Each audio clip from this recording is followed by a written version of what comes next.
Gotta meet all my friends on the way. I'm on the road to Satan City. do do do do do do do do. Never forget diarrhea. It's technically poop, but it's wet like piss, and I'll eat it and drink it. All the poop and pee and piss time, poop times, and piss happy poop shit. Give me all of your poop. I don't fucking care. I don't care the consistency or smell. The smellier the better, though. But if it's odorless, I'll eat it and chew on the poop corns and nuggets of poop and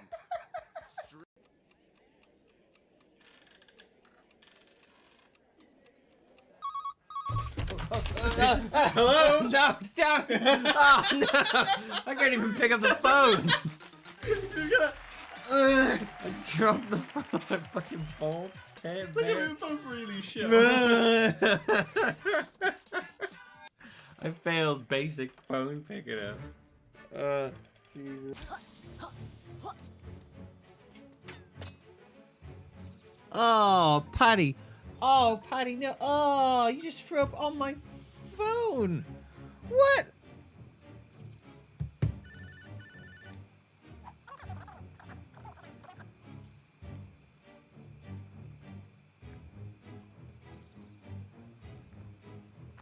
Why did you just pick my phone to throw up on?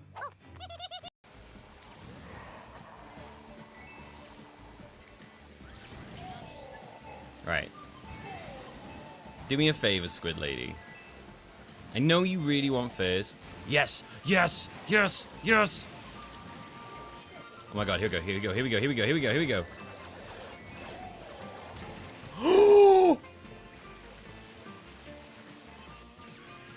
And the fucking ink was in the way! Pokemon fighting. Groundon, Kaio. The two super ancient Pokemon were awakened from a long sleep. And now they're smashing each other. Now they're smashing each other with their uncontrollable energy.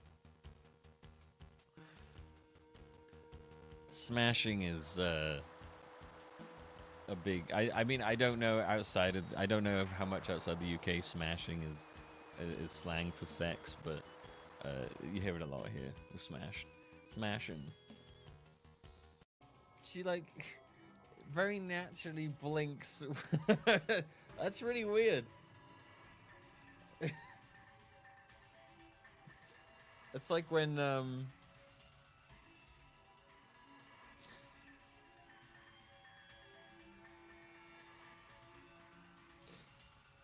it's like when I guess I can do that. It's not something that comes naturally to me. I have to like make an effort to do that.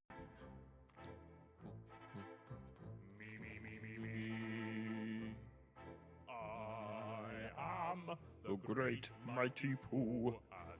Love it. Going to throw my shit at you. A huge supply of tish come from my chocolate starfish. How about some scat, you little twat? Bum, bum, bum, bum, bum.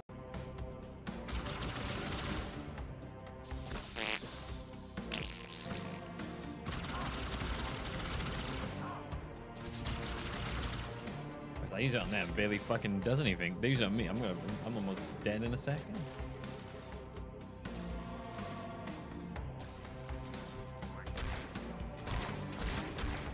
Uh-oh! Somersault jump! Hi y'all. Hope you are having a good day enjoying the Those aliens start firing their death rays. Heads. That's not Attack on Mars. Not Attack on Mars. Really quite something. Agent York, some of us are trying to eat here. I know, Emily. I'm one of them. Well, anyway, your cooking is the best, Thomas. Thank you. No problem.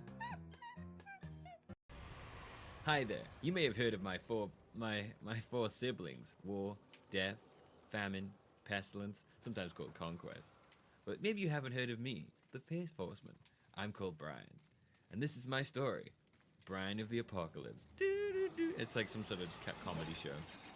Brian's the kind of the doofy one that the rest of the horsemen are a bit like, oh god, what do you do, Brian?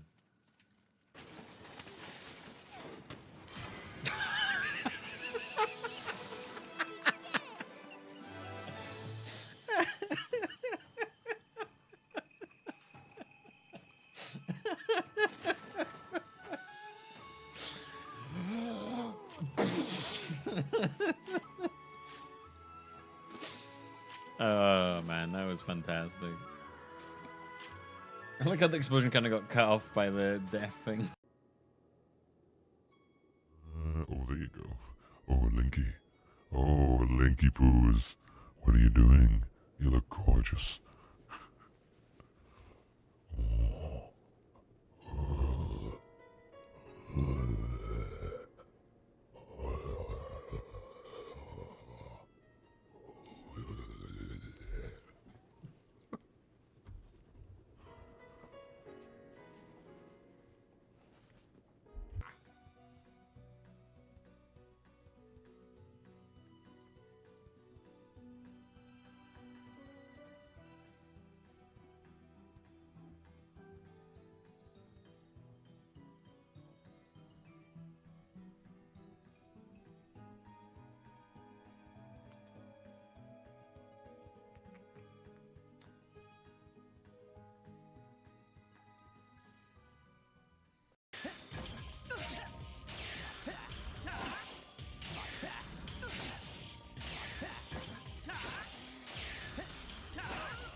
What?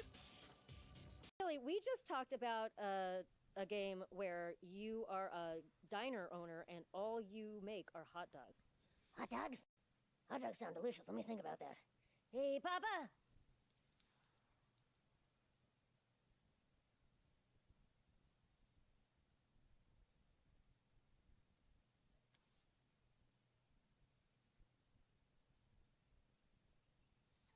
She's doing the voice of the dog. I can't. Oh, oh. Steam's floating away. Bye, Steam.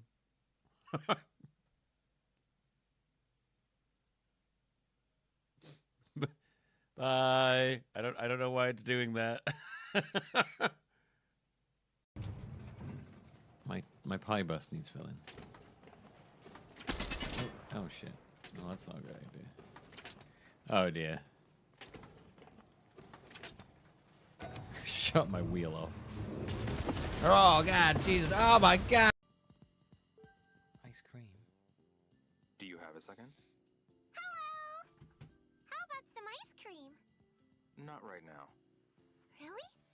Do you not like cold things? How about some hot ice cream then? Oh, what? Just kidding. There's no such thing as hot ice cream. You fell for it.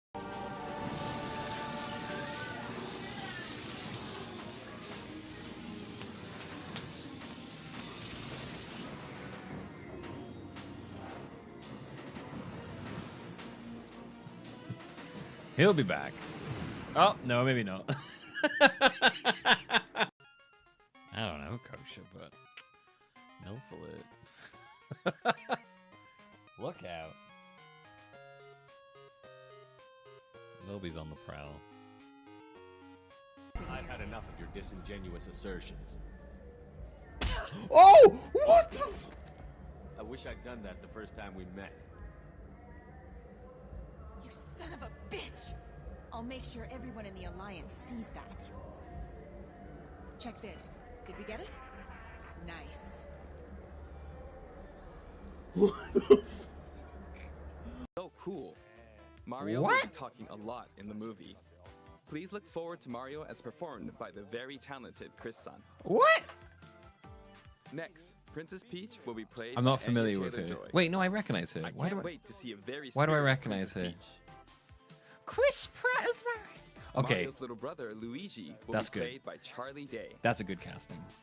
I'm That's a good excited for you casting. to see this timid sibling appear on screen. That's a good casting. Bowser will be played by the That is a one good and only casting as Jack well. Black. That's Queen's expecting Gambit. a That's why I monster recognize it. performance by Jack That's Black. also a very good casting. The comedian Keegan Michael Key will be playing Toad. That's a weird casting. I'm looking forward to great comedic That is a very moments. weird casting. Even though this is a Mario movie, Donkey Kong will also be making an appearance. He will be played by Seth Rogen. I'm eager for you to see a humorous Donkey Kong that says,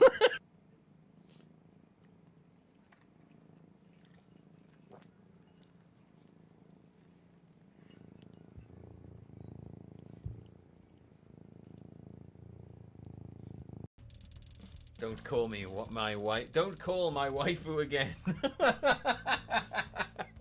I'm sorry, I won't call you waifu anymore. It's a problem. I want to vomit when I hear it. Who's going to be with an otaku like you? Don't disgust me. You pull your urine and take out of your.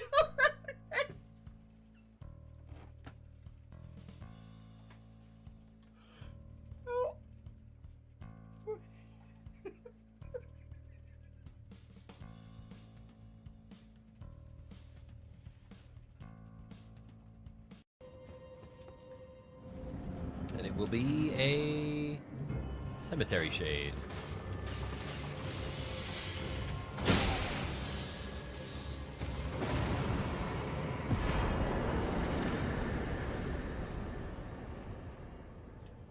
Good fight. Take me with you.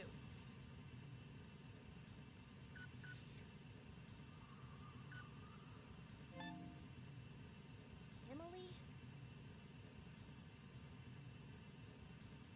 You deserve it. Let go of me. You don't deserve to live. Do you know how bad you have? I get inside your fate. What happened to your groupies? I hope you die here. Say all of the above. You deserve this. And what happened to your groupies? Do you have any idea how much you've hurt me? Let go of me or I'll just leave you here. I get to decide your fate. It's like, well, you're unloading a lot right now. This is where you'll die. You don't deserve to live. I'm so sorry.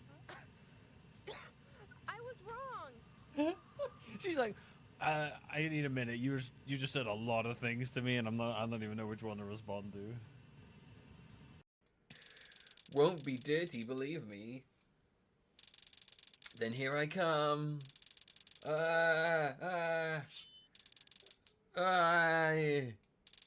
Oh, what's this? I pulled it out. God, this is the original appearance of Shit Sword. Oh my God, it's fucking Shit Sword.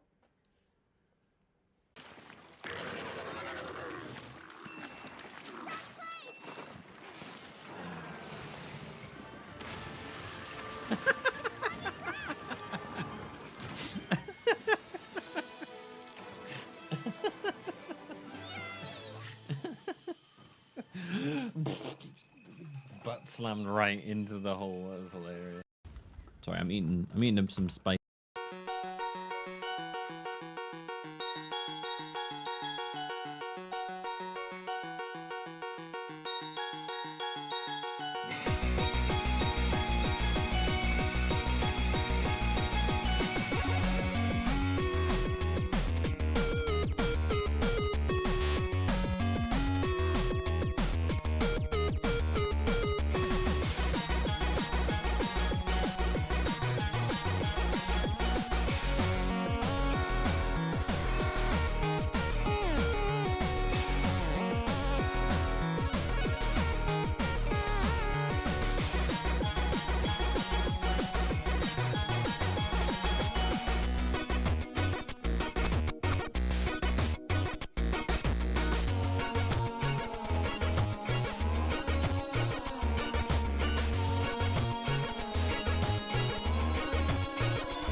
Hello, everybody. It's me, Professor Layton. I'm here to help you to do quizzes. All right.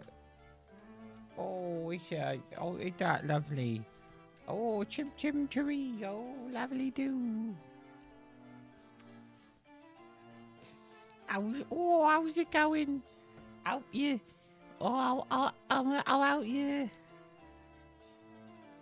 To do me Professor Layton thing I am. Whoa, core blimey, I can't believe it. Oh, that's just disrespectful. Oh, core, jeez, whiz, sir. I can't believe what's happening in this village here with all them thingies and what's-its and all that. And here we go. Any zombies in this one? Are there ever zombies in these games? What?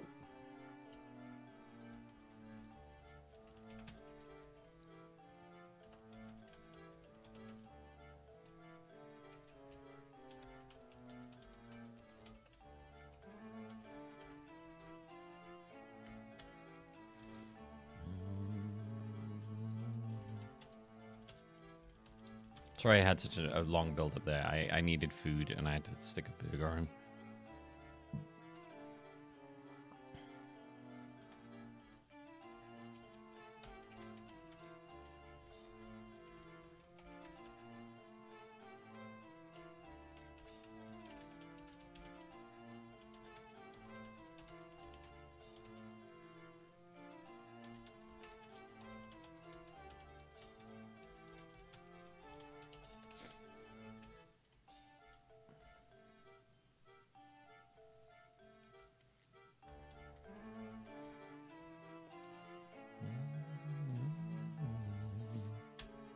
Alright.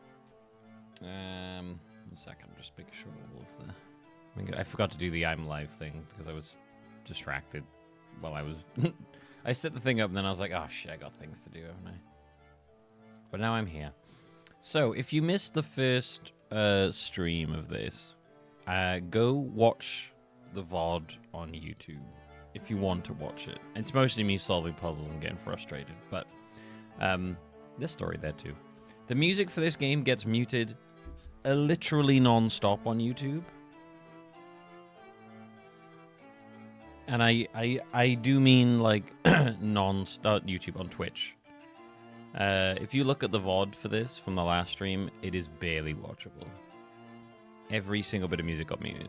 So if you're watching on, so if you want to catch up, watch it on YouTube because it's fine on there, which is strange because usually it's the opposite way around. So I was quite surprised by that.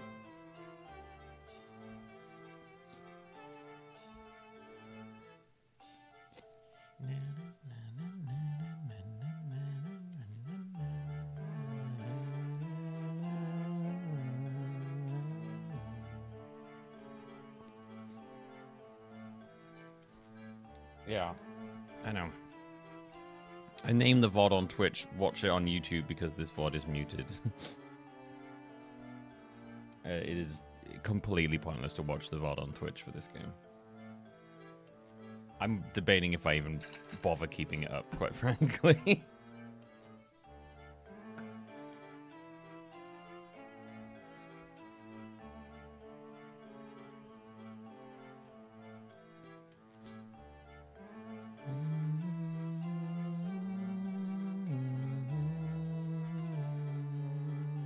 I was actually looking for remixes of songs from this game I could just play instead, from like OC Remix. And I found one. It's pretty. It's good. It's good. But I only found one.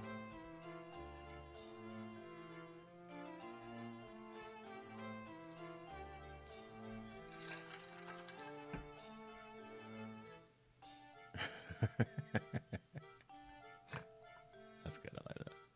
Nobody in this goddamn game will help me unless I do their fucking math homework. Look at this asshole. Hey, what are the chances of you lowering the bridge without the Da Vinci Code bullshit? I have 12 matchsticks. Fuck you. Professor Layton would never use such foul language, though. He's a beauty. He's a gentleman. Gentleman would never say such swear words as that. My God.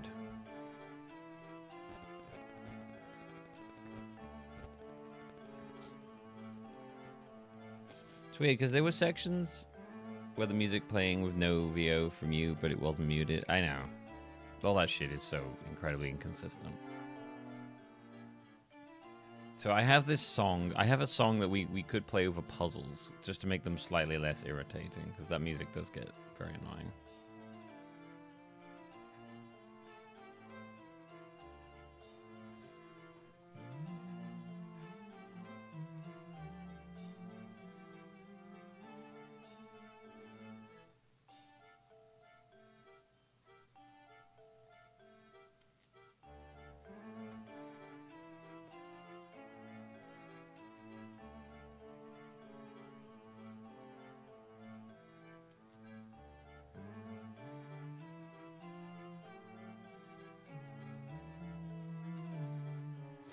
I have a song that we could play that will... that is like a remix of apparently puzzles.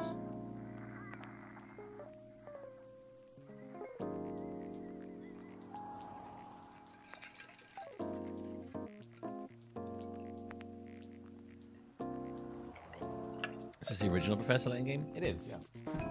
It's just the mobile port.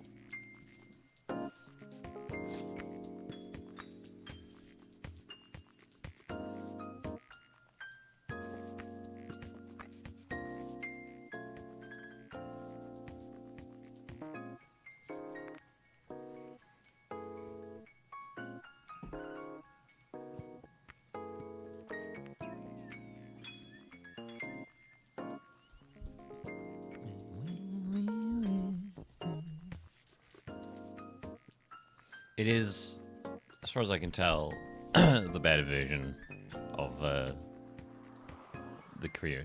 The first three games are all on mobile in HD. Yeah, they basically brought them over from the DS, cleaned up a lot of stuff, added a couple of new cutscenes. At least in this game, I don't know the other ones.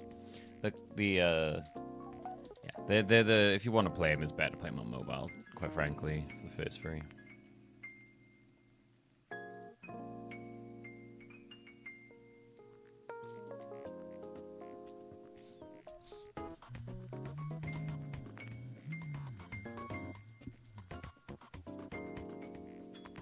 Oh, I think I saw that. I don't know. The only thing I disagreed with him about is that he said the game's actually okay, which absolutely not. So this is maybe we might play this when we're doing puzzles. Apparently this is a remix of the puzzle song.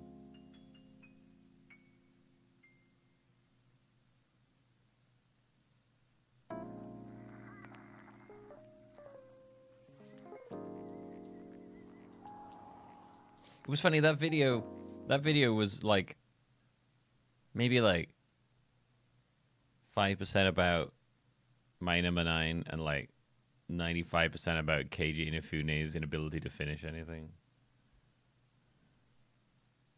I was like, this isn't really about My Number 9.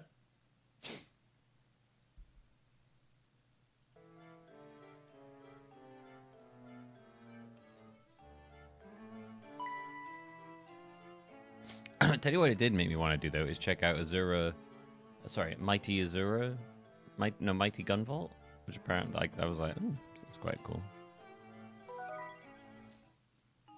Our story so far.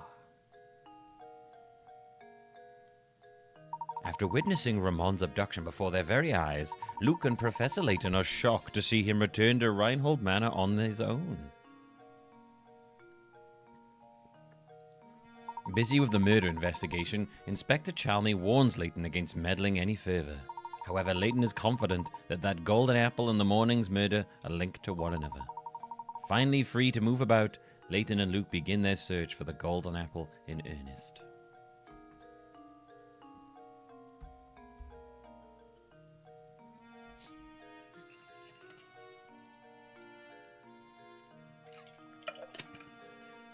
Right.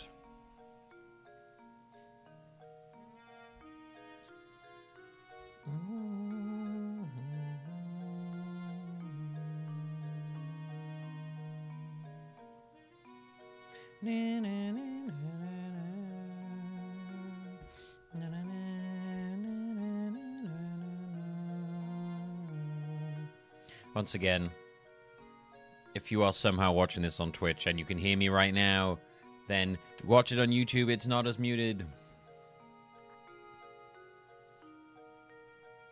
But I mean, I can get away with keeping the music on because I guess it's still viewable on YouTube. The benefits, for once, streaming to Twitch and YouTube actually massively benefits me. Right. Time of going.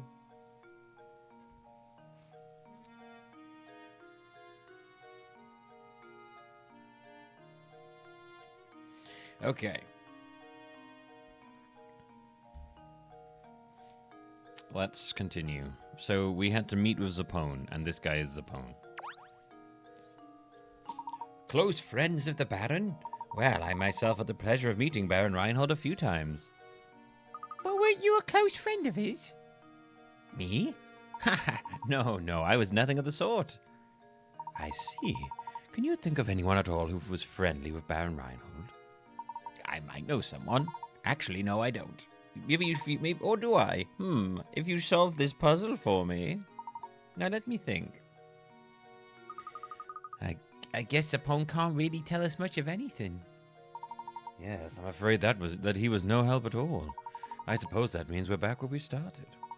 But at least we can be sure that this close friend we're after is a resident of St. Mysteria. We mustn't give up, Luke. Let's continue to ask around. Alright then. Time to wander around the village and talk to people.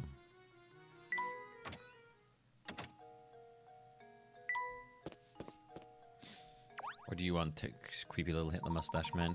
Not being a member of our society myself, I never so much as had a conversation with Baron Reinhold. Now, laddie, much as I'd like to keep chatting, I'm awfully tired. I think I need to go lie down. You feeling unwell, sir? Oh, I'm just exhausted lately. It's that awful noise coming from the tower, you see. It got so loud I can't sleep a wink at night.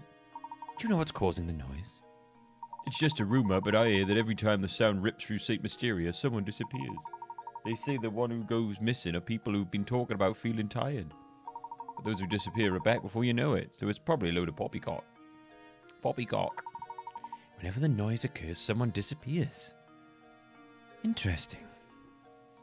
What do you think the peculiar sound has anything to do with that strange old man who kidnapped Ramon? It's certainly a possibility, isn't it? But why would he release his victims after going through the trouble of kidnapping them? Good question. Hey, Professor, do you find what you were after? Never mind that, though. I've got something more important to talk about, namely chocolate. Help me solve this puzzle, and I'll tell you something I bet you'll find very interesting. Great. You have a hankering for chocolate, so you buy a huge sheet of 30 chocolate squares. The sheet is 5 squares long by 6 squares wide. You can only break the chocolate at the lines that run between the squares, and you aren't allowed to stack multiple segments on top of each other. Keeping those rules in mind, what is the fewest number of times you'll need to break the chocolate in order to separate each of the 30 chocolate pieces? Okay.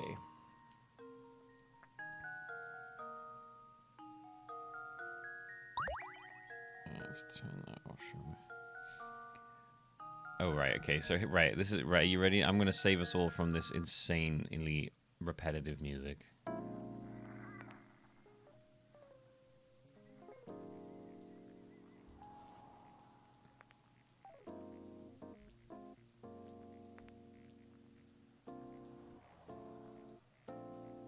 Right.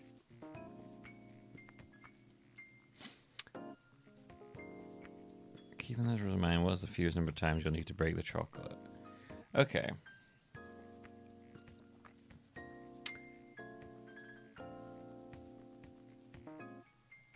Throw the chocolate on the ground.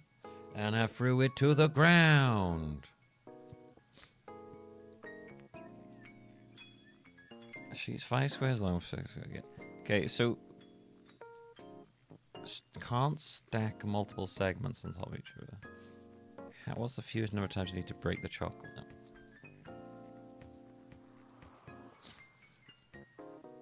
Okay, so you'd go like break, break, break, break, break, break, break, break, break, and then you're all snapped up, right?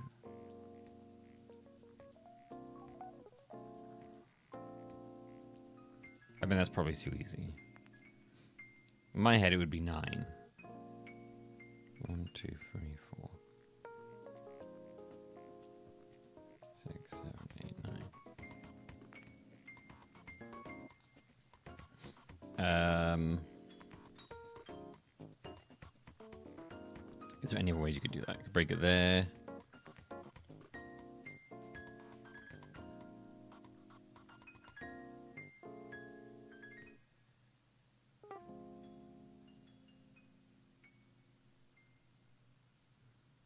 I'm going to type 9 and see if it's right. It's probably tricking me.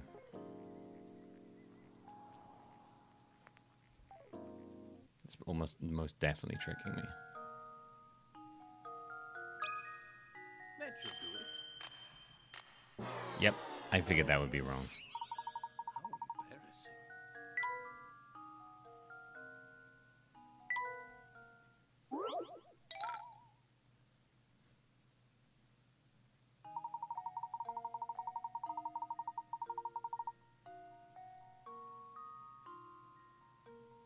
Oh no, you wouldn't after you broke them that way. Oh no, what am I talking? Yeah, no, of course that wouldn't work, because once you broke them that way, they'd all be separate things, and you'd have to... Yeah, no, you're right. Yeah, no, yeah, I get you. I get you. I wasn't looking at that correctly. Okay, what if you punched it and just smashed it to pieces like an ogre?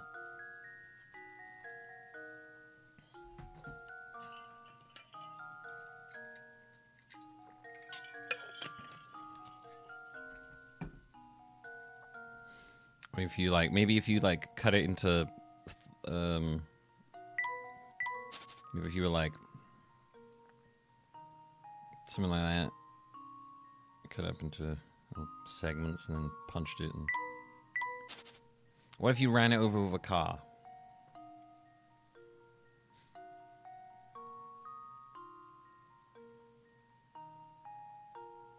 What if you went 1, 2, 3,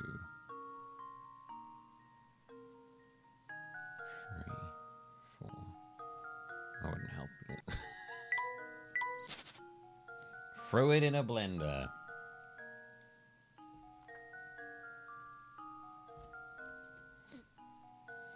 Okay, let's say you...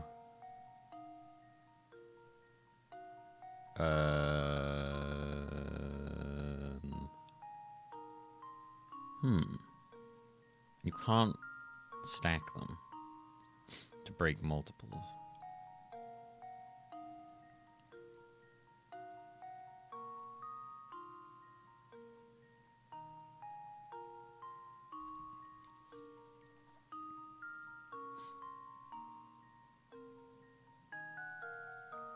Is there like a weird way to do this?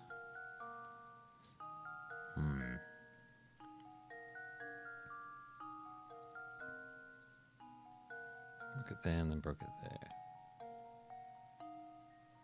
Broke it there.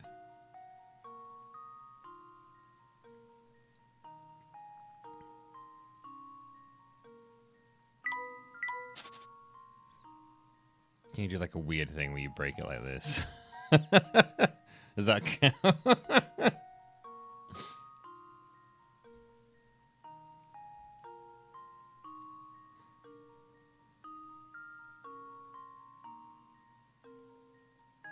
Can I? Yeah, I'm like, oh yeah, just break it like a crazy staircase. That's fine.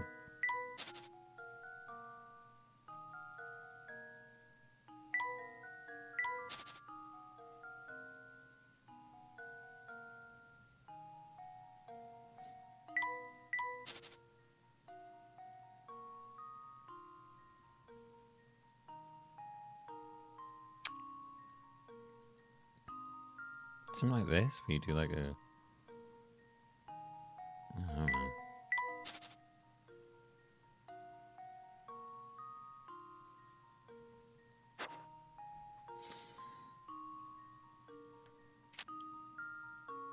Let's have a look. See, let's have a look. See what the hint coins tell us. You might have started by thinking about different ways to break the chocolate and which way will take the fewest breaks. However, the truth is that no matter how you break the chocolate, the answer you arrive at will be the same.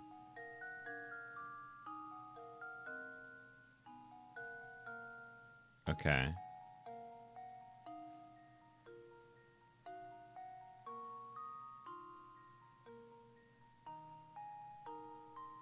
Interesting.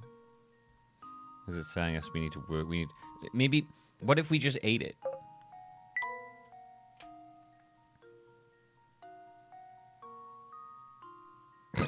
The answer's 0 because we just eat it. Here's my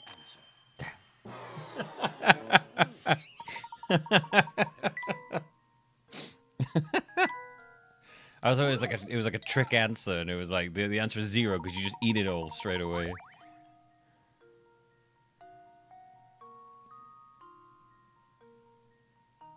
Alright, well, what's this next one then? Split a sheet of chocolate and you get 2 segments where there were only 1 before. If you break one of your 2 segments, you get a total of 3 segments. Your third break, regardless of what segment you chose, will yield a total of 4 segments of chocolate. Do you see a pattern here? What?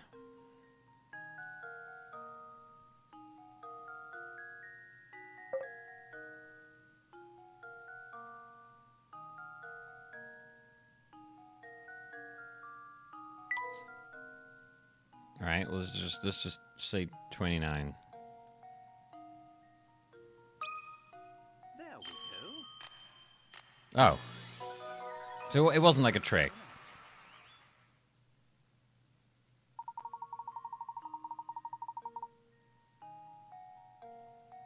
I think sometimes I think these are trying to trick me and I overthink them.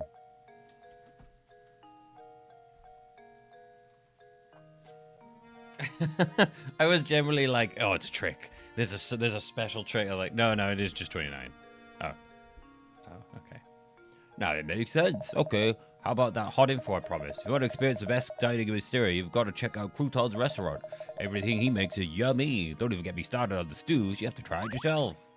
A world map. Feels like a Luke thing.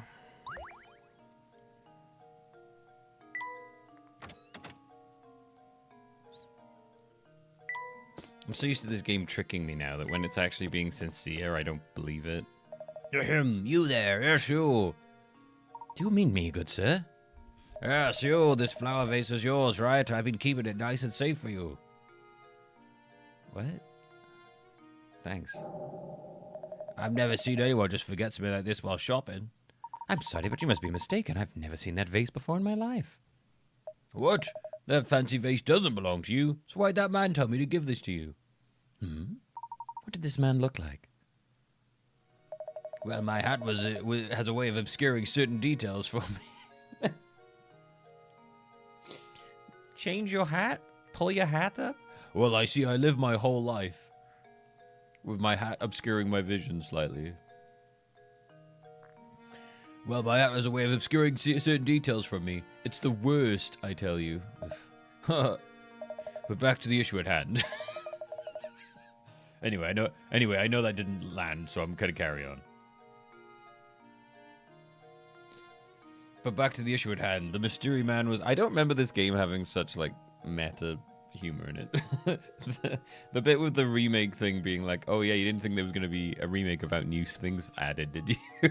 Like, I was like, what the fuck? Was an irregular idea, that's for sure. Don't worry, though. I'll just give it back to the guy next time I see him. Speaking of flower vases, I know a puzzle I bet you'll like. It's not a hard one or anything, but it's the least I can do for bothering you about the vase. That's not a reward. Forcing me to do a puzzle about a vase is not a reward. Someone knocked over this as an apology for giving you a vase that you don't own. Do a puzzle for me. Someone knocked over this beautiful vase and shattered it. Fit the pieces together and restore the vase to its original shape. There's one catch. Mixed in with the piece is a single piece from a different vase. Okay, let's try our best then, shall we?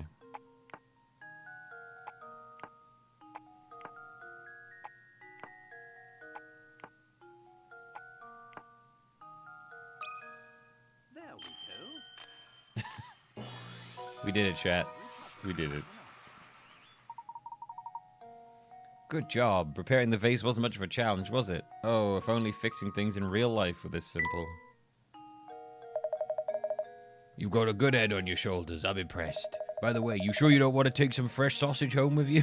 Believe me, there are some links you don't want to be missing. No, thank you. We're just fine. Too bad. Not to bust your chops or anything, but that deal was a one-time offer. Maybe you've said yes. You knew. Maybe you did had yes said yes if you knew it was at stake. I think we're done here, Luke. I couldn't agree more, Professor. Okay, I love that. That might be the first time I've ever seen Layton be like, okay, this is pissing me off now. What kind of lout just throws rubbish on the ground? I'm gonna pick it up. That's an old newspaper. Honestly, you'd think that everyone would know where the rubbish goes in the bin. Wait a second. You have to take a look at this article. Well, would you look at that? It seems to be Inspector Kelmy. Look at that. Kelmy hailed as brilliant detective and devoted husband. Weird newspaper headline. Great detective and great husband. Kelmy celebrates each successful case of his favorite treat, his wife's cakes. Yeah, I can tell. Wow, who saw that one coming? He's so gruff, I'll never imagine he had a soft side like that. Just look at that old grump grinning over his plate of cakes. Oh, I knew he was fussing over nothing when he said he ate his cakes back at Reinhold Manor. That's right, Luke. He did say that. How very curious. Oh god, that man's beckoning us over to him. So it's true. What I'm hearing about the two of you. Are you really searching for the village? The village for the Reinhold fortune? That's correct, sir. Currently, we're in search of a close friend of Baron Reinhold's. We believe he's entrusted his friend with an important note. Gracious, that's quite a search you have on your hands. Oh, excuse me. My name is Archibald. The Baron and I were great friends, thick as thieves. We used to have the most amazing conversations late into the night. Do you think that perhaps I am the one you're searching for? Yes, I think so. What luck. What luck that after all this searching we should bump into a place like this. I have one question. Do you recall ever receiving a small note or a written message from the Baron? No, I don't remember ever receiving anything of the sort from Gus. But he did give me a fine desk that once belonged to him. It's at home. Maybe it holds some kind of clue. The Baron's desk, you say? Excellent. Would you like to come over to my house and take a look? No, don't go, don't go. You are most gracious. If you'd be kind enough to allow us to look at it, we'd be very grateful. I'm sure Gus wouldn't mind two fine puzzle lovers such as yourselves looking over his desk. Actually, let me impart a few pearls of wisdom on you while I've got your attention. Focusing on your case is all well and good, but if you don't solve some puzzles, you'll be sorry later. So make an effort to find puzzles around the village, and just solve the ones you can. Take it from this old-timer, it's good to stop and smell the puzzles sometimes.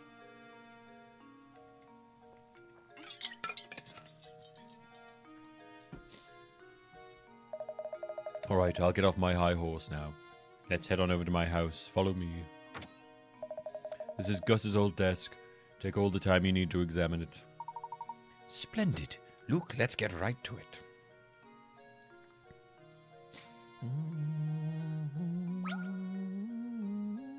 Oh, it's an hidden puzzle, Professor. Oh, fuck, it's a 50 picker at one.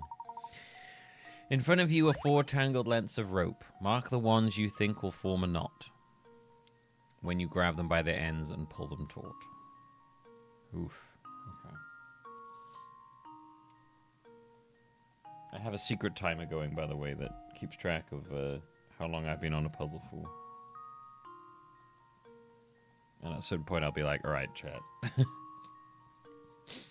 Okay, so mark all the ones that you think will form a knot when you grab them. Okay. A secret timer. Yeah, ignore the timer on the top. So if you grabbed A, it would come out. So if you pulled A, it would be like that would go around there. I think A might form a knot. The way it's wrapped around itself. Like B wouldn't form a knot. Because it's not wrapped, like, the way it's laid out, it would just pull loose. I think A would. Because it's kind of wrapped around itself in a really weird way. I think. C...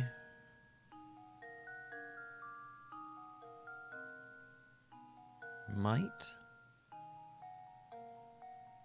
D...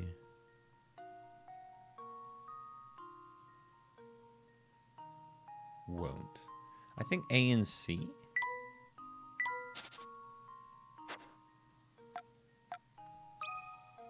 I think I got it. I'm so embarrassed. Damn, I really thought I had that one though.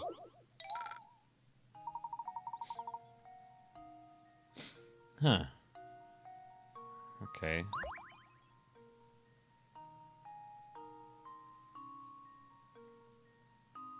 I definitely think A will.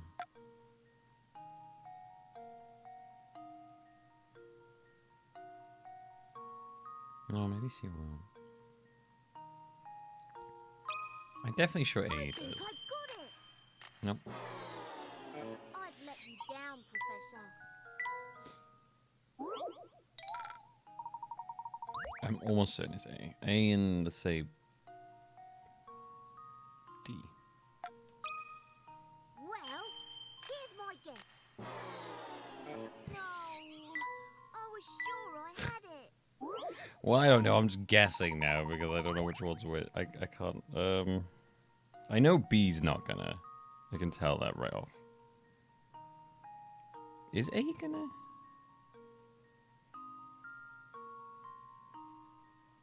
Yeah, I swear A. The way A's laid out, it has to.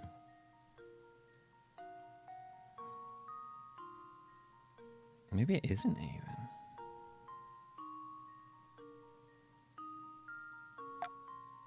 C and D? I think I got it. I've let you down, Professor. Maybe it's A, C, and D.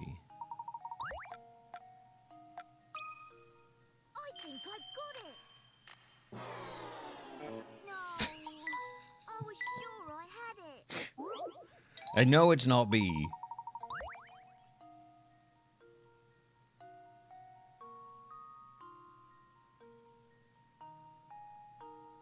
I don't know. I guess.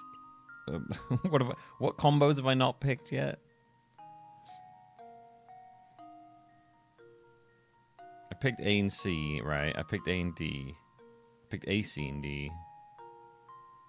I haven't picked just D. Well, here's my guess. I've let you down, Professor.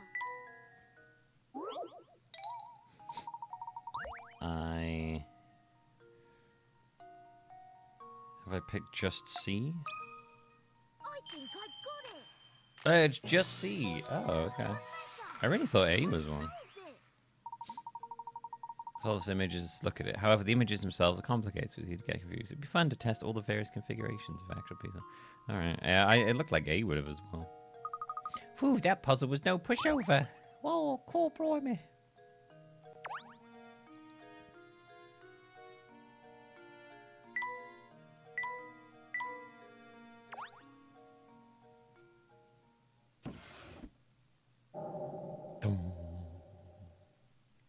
It seems to be a note. It may point us in the direction of the golden apple. What do you make of this X? I'm afraid I just don't know at the moment.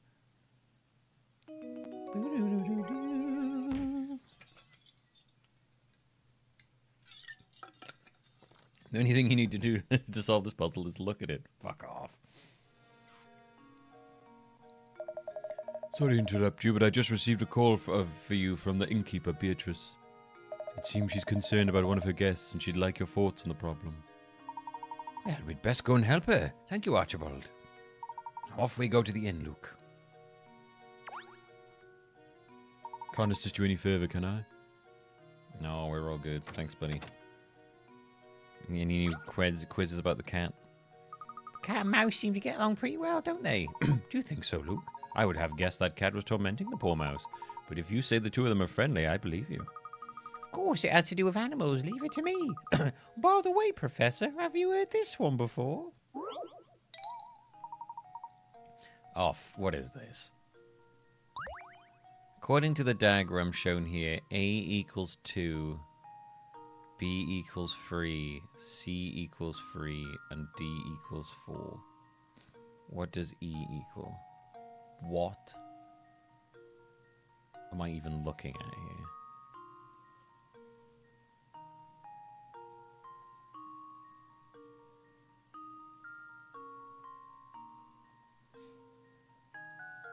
I'm sorry?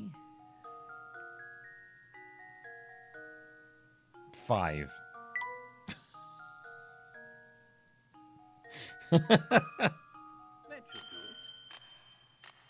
Wait, that's the answer? Well done. The number assigned each letter refers to the number of sections that are touching the labeled section.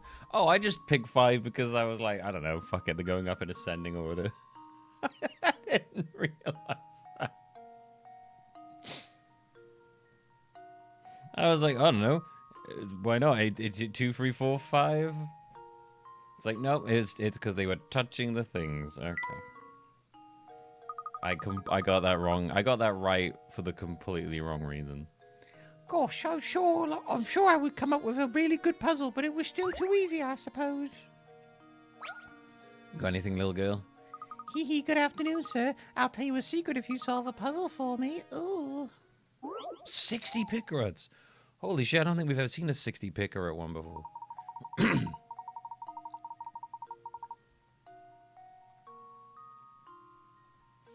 Big time, baby. Each of these 5 people has borrowed money from one of the others, and each has lent money to one of the others. You know that none of them has lent money to more than one person, and none of them has borrowed money from someone that they have lent money to. You also know these facts. B borrowed money from A, E did not lend money to A, C lent money to D. Who did A borrow money from? Okay. You know that none of them have lent money to more than one person, and none of them have borrowed money from someone that they have lent money to. Okay, so B borrowed money from A.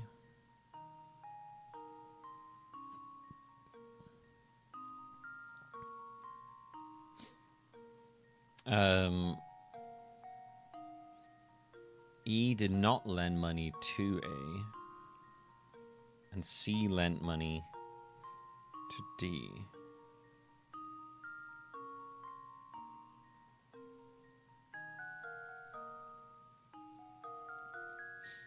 Is this a diagram of the AI industry?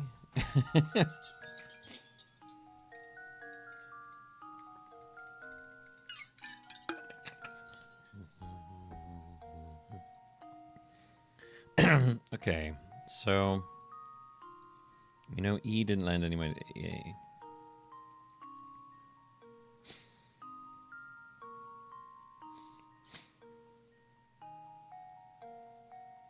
You know that none of them has lent money to more than one person, and none of them has borrowed money from someone that they have lent money to.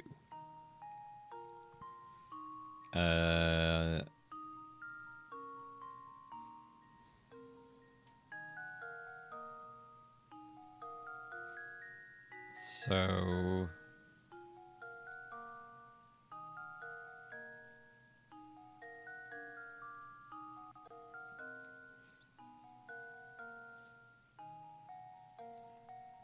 it has to be D.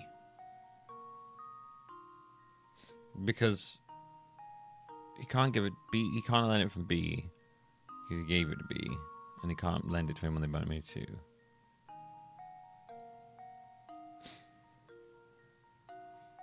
And so it has to be D, right? It can't be E. B borrows from A.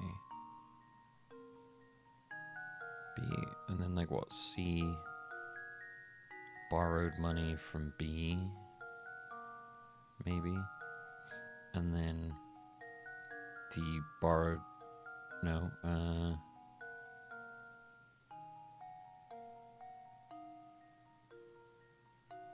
wait, no.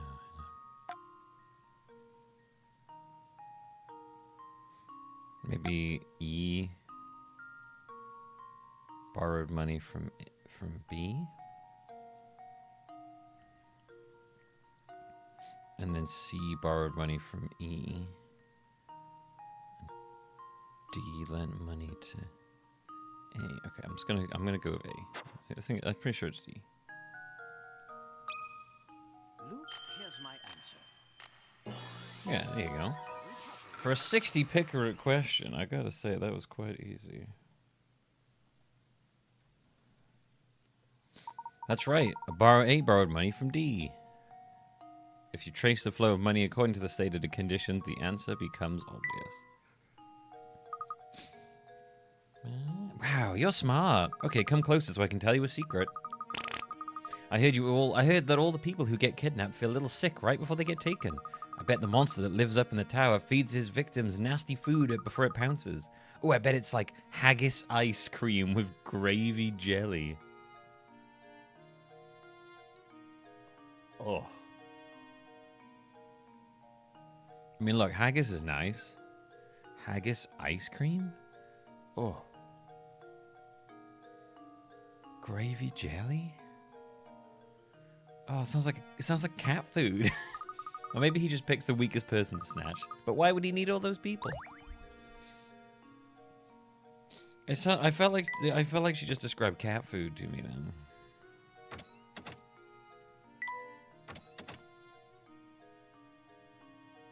Nightmarish. Truly nightmarish. Nothing good can be said about that tower. I heard it's really scary. You should stay away, see? Alright, so we're going to the inn now, are we? Oh, have you got anything for us, buddy? You really want to understand Mysteria, you need to search Village Faraday. Good luck, fellows. You'll need it. Welcome back, Professor. We'll be looking forward to your return. Thank you. Was there something you wish to discuss with me? Oh my, listen to this. One of the guests here just performed a doze and dash routine on me. The man's gone and so are all his things. I'd like you to bring him back. I'm a businesswoman after all. How can I run a business with scoundrels running on their bill like this? Would you mind if I looked around the man's room? Please do. Look at it all you want. Here, I'll show you in.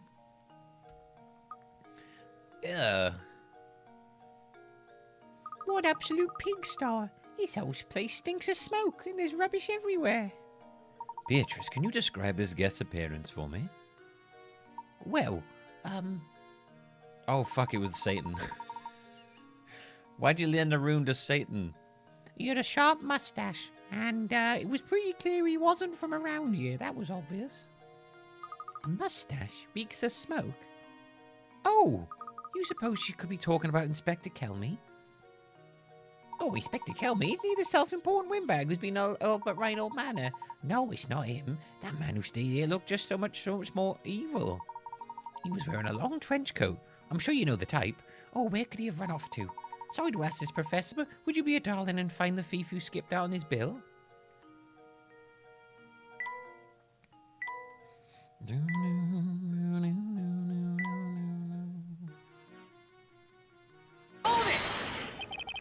Have you ever played Thank Goodness You're Here? Thinking it would be a fun choice for my 100-month sub game. I haven't actually, Eagle. If you would like that to be your one, you can most certainly pick that one. Thank you for the bits.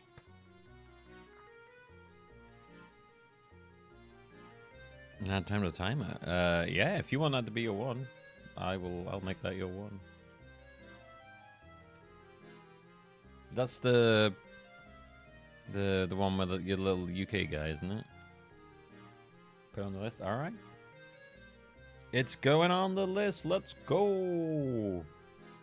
The 100-month sub backlog gets a game added to it at last. we still got like 8 people haven't decided yet. So at some point there's going to be like a deluge of them. Thank goodness you're here. All right.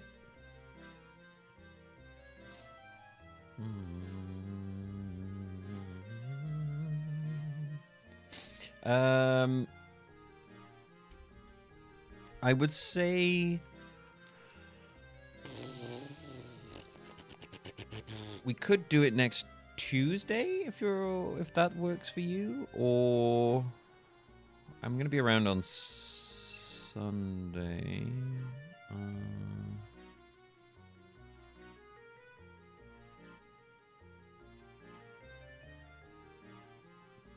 Depends. I try to work it around when you're gonna be here, but if you don't mind, then I'll just do it whenever. It's a map of the world. It certainly is big. He doesn't care about that. Knowledge of geography is key for any puzzle fan. Okay, so he loves that.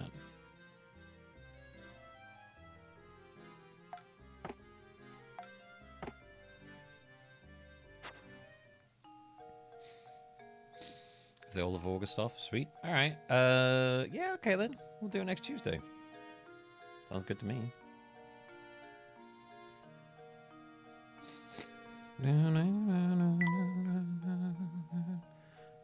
It's a good choice, though. I like it.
I don't really see where this would go.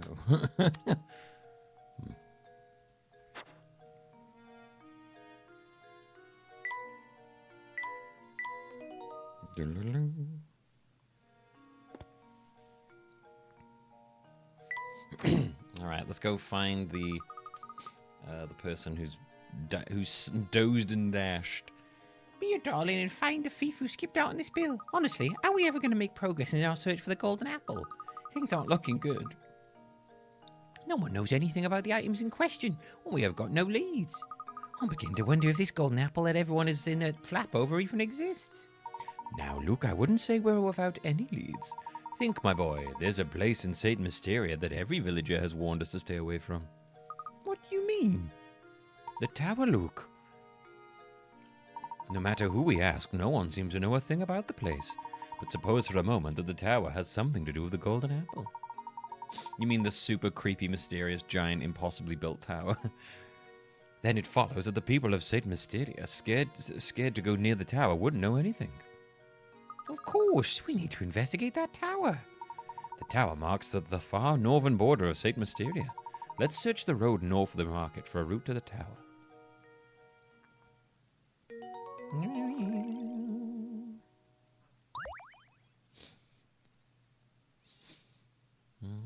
I have heard good things about Thank Goodness You're Here.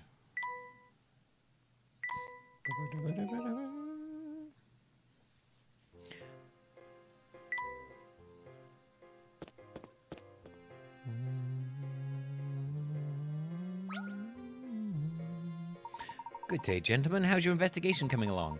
I can't imagine it's much fun asking questions all day. How about a puzzle to liven things up? All right, I'm ready. Here's a famous puzzle, one of Oh, this.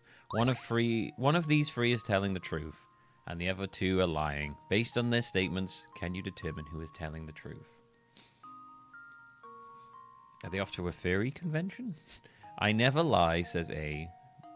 B says A is lying, and I'm the one who's telling the truth. C says B is lying.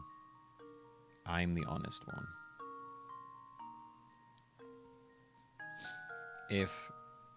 And only one can tell the truth, so it's probably B. Because if... Well, no, hang on. If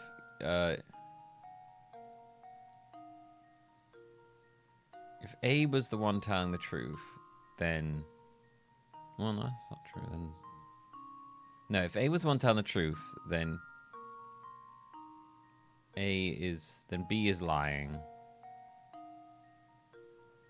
And C would be lying. But if C was lying, he'd be saying that A tells the truth. Oh, well, that does work, actually.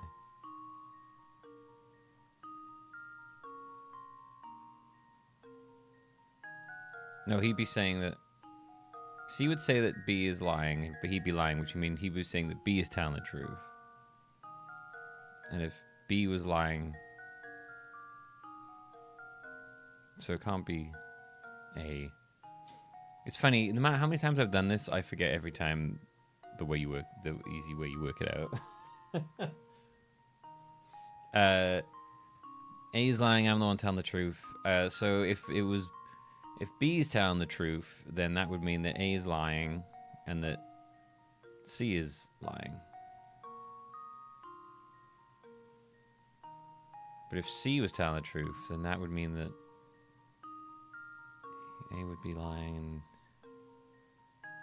and... I think it would be... Well, here's my guess. Yay! Layton's apprentice saves the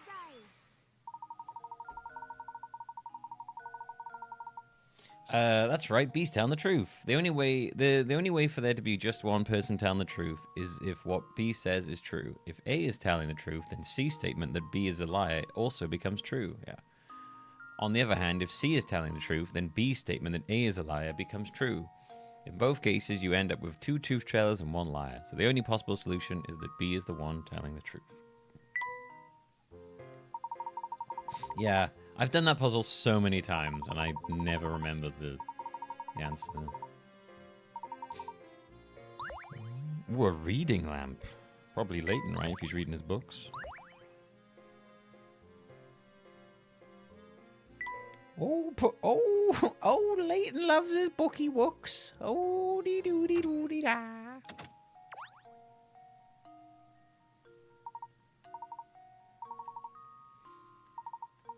Let's have a look, see if there's any, like, easy puzzles to do here, shall we?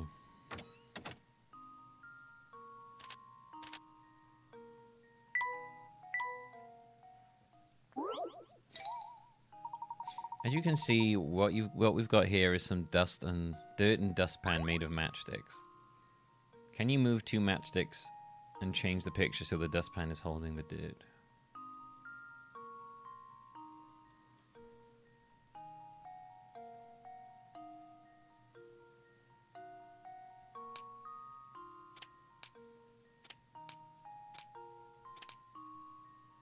Can I turn it?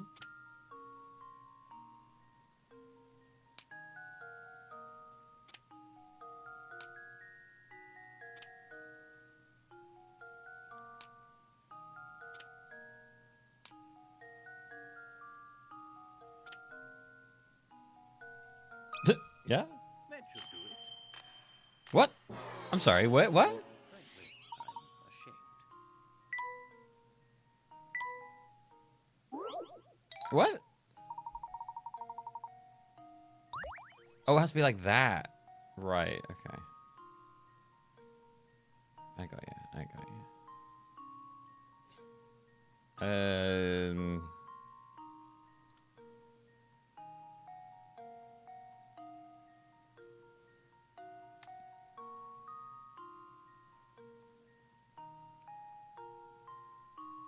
Oh. Right, okay. It has to be laid out like that. So. There you go. There we go. I don't know why. I don't know why, but for some reason I thought it would be okay if I laid it out in that way. A handmade rug. Let's go to Luke's second. Quick fire puzzles. If we run into one that's too hard, we'll just skip along. We have here. Oh fuck me. No. No.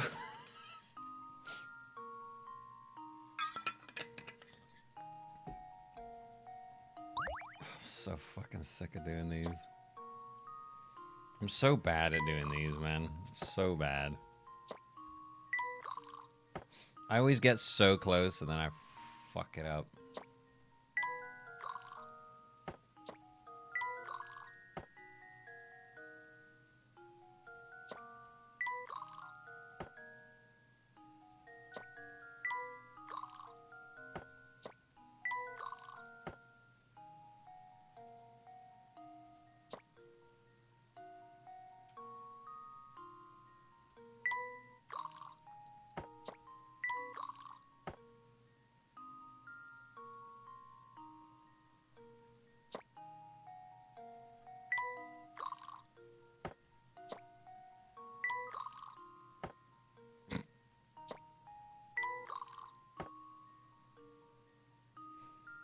Right. So if I move the 4 over here, put the 3 in there.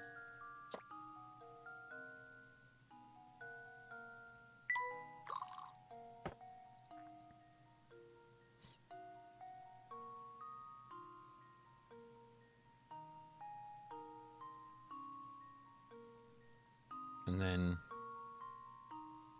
then I moved the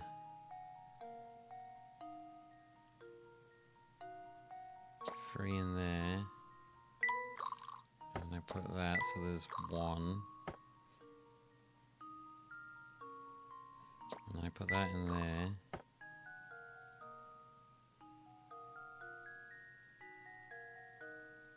And I put that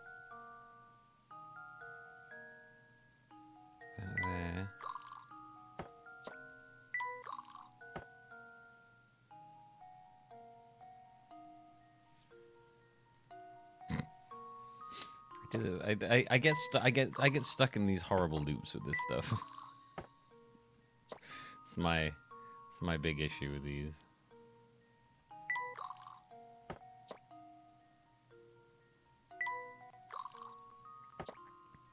I think it's because I can't really think ahead of it. I'm just like I'll just move them around until eventually it works.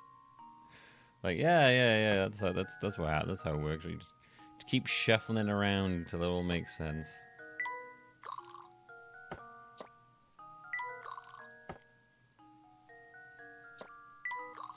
I keep doing this. I keep ending up in this situation. What am I doing? Oh my god. Okay, all right, and then we.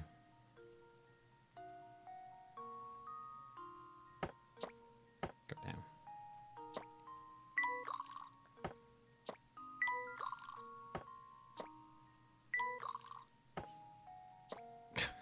Why do I keep doing this to myself?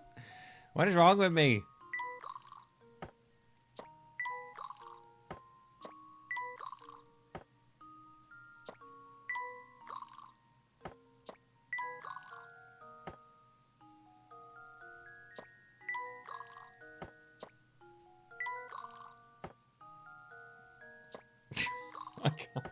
I don't know what it is, but I just can't like think ahead with these. I don't know. I can't do it. I struggle immensely with that. I'm just like, nah, I can't possibly, man.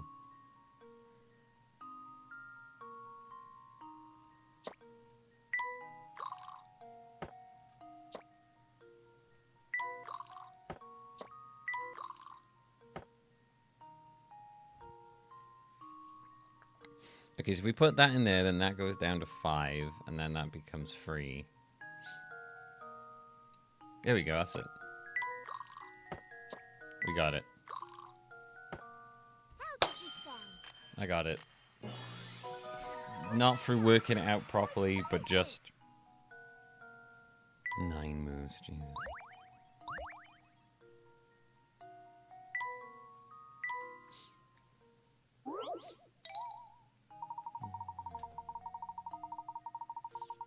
Five suspects are called into police headquarters for questioning. They give the following statement. 1 of the 5 of us is lying. 2 of the 5 of us are lying. I know these guys and 3 of the 5 of us are lying. Don't listen to a word they say. Out of the 5 of us, 4 are lying. All 5 of us are dirty, rotten liars. The police only want to release the suspects who are telling the truth. How many people should they let go? Great, so it's this again. 1 of the 5 of us is lying. 2 of the 5 of us are lying. I know these guys, and 3 of the 5 of us are lying. Don't listen to what they say. Out of the 5 of us, 4 are lying.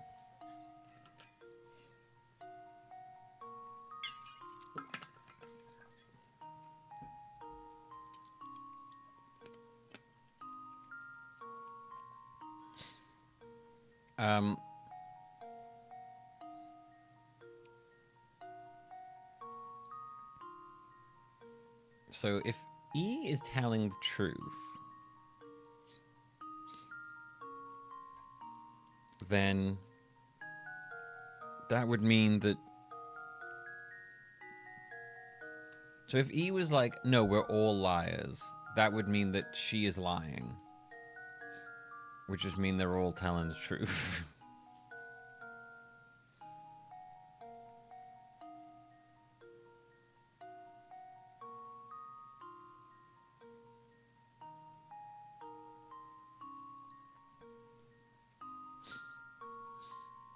Don't listen to a word they say. Out of the 5 of us, 4 are lying.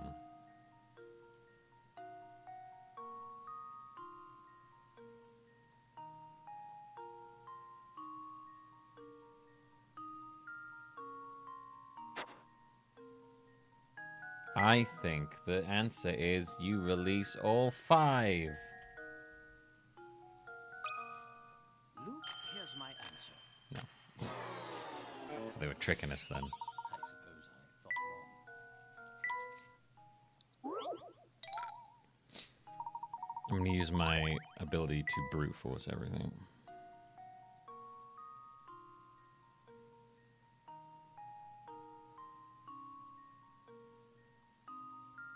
None of them are lying. Release none of them. They're all lying. One of the... Don't listen to what they say. Out of the 5 of us, 4 of us are... Please only want to release the suspects who are telling the truth. How many people should they let go? 1 of the 5 of us is lying. A is lying. If A is telling the truth, then everyone else should go. But if A is lying, then only one person's telling the truth. B, if 2 is telling the truth, then that contradicts 1. Don't listen to a word they say. Out of the 5 of us, 4 are lying. That's kind of the only one that works alongside of A.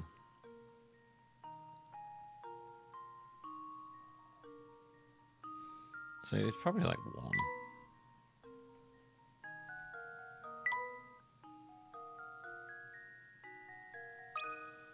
That should do it. Critical thinking is the key to success. Every suspect accused a different number of people. If anyone was telling the truth, it had to be 1 suspect, no more or less. The only suspect whose statement fits that condition is D. Alright. I mean, I think it's just because 2 of them kind of matched up with 1.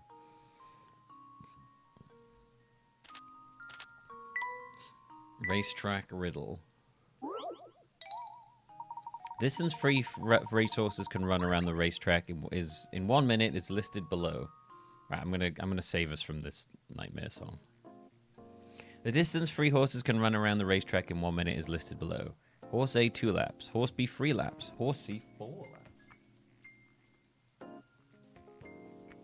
laps. The horses line up at the starting line and start running in the same direction. How many minutes will pass before all 3 horses line up at the starting line again? He's coming around the racetrack in 1 minute is listed below. Horses line up at the starting line and start running in the same direction. Okay, so C does 4 laps a minute. So for every minute that passes, so you've done 2 laps. No, I know, I'm just talking out loud.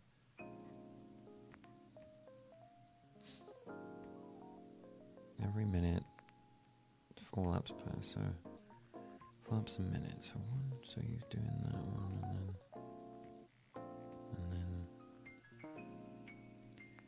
and then so you go 1, 2, 3, 4.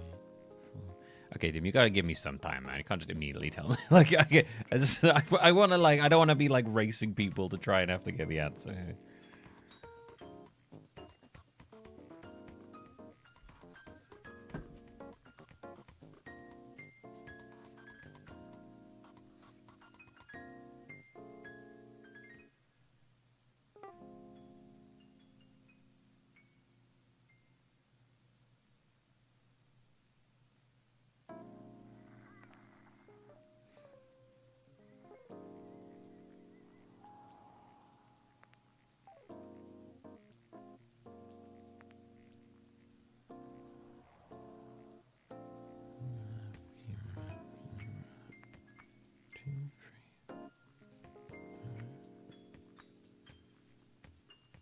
Every minute they all finish at least 1 lap. Yeah.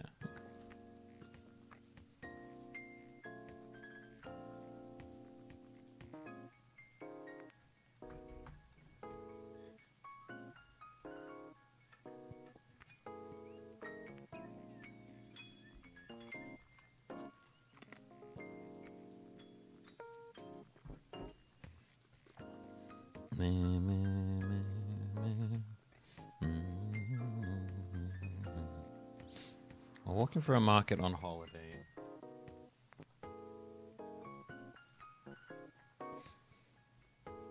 While walking through a market on holiday, you notice a small stand selling cameras. Camera and a case set is selling for 300. I don't mind people helping me out after a bit, but like if I like immediately, if I'm like, otherwise I feel like I can't look at chat. I'm like I can't, I can't talk to people then.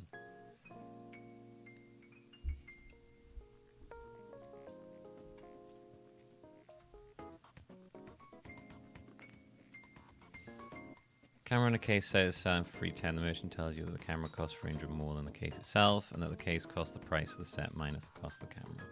You decide to just buy the case without the camera. How you handle? Oh, fucking hell! For a market on holiday, you notice a small stand selling cameras. A camera and a case set is selling for 310. The merchant tells you the camera costs 300 more than the case itself. I'm not doing this one. This is maths. I'm not doing this one. Someone else do it. I refuse.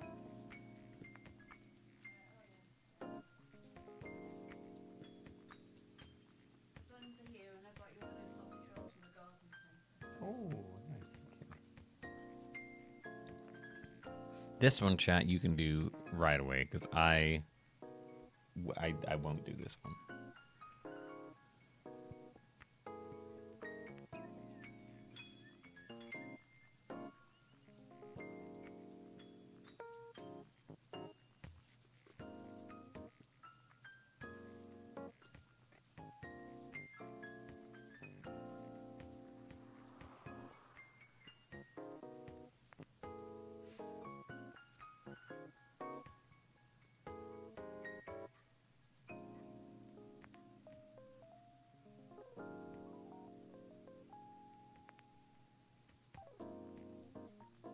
Rank 95. I'm putting in 95.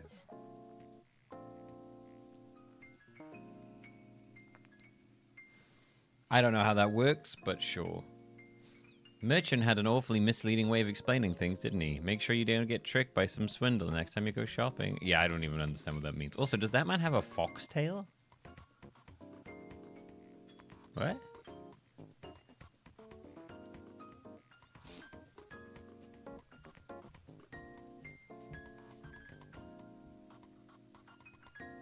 Yeah, I don't understand that one, I'm not gonna lie.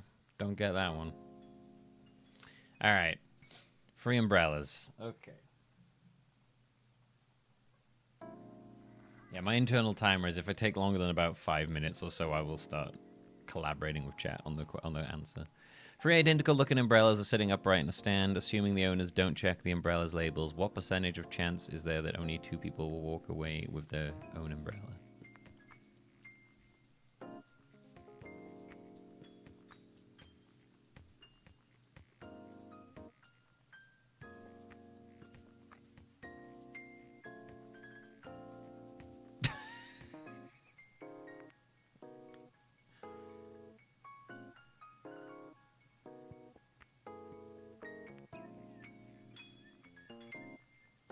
There's a 1 free chance, right? Am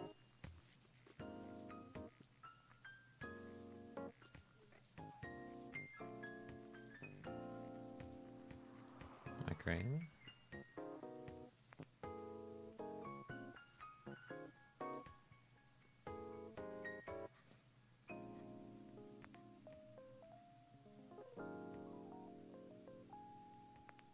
What's 1 in 3 as a percentage?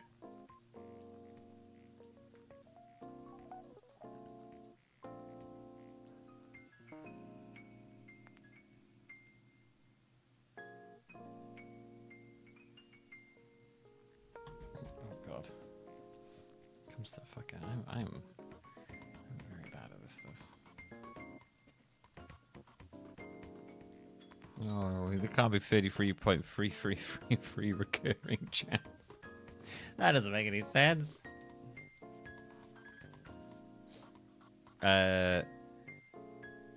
Assuming the owners don't check their umbrella labels, what percentage chance is there that only 2 umbrellas will walk? Only 2 people will walk. Oh, hang on, I wasn't even looking at the question properly. What percentage chances is that only 2 people will walk off with their own umbrella?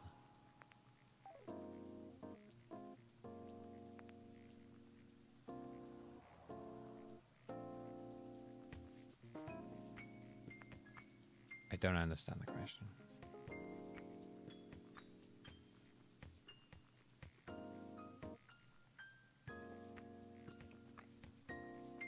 Two people have already successfully taken their umbrella. What does the final umbrella belong to? God.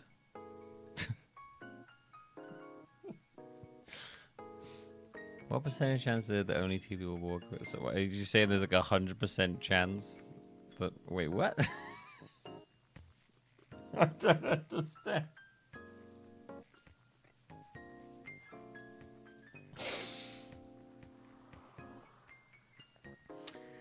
Well, chat, if you're so smart, what is it? I don't understand what it's asking me. Is it trying to say that? Is it trying to say that you get it? Assuming the owners don't check their umbrella labels, what percentage chance is there that only 2 people will walk off with their own umbrella? Impossible? Alright.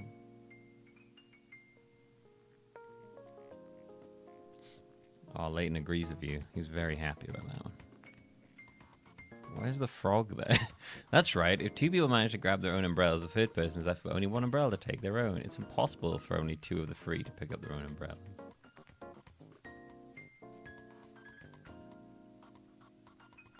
Alright, cool. I'm just gonna agree with the game on that one. Blue Bear, definitely Luke, because he loves his blue stuff.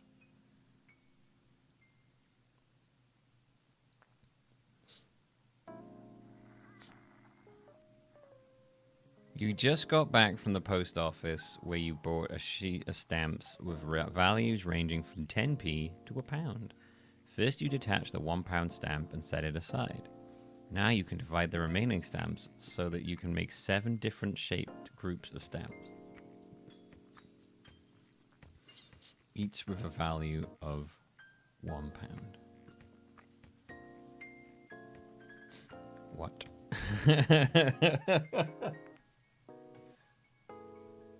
Inflation has made this question ridiculous. Okay. How can you divide the remaining stamps so that you can make 7? Okay. 7 different shape groups of stamps, each with a value of 1. Okay, this is fine. We can do this one. Okay. So let's do that. 1. Yeah, let's use the mouse. So let's say that like that's 1.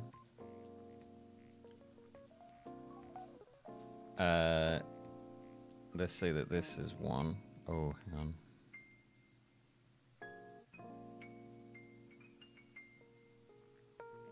Oh, no.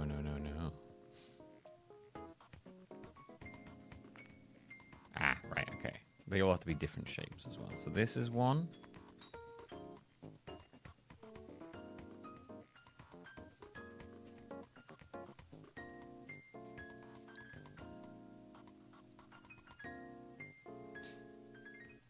Oh, I can just do it over here, right?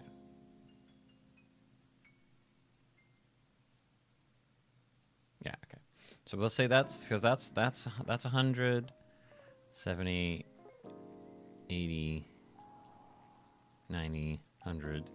So let's say that this is 1. That's 2 different shapes.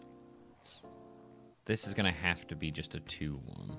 So it's either going to be that one or that one. So we'll leave that for now.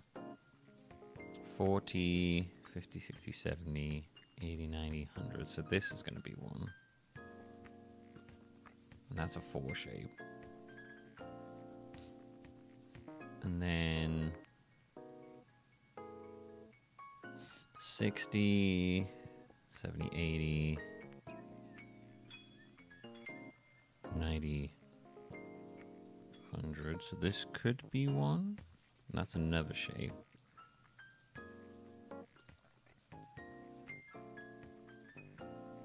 This is going to be a shape. This is going to be a shape. 50, 60, 70, 80, 90, 100. Yeah, there you go. These are all different shapes, right? That's a square. That's like a wee little thing there. Like it does that. That does that. That does that. That does that. Cool.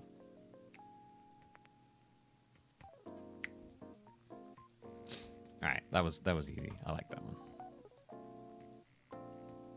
Are you enjoying our smooth jazz while we're just solving puzzles? It's like a rapid fire puzzle jazz music. A star the same shape as the size of this one is shown on the right, is hidden somewhere in the picture. Trace its outline below. Oh.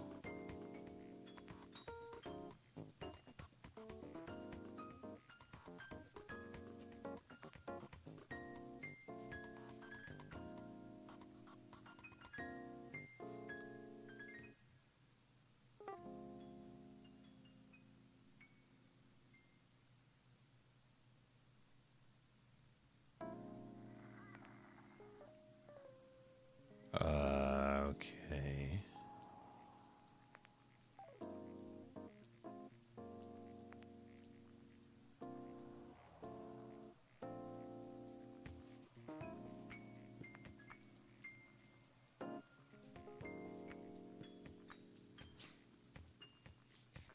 Chat, if you see it, let me know where. This is just a case of looking until we find it. I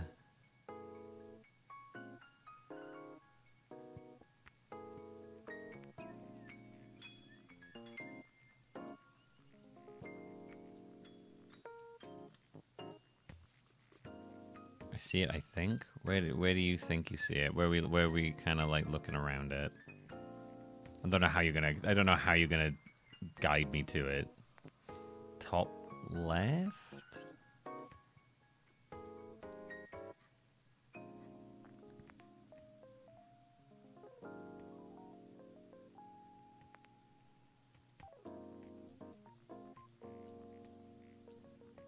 Oh, I think I see it.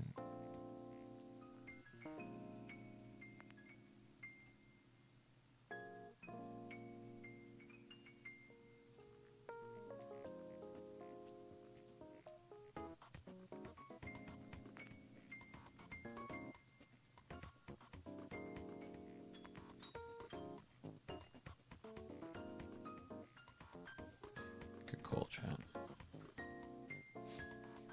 Even you tell me where it was, I still had to fucking find that myself. Fish thief. Yeah, I was thinking it was probably going to be rotated. When you weren't looking, someone came by. God gives his biggest umbrella to his wettest soldier. When you weren't looking, someone came by and gobbled up your fish dinner. The three brothers near the scene of this dastardly crime had this to say. Oh my god, this again? How many times are we going to do this one? Me? Oh yeah, I ate it. It was nice too. B, I saw A eat that fish right up. B and I didn't eat the fish. Which one of these three brothers is lying to you? But one of them is lying. Okay. So this is kind of the opposite of not which one is telling the truth, it's which one is lying. Okay, so if A was lying, then he'd be saying that I didn't eat it. And he'd be saying that the other two are telling the truth. In which case, if B was lying, the other two were telling the truth, then B would say that A ate it, and then C would be like, B and I didn't eat the fish.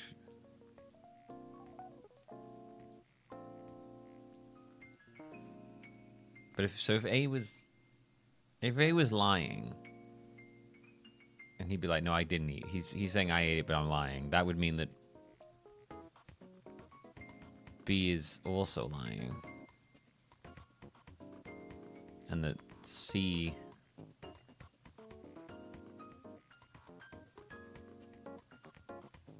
is lying?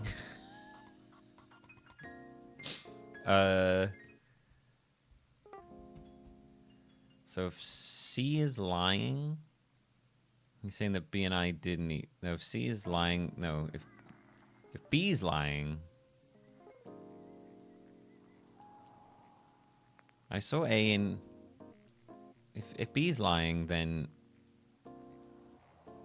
then A didn't eat the fish, and then C would be lying. You said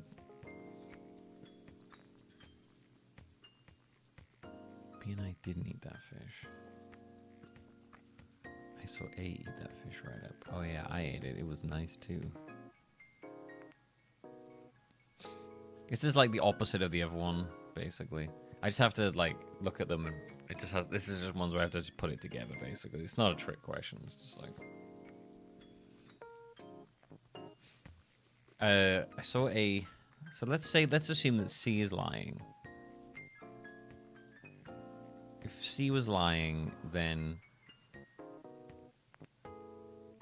B and C ate the fish. But that would also mean that B's lying. So it can't be C lying. So if B was lying, that would mean that A didn't eat the fish.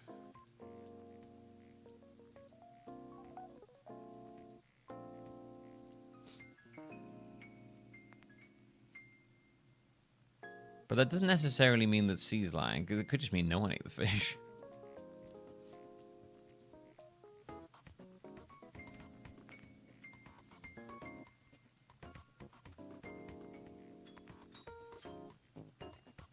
B is lying, C also can't be lying.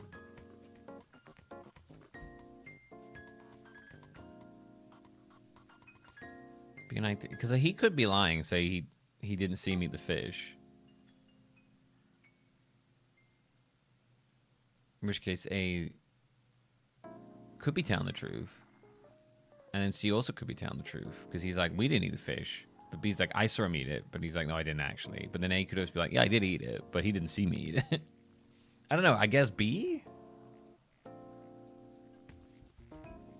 No. Okay.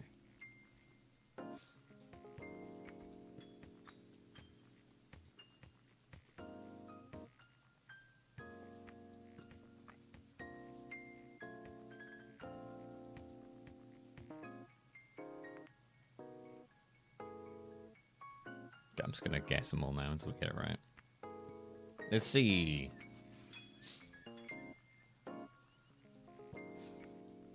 The liar here is C. A and C split your dinner and ate half each. The answer becomes clear when you realize that if A is lying, B must be lying as well. The same thing happens when you assume that B is the liar. Therefore, the only possible answer is that C is lying. A scenario that only works if C actually did eat some of the fish. Wow.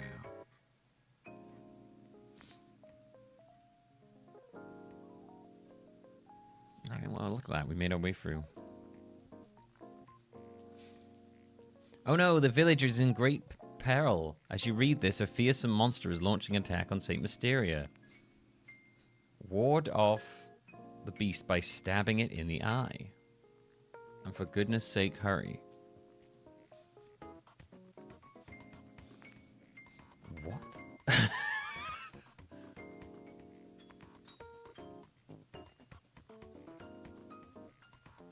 Oh, okay.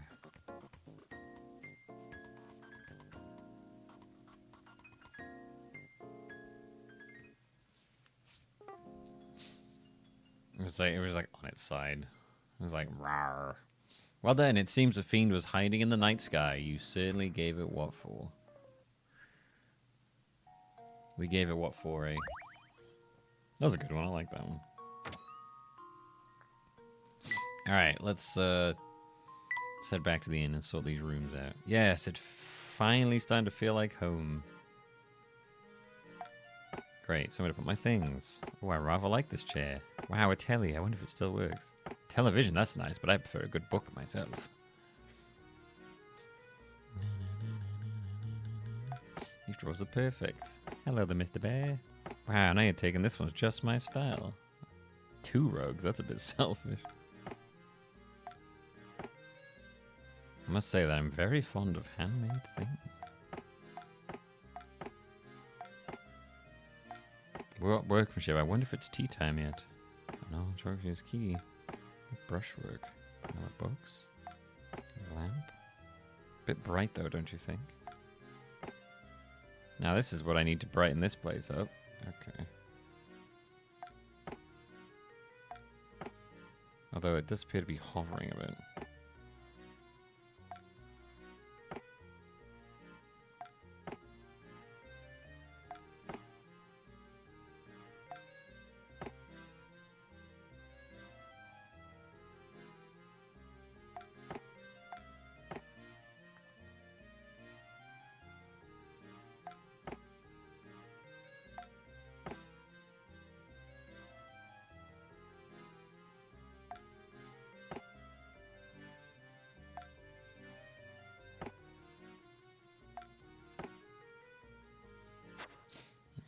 I'm not really sure who to give that one to.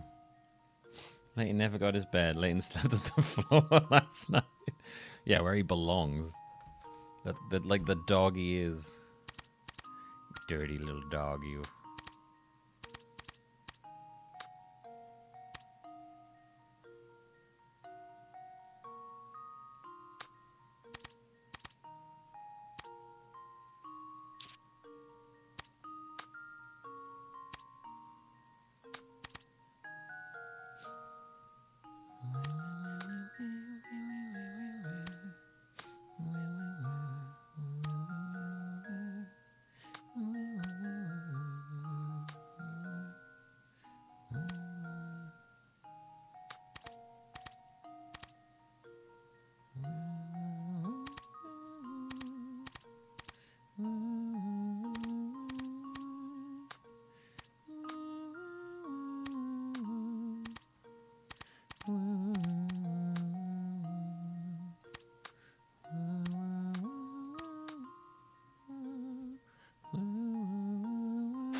Got a little dog. Look at a little robo doggy, huh? Don't know why we're making a robo dog, but why not?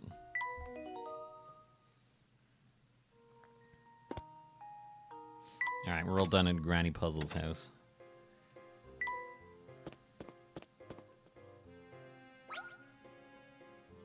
Oh, this time I've really had it. I thought this great puzzle, but I couldn't find anyone to tell it to. Oh, he's pissed again. You decide to rent some space in a flower garden, informing the owner of the garden that you need enough space for 12 plants. He tells you that there are 4 suitable allotments available, A to D. The rent for each allotment is calculated by area, but on top of the rent for the 12 plant-sized spaces, there's also a separate charge for the fence around the whole allotment. With this in mind, can you tell which allotment has the most expensive rent? The area, but on top of the rent for the 12 plant, there's also a separate charge for the fence around the whole allotment. Okay.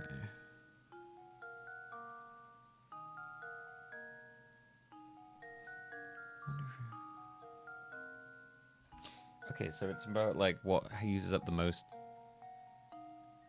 fence, I guess?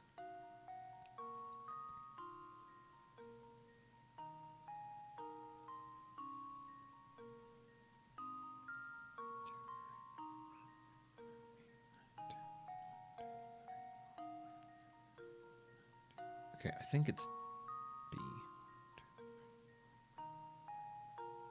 Oh,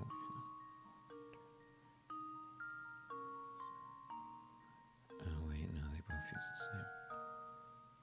1, 2, 3, 4,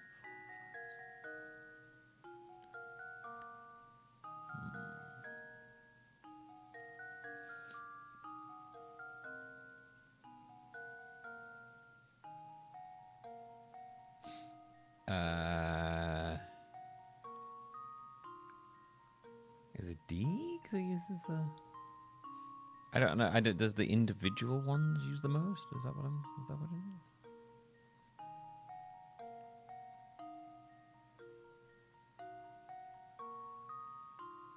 1, 2, 3, 4, 5, 6, 7, 8, 9, 10, 11,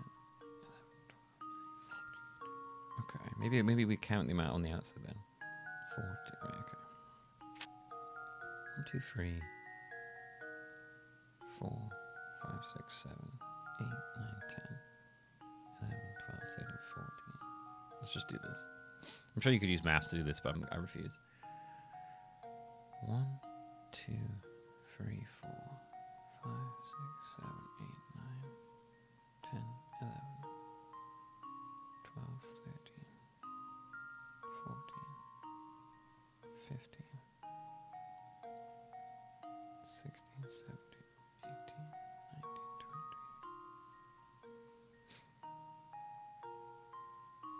1, 2, 3, 4, 5, 6, 7, 8, 9, 10, 11, 12, 13, 14, 15, 16, 17, 18. 1, 2, 3, 4, 1, 1, 2, 3.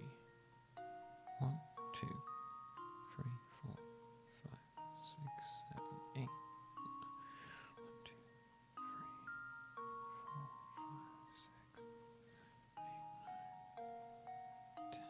1, 2, 3, 4, 5, 6, 7, 8, 9, 10, 11, 12, 13, 15, 16, 17, 18, 19, 20. Oh, that's like 26 separate pieces. Okay, so I guess D.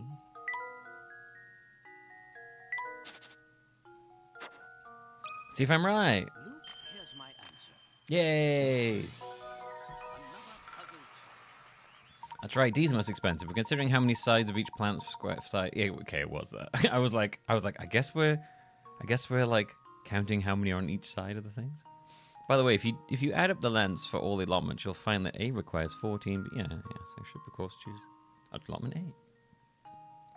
Yeah, allotment A is by far the least expensive one. Oh, come on. I was ready to tell you the answer on everything, but no, you had to go and ruin it by answering before I said it was okay, didn't you? He's me.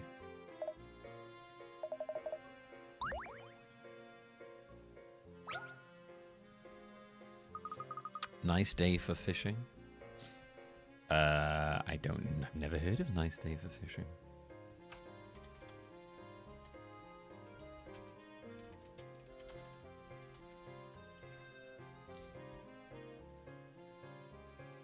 Nice day for fishing.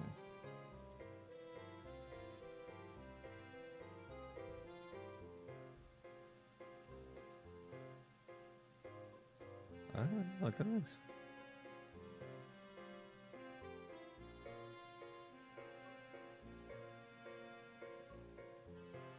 Oh, wait. Blair and Doc, you're not on the list of 100 month subscribers. You should be.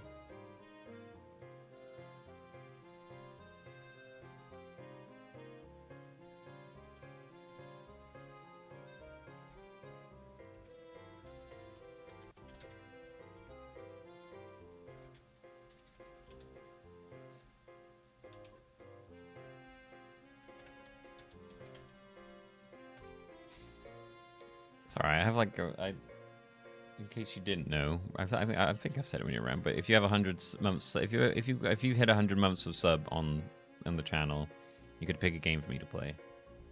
If you want, you can pick Nice Day for Fishing if you want. It's up to you. You can pick that. You can pick a game from your childhood. You can pick whatever. Whatever, whenever. You don't have to decide now. You can just pick one whenever and whenever you want. Maybe I should set a Discord channel for people to just throw their game suggestions in. Although not everyone is on the Discord, so... It's a fine game, but you fight the fish. Oh. Man, that does sound interesting.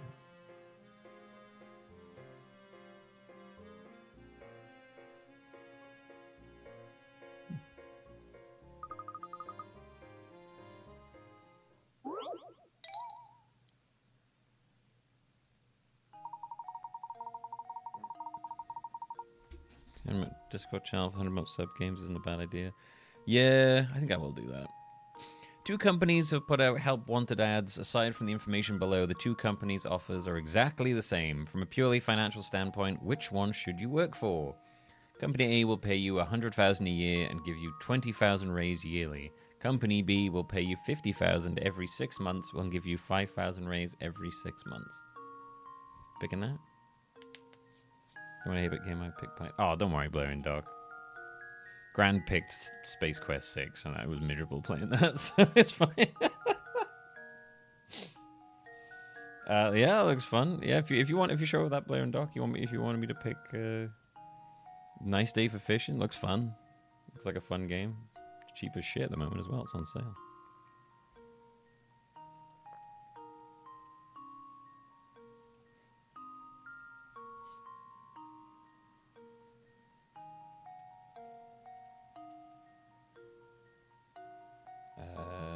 Nice Day for Fishing, okay.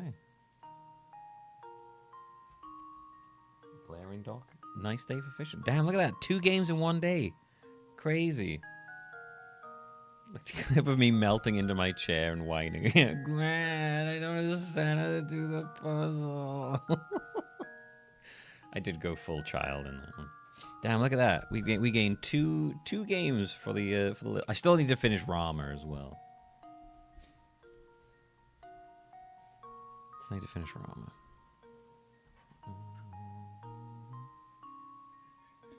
Well, technically, I don't need to finish it, but I don't always finish the games that I play for those. Sometimes I do, sometimes I don't. I never finished Ender Lilies. That was Atom Dragons. I still don't know who suggested Dragon Quest VII. Just between Falchion and Atom Dragon, someone hit 100 months, but I never wrote down their name. And they said Dragon Quest VII.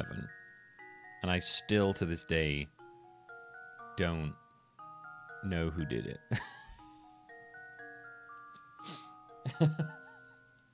I still have no idea who did it. Here's the hang on, you can see the list there. Because Falchion was the first one, and they picked El Shaddai Ascension of the Metatron, which was quite the game. I don't mind playing games that I wouldn't normally pick for this, because sometimes I will get a game and I just wouldn't have thought to play that, and I'll be like, oh, that was actually really fun. Like El Shaddai Ascension of the Metatron, I would never have picked that myself, but it was weird, but I had fun playing it. Sheepy A Short Adventure. Again, probably wouldn't have picked that myself, but I actually had a lot of fun playing that too. Later Alligator. Another one I wouldn't have picked. Really fun. That was Styx. That was a really good one. Deus Ex Human Revolution, which I had played before, and I still enjoyed that. Epic Mickey. Hadn't played that. Probably wouldn't have picked that. Tomba was great by Science. Tomba. I enjoyed Tomba.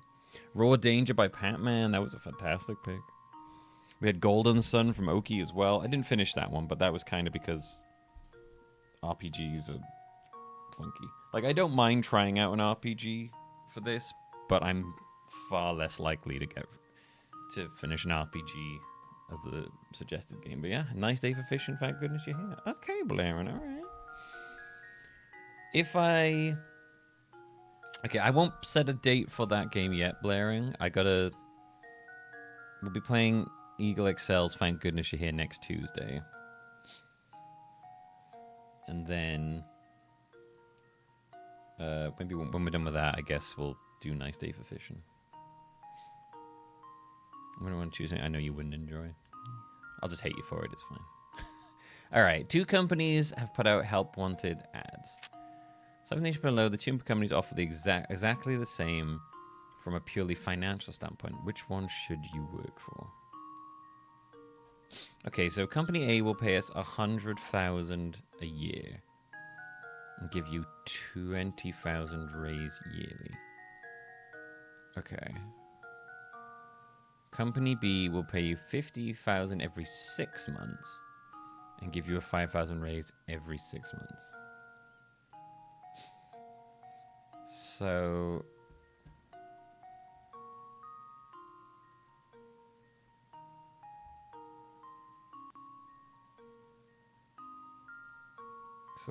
it'll be like 120. So after 1 year it'll be like 120. If you work from a year, yeah, and give you a yearly raise. If you work for a year, we'll get that. After 2 years, we'll be making 1,030, and then 3 we'll be making 1,600. 4 years we'll be making 1,080,000. Okay. 100, and then like after 5 years we'll be making 200,000. So company will pay us 50,000 every 6 months. So after a year we'll still make 100,000, but every 6 months we'll gain a 5,000 raise. So after a year we'd be making 60,000. And then after 2 years we'd be making 70,000. And then after 3 years we'd be making 80,000. 4 years we'd be making 90,000. 5 years we'd be making 100,000. I feel like overall, after a while, the 5,000 a month every 6 months would slowly overtake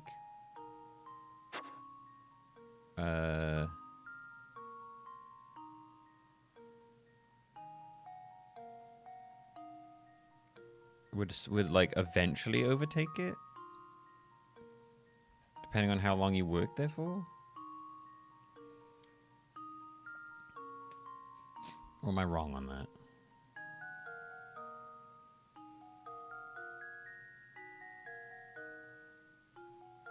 No, because hang on a minute. We get paid 50,000 every 6 months. Wait, so no, hang on a minute. No, I'm not thinking correctly here. So after every 6 months we get paid 50,000. So then after a year we get paid 60,000 every 6 months, and it'd be 70,000 every 6 months. 85. Yeah, okay. So then after 5 years we'd be getting paid 200,000 a year, and then yeah, okay, no, it's That should do it. Yeah, as seen in below, if you actually work things out, you'll see that the salary for Company B will always be 5,000 higher than the corresponding salary at Company A. Oh, I did that wrong, but yeah, okay. I forget. 50,000, then 55,000, yeah, okay. And 6,000. Yeah, okay. Ooh, that extra 5,000. You're making like 100,000 a year. That extra 105,000 a year.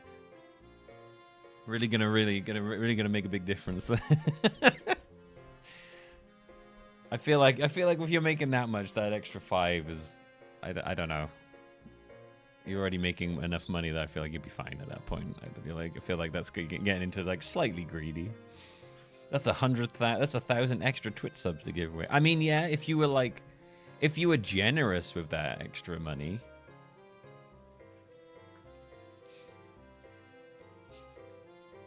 Yeah, but you're getting into like super big numbers. That extra money starts the more money you make, the more money you get on top of that, the less it means. Do you know what I mean? You get into like joke numbers.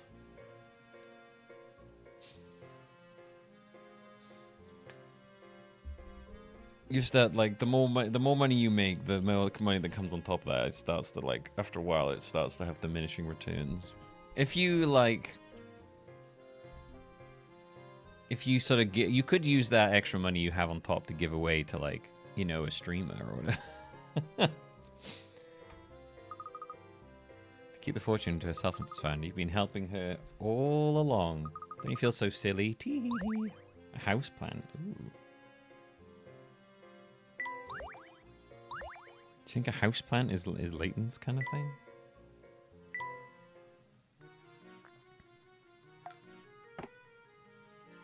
The delicate emerald hues of nature, just lovely. All right, here you go. Okay, Layton's a plant freak. He gets all horny for plants.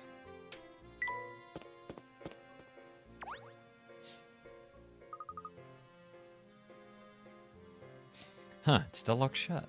Just when will this place open? I wouldn't get your hopes up. The gate's covered in dust. I don't think anyone's been here for a long time.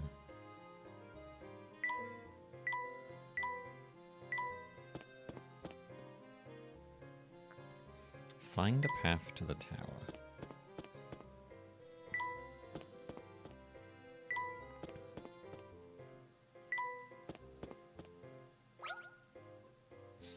You two are certainly crazy about puzzles, aren't you?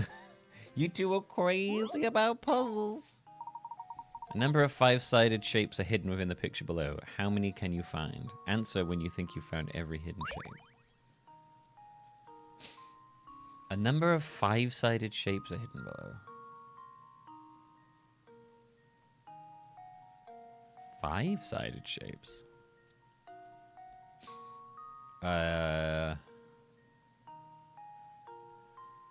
Okay.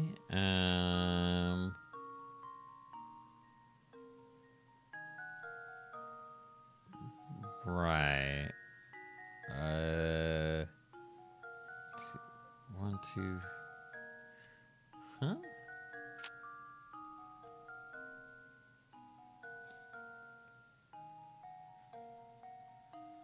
A number of 5-sided shapes. What? Well, I can see a triangle, a triangle, a triangle, a triangle, a square, slash a diamond, like a big square on the outside.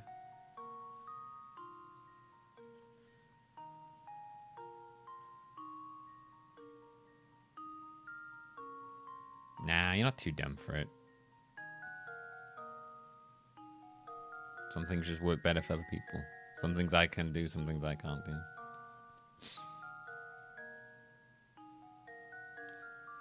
What?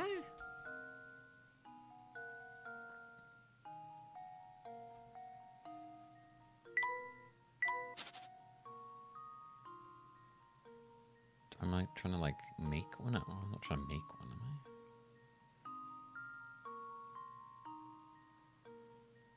We fold in it? Oh, maybe, I don't know.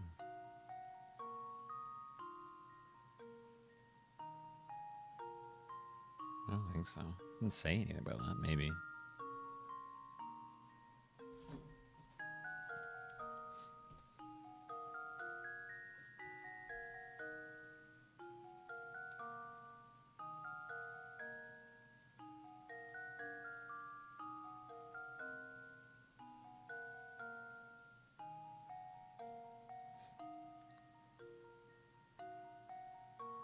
I mean, if we cut them off, maybe that's what they mean. Like,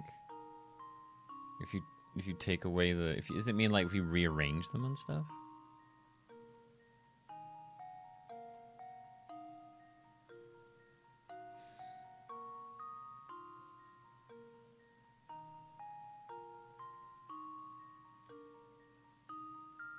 I don't know, chat. Well, what are you thinking on this one? I'm not sure on this one. I don't think this one's clicking for me.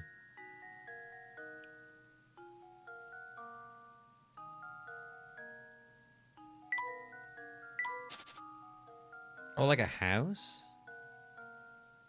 1, 2, 3, 4, 5. Oh yeah, 1, 2, 3, 4, 5. 1, 2, 3. Oh, so like 4?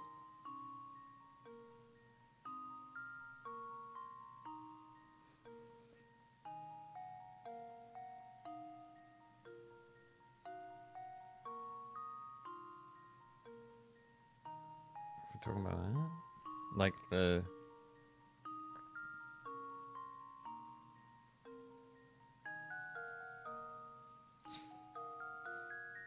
And then... envelopes as well. That's like a 4-sided one, isn't it? And then you...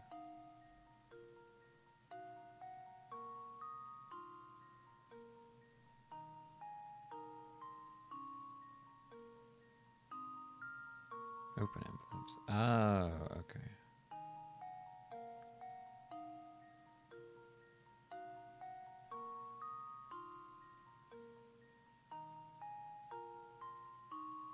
Right.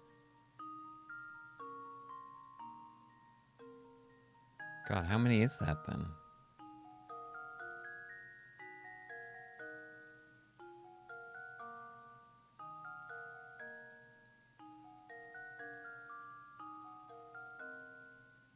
Eight? 4, and then...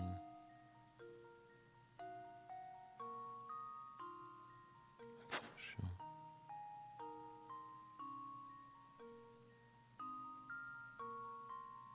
These 3 distinct shapes of 4. Struggling to see the other ones. Like 12 minimum, maybe? How is this envelope in a secret? I'm having struggle with the envelope one, like picture in my head. I think I kind of know what you mean, but my brain's having a hard time doing it. Diamond.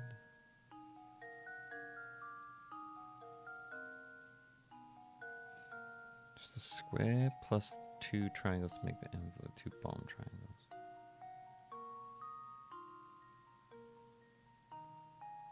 Oh, I see you mean, right. Like...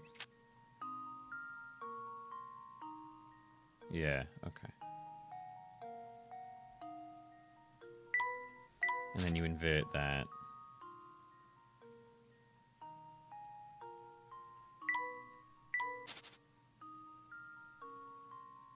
You invert that. Okay, so that's like 8. Because we've got the houses and then that.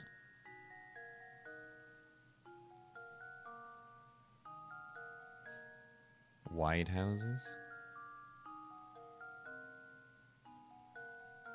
Oh, instead of like letters, I see what you mean,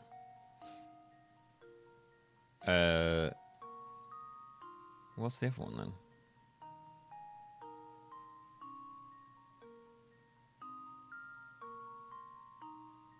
The way these games tend to work, Jamie, it's probably like every variation.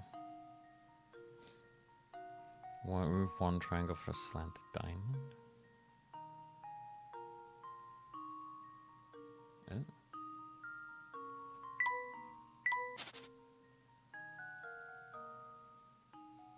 Oh, I see what you mean, yeah. Oh, yeah. And then that'd be, so yeah, like, maybe, let's try 12, shall we? It's probably more. There we go. Ah, it is 12. Good teamwork there, chat. Yep. 3 different types of pentagons are hidden in the shape. Since each shape can face 4 different directions, you have a total of 12 unique pentagons. What cunning lads you two are.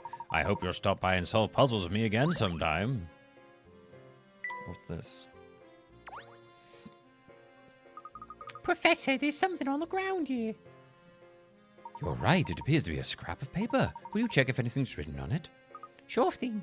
Let's see here. The boss complimented my latest model today. He's a good guy, and he's given me a new sense of purpose. I'm sure this is my true calling. I want to perfect my skills so I can repay the man for his generosity. This sounds like a great deal like a diary entry, doesn't it? Judging by how the writer uses the term the boss, I imagine he was under the employ of the Baron. I've constructed models to fit every situation, just like the boss asked me to. I have to smile when I see how interested he is in them. That's the end of the entry. You suppose this person made some sort of models for a living?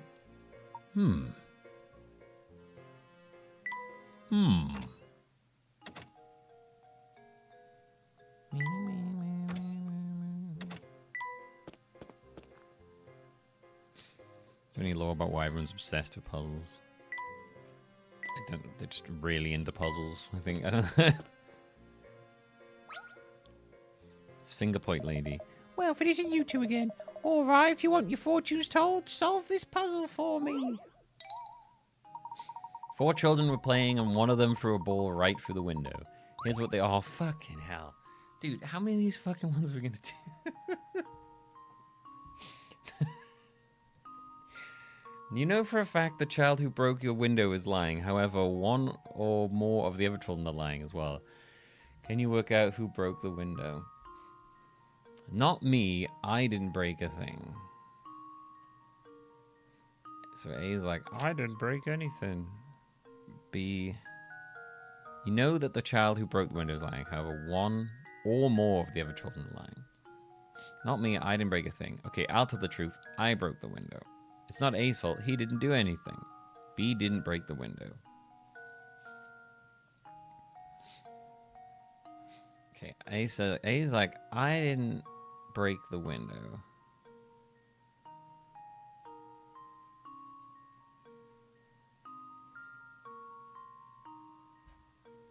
Okay, I'll tell the truth. I broke. So is B trying to take the hit? If A broke it, and then he's lying, that would mean that C is also lying.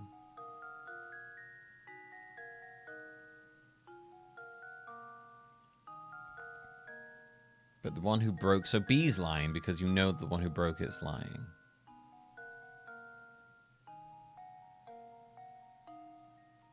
So he wouldn't. So he couldn't be, has to be lying there.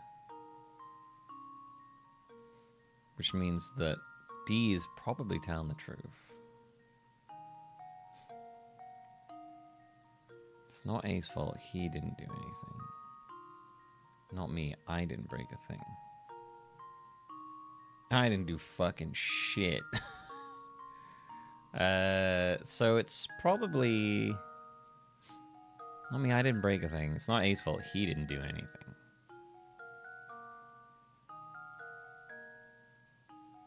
It's probably C or A then?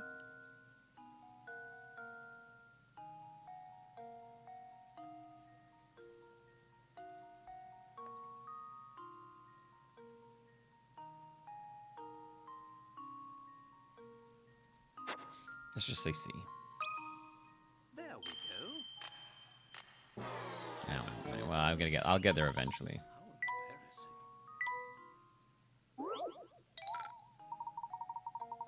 So I'm now gonna say that it's A.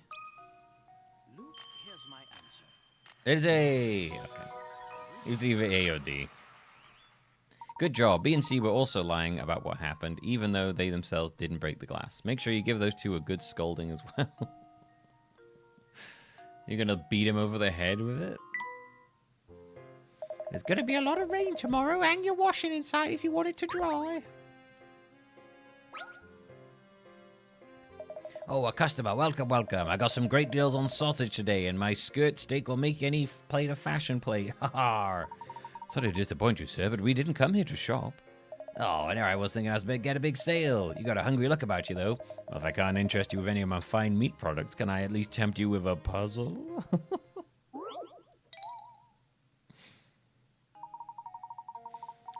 Oh, fucking hell. Oh, my God. How many of the... Jesus Christ. Somebody ate the butcher's sausages. Here's what these 4 boys have to say. B ate the sausages. Only one of these rascals is telling the truth.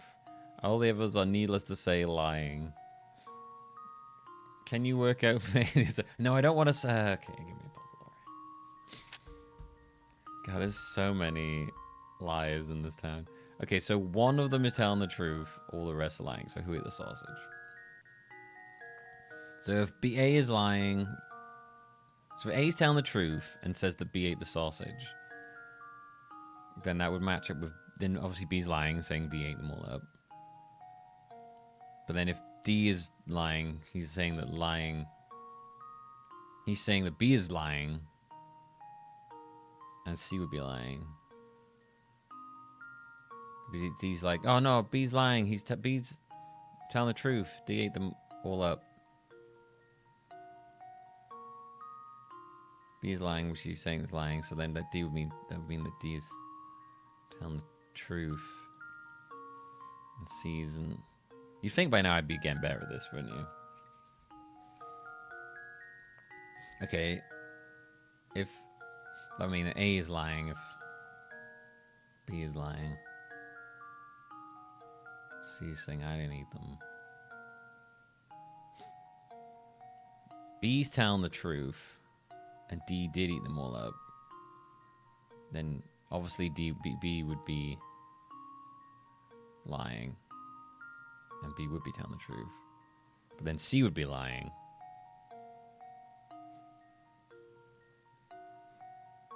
I think C is telling the truth, which means that if B ate this, if he's lying, then B didn't eat the sausage. If B's lying, D didn't eat the sausage. If B is lying, then D is telling the truth. Oh my God, I'm just gonna guess. I ate them. That should do it. Like, I had a chance of getting it right. Okay, it's B. Luke, here's my answer. Just making our way down the list. I'm just getting real sick of these fucking puzzles now. Now it's C. I accuse all of you. It was C. C ate the sausages, and the only person telling the truth here is D. If you assume A is the culprit, both C's and D's statements must be correct. Choose B and the other 3 boys' statements must be true. If you make D out to be the culprit, then what both B and C are saying must be true.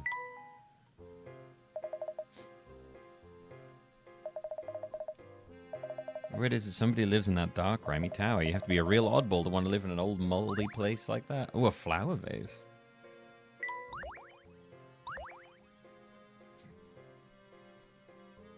I think that actually might be a bit too modern for... Like... Wonderful face. You look better with flowers in it. What a lovely vase. Ooh.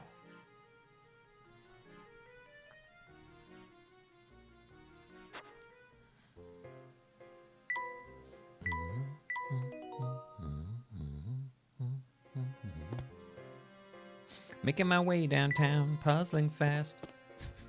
Puzzling all the puzzles. There's a hidden puzzle here. Red and blue 1. The box below holds blue balls and red balls. As you can see, the color of the balls and their respective areas don't match. Slide the balls around so the blue ones... Okay.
Hey, we got that.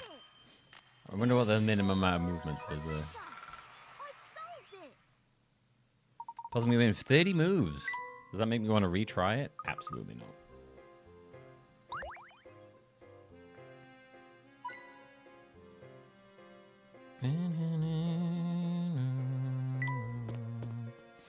Ooh, something on the floor.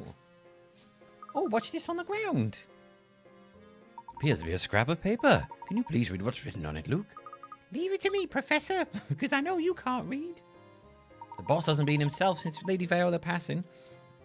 And he shows no signs of recovering. That's why I've decided I'll make one as a tribute to Lady Viola. I'm sure it will put a smile back on his face. Ah, yes, now it makes sense. Could our mystery author be him? I've worked me fingers to the bone, trying to cheer up the boss.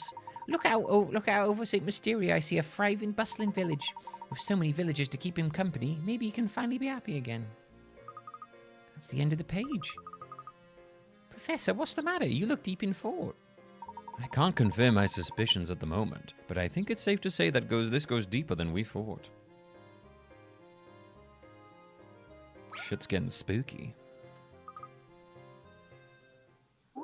Is the professor a letter? Hey, Luke, why don't you read this? In front of you sits a blank paper cube that you've decided to paint. You need to paint the cube so that all the faces that touch are different colors.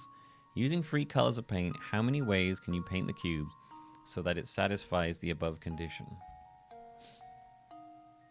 Each painting scheme should be a different pattern, just not the same pattern with the colors rearranged. Also, you can't leave any side of the cube blank. Using 3 colors of paint, how many ways can you paint the cube so that it satisfies the above condition? Cubes so all faces that touch are different colors. Each painting scheme should be a different pattern. Not just the same pattern with the colors rearranged. Okay.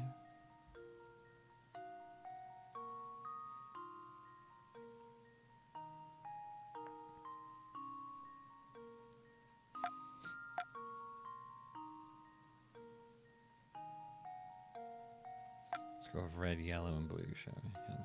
So, like...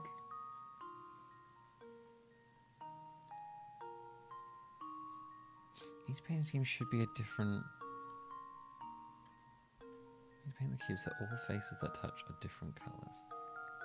So you're saying that we can do, like, different cut... So you're saying that, like... I could make, like, this one, like, partly red, and then, like... partly blue, and then partly yellow.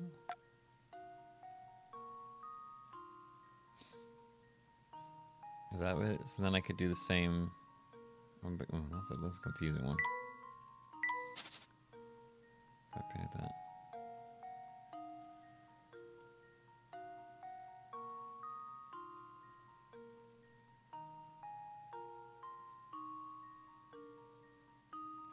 I'm a bit confused by the phrasing of this question.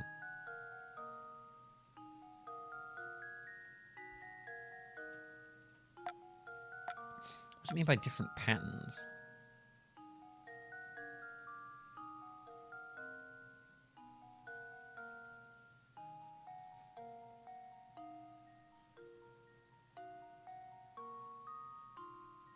Each painting scheme should be a different pattern.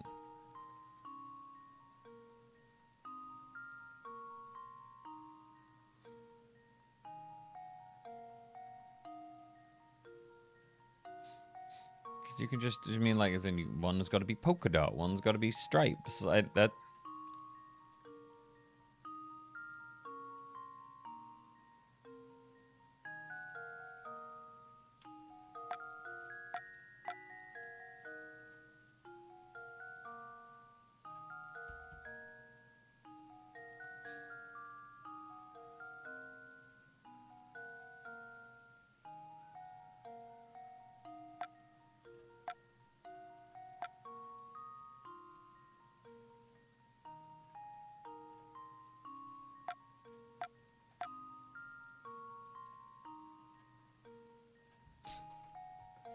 I'm a bit confused by that one.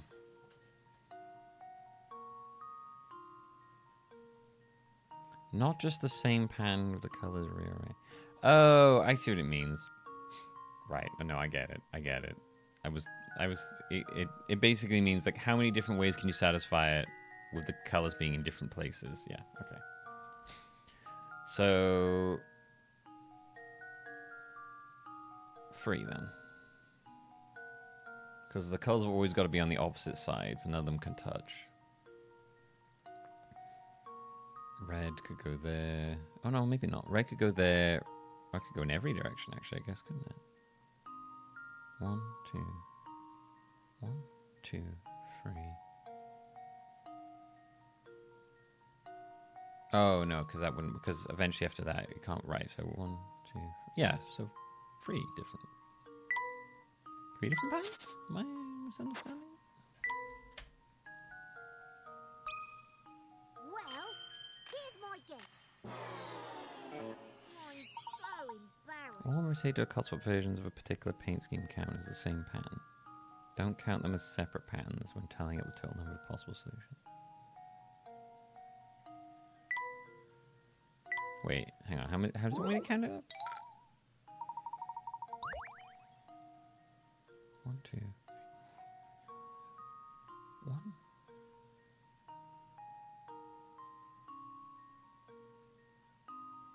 1, 2, 3. Oh, I'm a little confused by the wording of the question on this one. How does this sound? I've let you down, Professor. Okay, that's the same pattern. So am I counting the individual patterns of each color? 1. Red goes there, red goes there, red goes there. 3.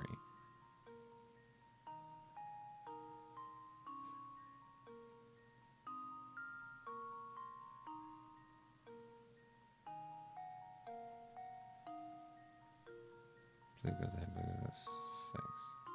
Yellow goes there, yellow goes there. 9?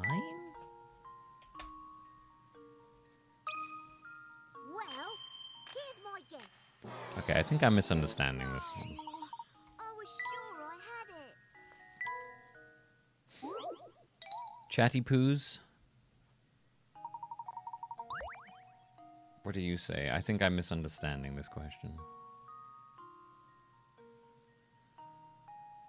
You can't mix the colors, right? That'd be weird. That would make too many. Unless it is counting that.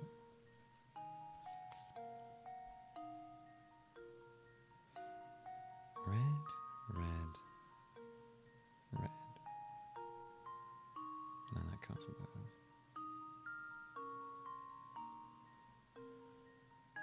If you could get the same pattern by rotating the cube, it doesn't count as a different one. Was that what it's saying? Well, it's like 1, right? Well, here's my guess. Oh, right. I didn't really understand that. Yeah, okay, because yeah. All right, yeah, okay. Yeah, I didn't really get that. Oh man. My phone's nearly dead. Free percent charge left. Hee hee, oh my, it's not every day I see a handsome buck around these parts. You look so impressive, dearie. Let's see if you got the brains to try this puzzle. I'm happy to solve a puzzle you have, madam, but I don't believe we've met before. You are, Yeah, you want to know my name, dearie? Then solve my puzzle. I don't want to know your name that much. It's fine. You've scattered a deck of 52 cards and 1 joker face down on a table, so that you don't know which card is where.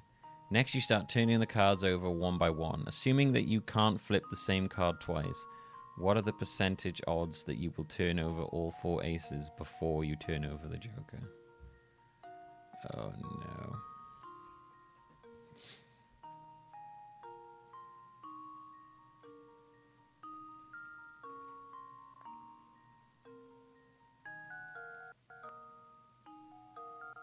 It feels like one of those ones where I have to do things and my brain won't do properly.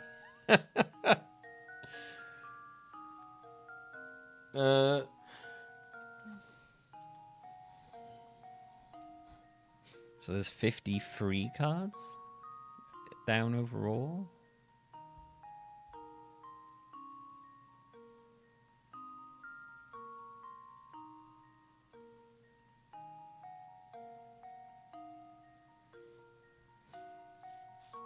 What are the chances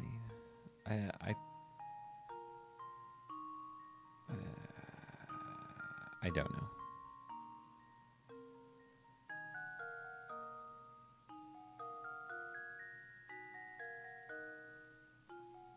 Help chat. We're doing percentages and my brain's broken.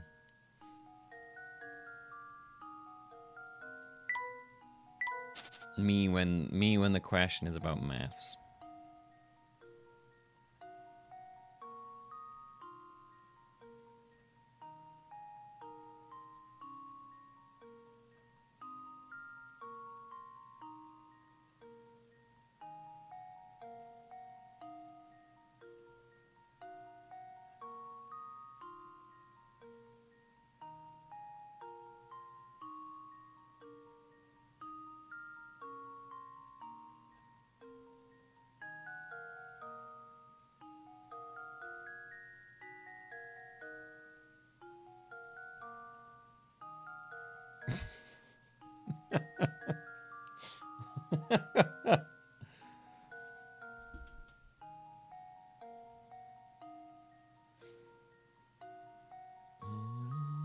We just ignore them all minus the Joker and the thing. Oh, so just like 20% chance then?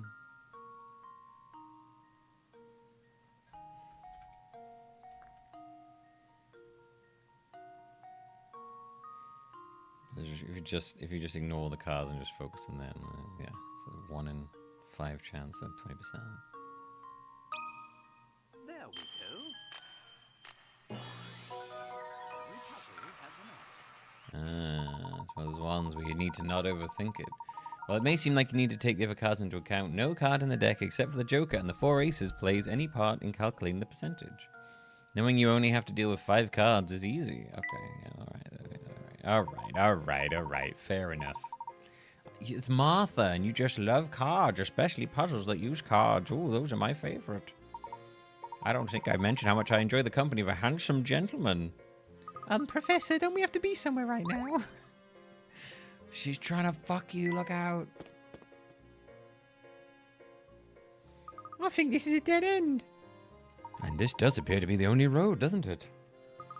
Gosh, that tower does look awfully ominous, doesn't it? Seeing it up close, I can understand why the villagers are so scared of the place. Let's take a closer look at this wall. There might be more to it than meets the eye.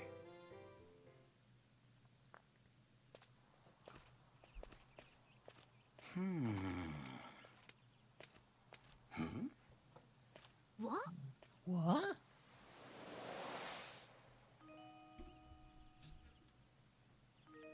And who might you be? Well, I'd rather not say. Rather not Why say. not? What are you hiding? Killer! We seek access to the tower. Do you think you could help us, miss? The tower? Oh shit, Satan. Oh, wait!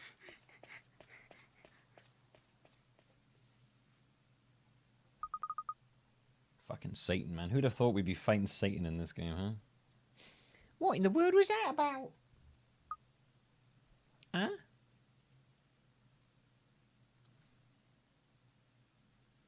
Professor, what's this? A Ferris wheel ticket? Very curious indeed. Luke, that girl might have dropped this to tell us where we should head next. But why would she want us to help us? Your guess is as good as mine. Luke, still, I can't help feel that she's trying to help us. Well, your intuition hasn't ever been wrong. Let's see what we can find around the park's Ferris wheel. Oh, fuck, this Satan again. That's right, Layton. Go straight to the park. You've been a thorn in my side for too long. I think it's about time for you to disappear for good.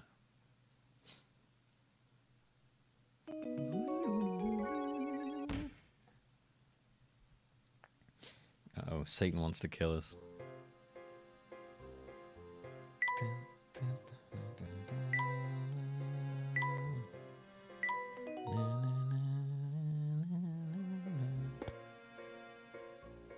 Best chapter, walking up the road.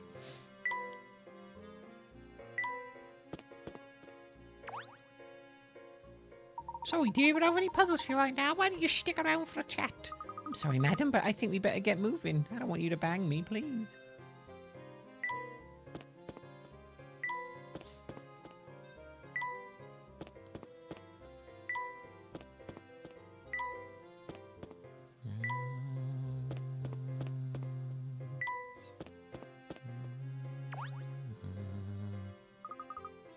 This park's been closed every time we've come by. Why do you suppose that is, Professor? I haven't the foggiest idea. Perhaps we should ask someone at the village hall. Does the park hold the way into the tower? Search the park grounds to find out. Be-do-do-do-do-do-do.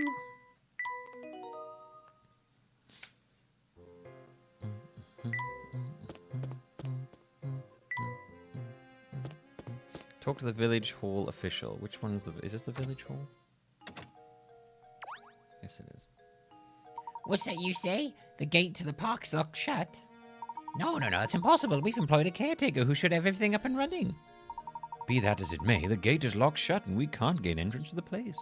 Would you please open it up for us? That sort of thing's the job of the park caretaker. I strongly advise you go and find him. Well, where do you think we might find this caretaker? Now that's a good question, isn't it? Managing the park is the caretaker's duty, but who knows who manages the caretaker? I can't say. It's not one of my duties. Oh, fuck. Everyone's passing the ball, dude. Typical bureaucracy. As Luke says that. What bureaucracy? He manages the village sewer systems as well. Now, unless you have some form you need to fill in, I strongly advise you to get out. Gosh, he's rude. The sewers? Unpleasant as it might be, that's the one place we haven't searched yet. Perhaps we'll find a clue to our mystery down there. I've only seen one manhole in the village. Oh, right, that one path to the park. Well, it's a dirty job, but someone's got to do it. Off we go. Sorry, I can't possibly help you because you haven't filled in the recommend forms for going into the sewers or whatever the fuck it is you got to do. Who's this fucking weirdo? Excuse me, are you by chance the park caretaker? No. I'm an explorer of El Mundo. Right now, I'm trying to familiarize myself with the local culture. Oh, please pardon my mistake then, sir. I have a pleasant day. Oh, wait for one momento, s'il vous plaît. I just saw a man in work clothes pass here. Could he be the caretaker you seek? He could be. Which way did he go? Probably to the right. Pero maybe to the left. I see. You feeling all right? You seem a bit directionally challenged for an explorer. I just arrived here after years of world travel. Je ne sais pas the local geography here, that's all. I see. In that case, please forgive me for making another assumption. Now, please excuse us as we need to get going. Wait, which way to the Villaggio? Donde está the train station? Okay, this person, I already hate this character.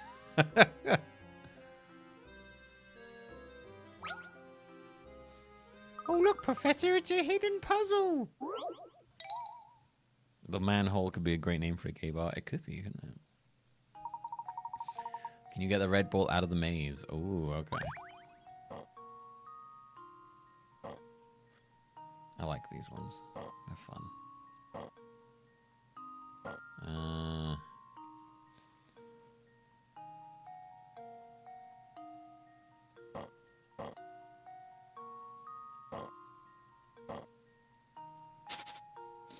Okay, how are we gonna...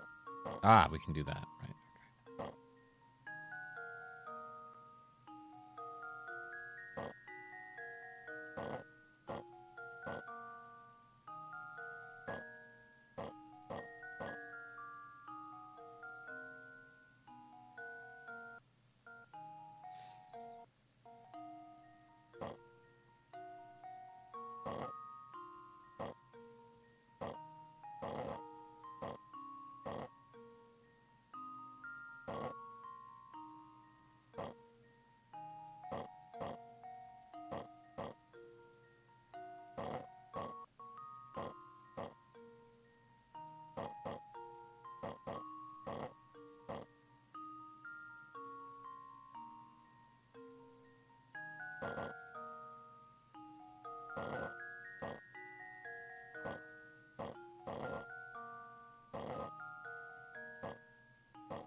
I've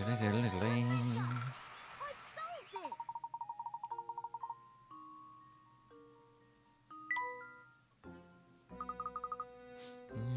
No problems. Now let's go find more puzzles. Yeah. We don't need any more puzzles, Luke. I think you've puzzled quite enough.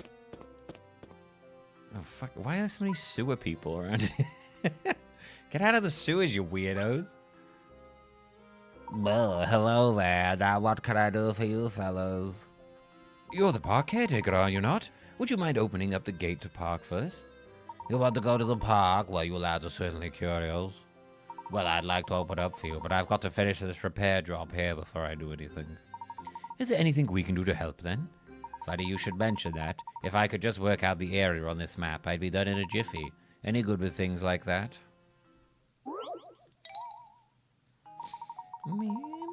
Hey, Kosha.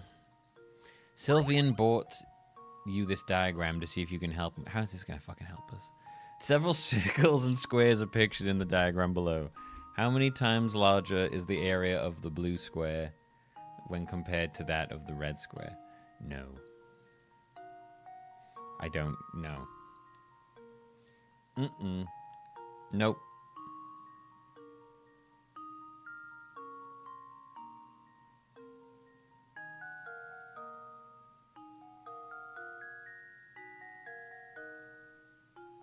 It's 2 times larger because there's 2 boxes. I don't know. I don't know how to do this shit, man.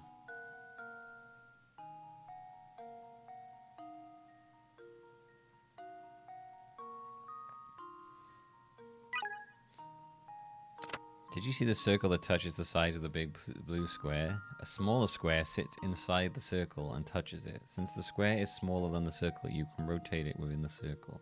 I'm sorry, what? What's that got to do with anything?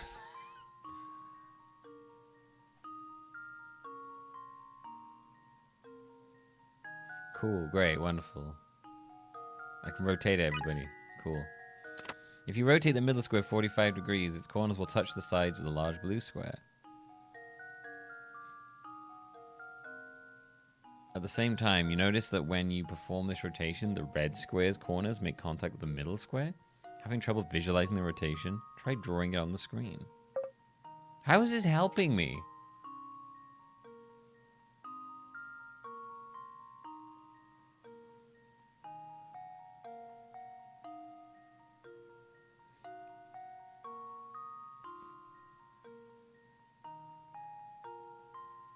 Cool, great. From the rotation described in Hint 2, draw 2 perpendicular lines from the outside circle through the middle to divide the squares into 4 quadrants. Do this and you'll see that the middle square's area is equal to half of that of the blue square. Try it yourself.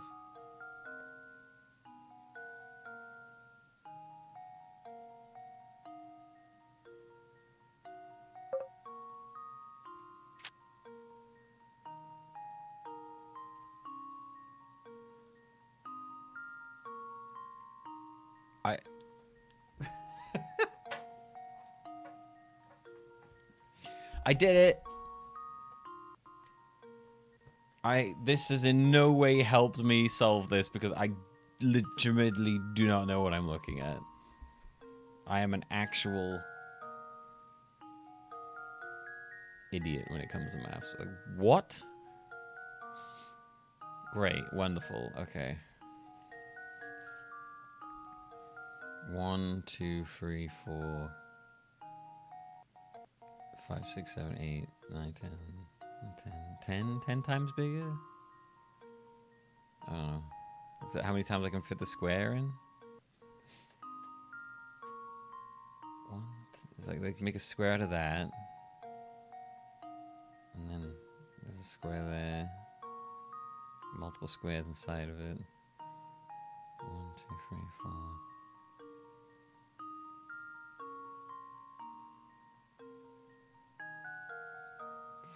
Is it 5 times bigger? Is that what I'm saying?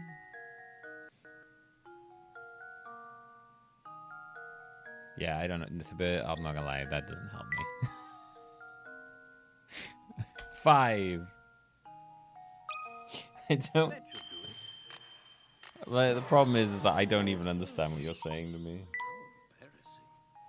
I've said it many times. I suffer incredibly from like I don't know, maths anxiety or just like general math just confusion.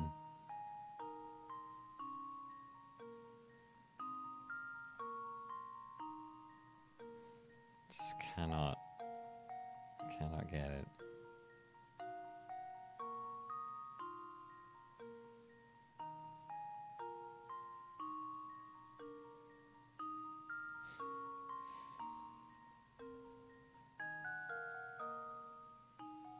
Chat, what's the answer?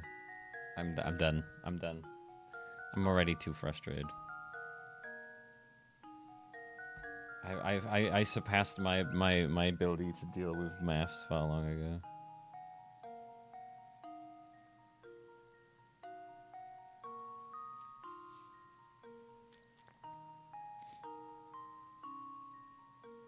Four. All right, 4 it is. Luke, here's my answer. Critical thinking is the key to success. Do you know what? I actually would have written 4 just based on this. 1, 2, 3, 4. There's 4 lines to the outside. If you rotate the middle square 45 degrees as shown in the picture above, the answer becomes apparent. No, it doesn't. The middle square has half the area of the large blue square. And the little red square has half the area of the middle. Honestly, like, I would have guessed. At the beginning, I was like, I could guess 4 because there's 1, 2, 3, 4 lines until the square on the outside. I wish I'd written 4. I've gotten it right by accident now. Fine work for both of you. Soon as I take care of this little puzzle. How did that help you solve any of your issues in the sewer? Yeah, that should take care of the mess. Now let's open up the park, eh? Just hold on for a second there. What are these sewer trolls? This is just your average citizen in the UK. You got something against the UK people, huh?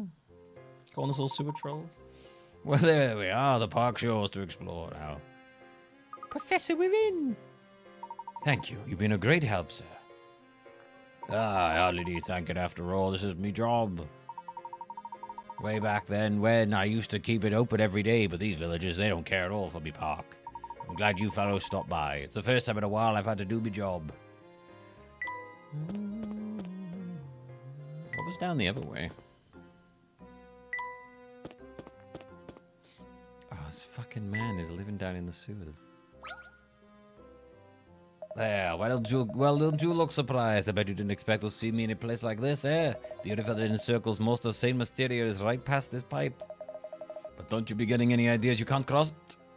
Give up on those ridiculous notions of returning to the rest of the world and settle down here. What the fuck? I suppose it's a rough transition to make. Hey, it's a puzzle. Wait, when did this become your trap day forever now?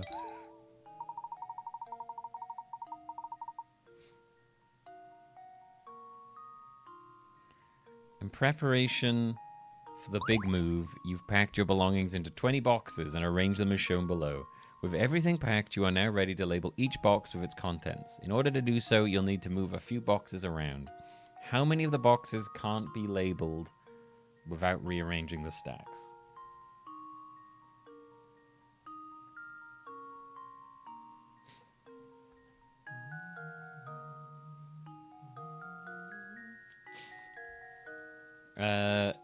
Not just so, you'll need to move a few boxes around. How many of these boxes can't be labeled without rearranging the stacks?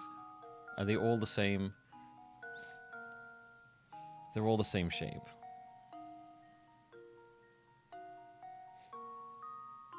Okay. So it would be 1, 2, so 1, 2, 4, 5, 6, 7, 8, 9, 10, 11, 12, 13, 14, 15, 16, 17, 18, 19. So it would be like 1, there's 1 there, 2, 3, 3. Because the only ones you couldn't reach would be the one behind this one, the one behind that one, and the one behind that one. Because you can reach all the rest of them ones. Yeah, you just look at it from like looking at it like a 3D space, basically. Luke, here's my answer. Every puzzle has an answer. Quite right. Moving down the top level, you have 1, 4, 6, and 9 boxes. The only boxes you can't access without rearranging the things are the free identical. Yeah, see, I can do 3D picturing of those. That's fine. I can do that. Don't make me do maths though. I like the way you get all fired up over puzzles. You're my kind of man. Hurry up and get settled. St. Mysterious, happy to have you. Stop trying to make me move in here, you weirdo.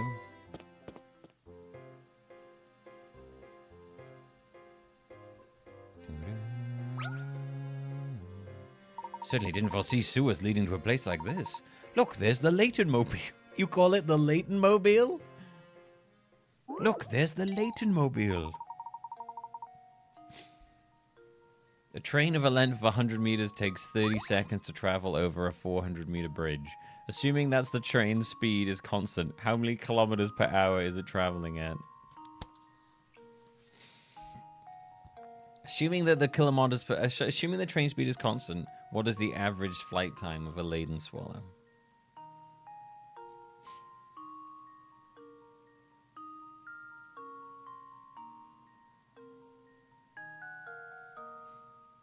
How many kilometers per hour is it traveling?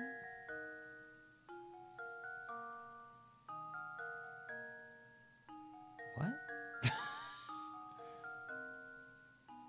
Why are we working out in kilometers? What the fuck? I don't know. Okay. Yeah, why is he giving us in kilometers per hour? I don't, that's not how I work out speed. I don't know. You're probably thinking this is a really bothersome calculation. Actually, there's a really easy way to work it out. Just make sure you get all the numbers right before you start. Alright, what's next? 100-meter train traveling over a 400-meter bridge. Yeah, we do speed in miles per hour, not kilometers per hour. For 30 seconds, you have to divide 400 by 30, right? While the train starts traveling over the bridge, the moment the front of the train is on the bridge, and it finishes once the end of the train has moved off the bridge. How far has the train traveled in this time? I don't know. Can you see that the train must travel 500 meters in order to travel completely over the bridge? If so, the rest is easy. 500 meters is 0.5 kilometers. 30 seconds is 0.5 minutes.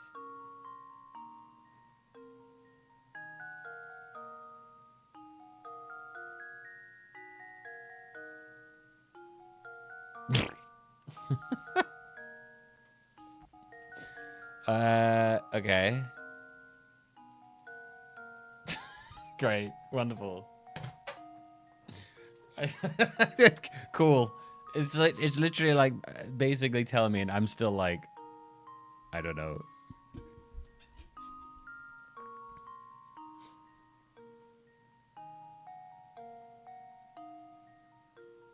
Accelerate frame rate is 0.5. 30 seconds is 0.15 minutes. So it's 0.5 times 5.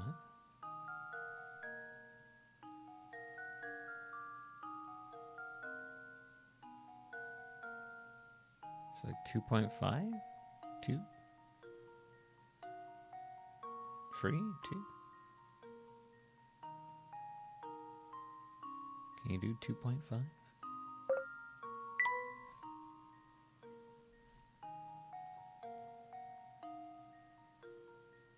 Okay, I'm just going with 2. How does this sound? No. See, this is how bad I am with this stuff, is that you could literally have it right in front of me and I still won't be able to understand what it's telling me.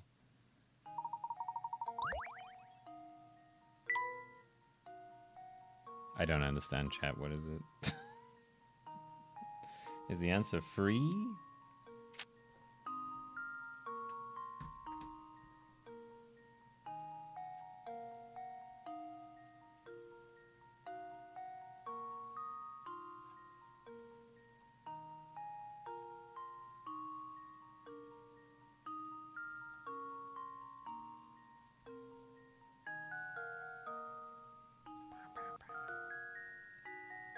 That's me shooting maps.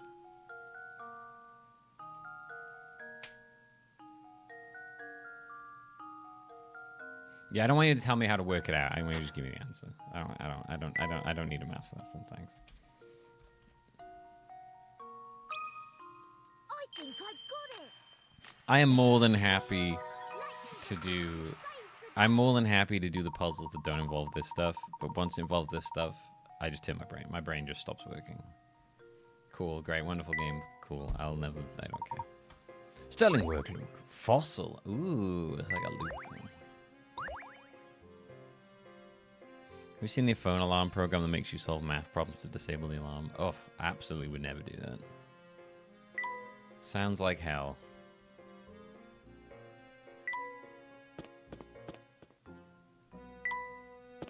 I'd end up just throwing my alarm into the wall.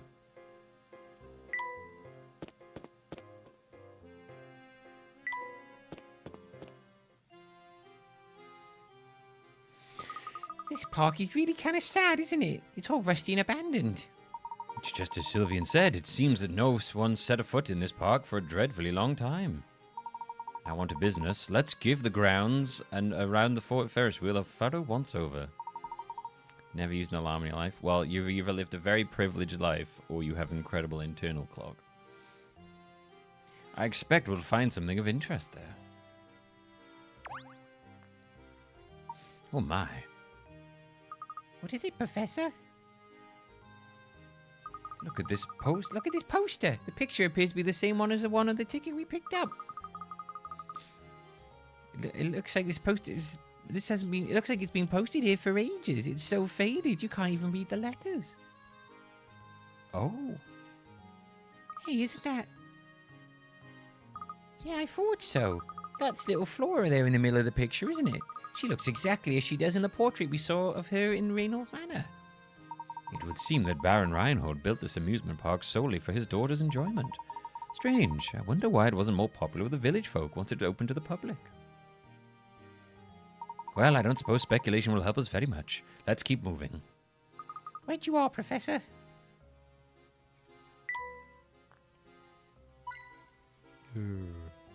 Yeah, I'm more than happy delegating any and all maths things in this to chat while I just solve the fun puzzles.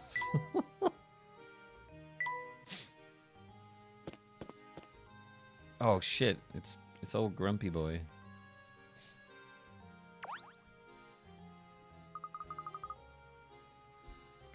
Look at this, Professor. It's lying on the ground.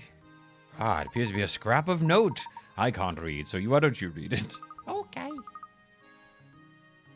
The older she gets, the more young Miss is catching on to this very village's secret. She seems lonely, which is probably why the boss asked me to build an amusement park for her. Yep, it certainly looks like I've got my work cut out for me. The young Miss mentioned here must be Flora. The whole park was built just for her. But I don't understand this other line. What's all this business about a secret in the village? I just wasn't ready to handle the boss's death. Poor young Miss. She's all alone in the world now. But no matter what happens, I have to keep going and take care of her in the boss's place. The page ends there.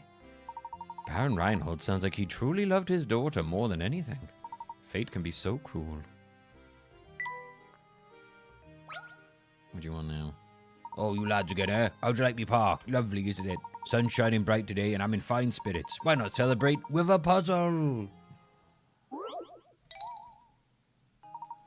A 2.5 meter deep water tank has water poured into it for 8 hours. Starting at 9 a.m., the water level rises by The water level rises by 60 centimeters in this time. However, it seems that water is leaking out again at night, because the next morning the water level has dropped to 20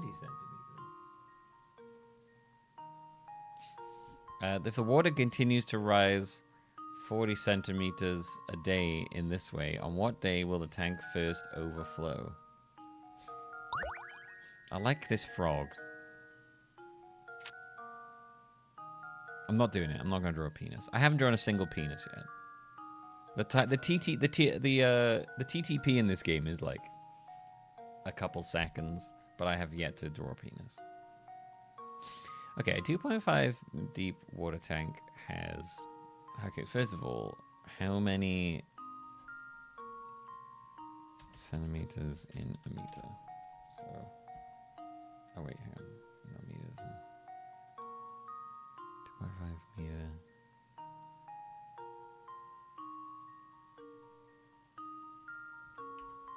100 centimeters. So 2.5 meters is 250 centimeters. Okay.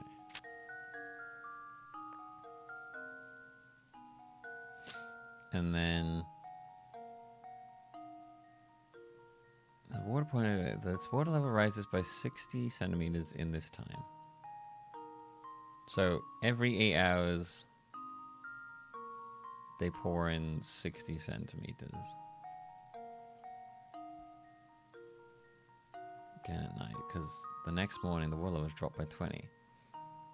If the water level continues to rise 40 centimeters a day in this way, on what day will the tank overflow? So for 9 a.m. till for 8 hours, so 10, 11, 12, 1, 2, 3, 4, 5, 6. So they pour until 6 p.m.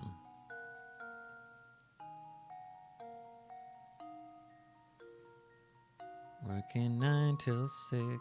What a way to make a living.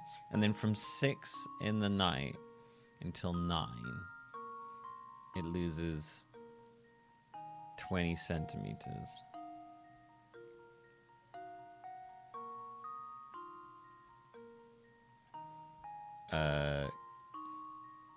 So that's, what, 6 till 9. So that's 7, 8, 9, 10, 11, 12, 1, 2, 3, 4, 5, 6, 7, 8, 9. So it's like 15 hours?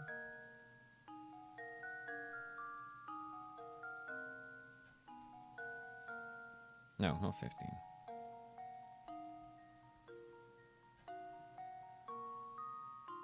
7, 8, 9, 10, 7, 8, 9, 10, 12, 1, 2, 3, 4, 5, 6, 7, 8, 9. Okay. So 15 hours. This is 20 centimeters. And then 6, 10.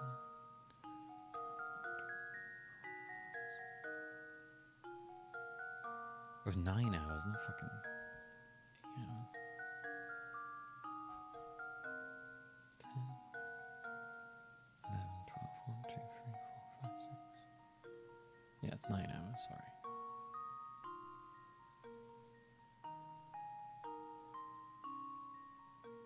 No, wait, hang on. Oh my god, hang on. Wait, what? Jesus Christ. What's my brain doing right now? There's too many numbers. 9, 10, 11, 12, 13, 14, 15, 16, 17. Right, so it goes till 5. Oh, fucking hell. Okay, hang on a minute. I'm adding things up wrong in my head. Okay, so it's 5 p.m., sorry.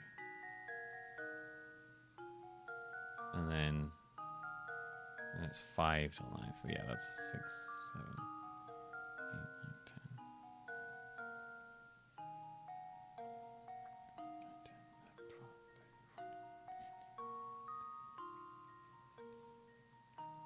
16 hours, yeah.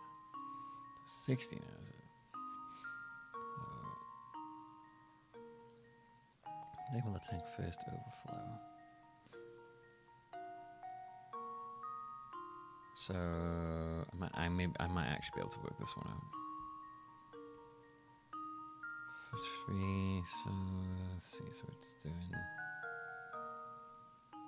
So every day it's gonna go So it's like...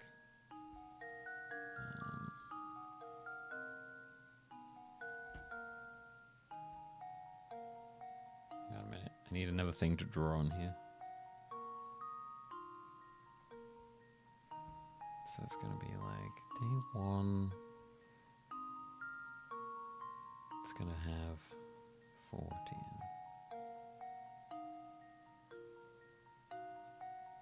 At the end of day 2, go. At the end of working day 1, you'll have 60.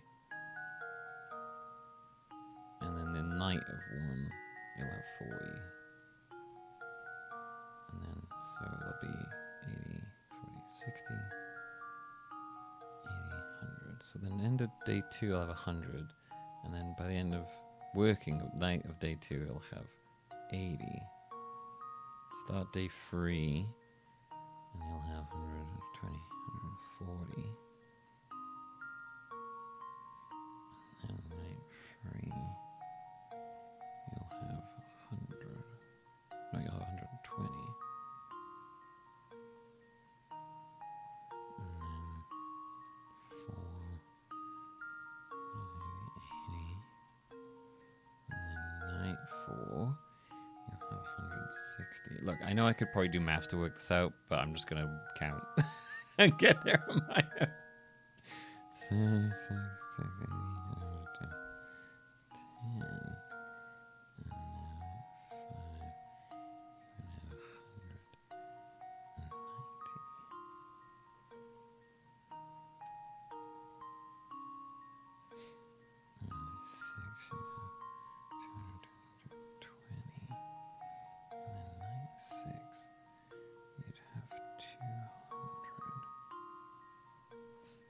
Okay, this is gonna take me too long to work it out. I could 100% do that. I could do it. I could count all the way up to 2,500, but it's gonna take me a while.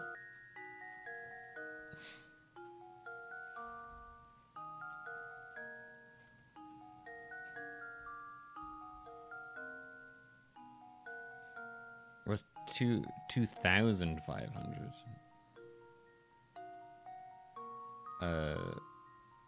Oh no, it's 250 centimeters. Oh shit, sorry, I'm a fucking idiot.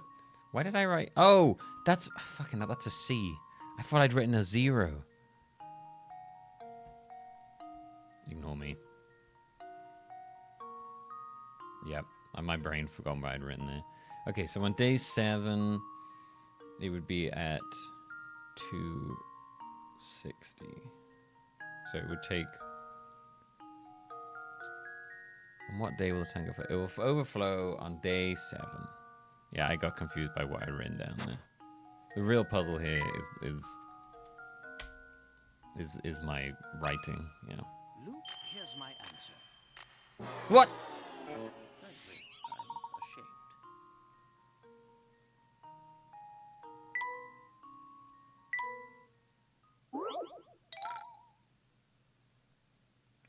I got wrong. I got it wrong.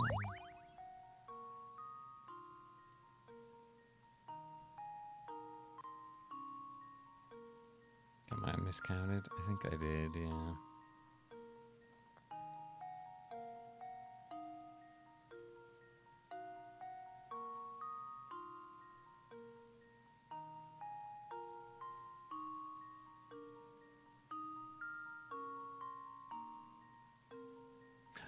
Oh, I miscounted on day 20, on day 5.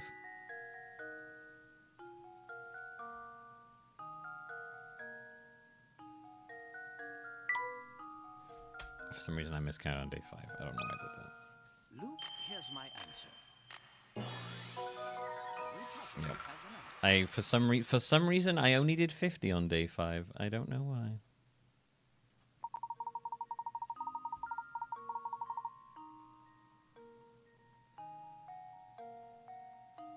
Yeah. Yeah, I was fine. I just miscounted it.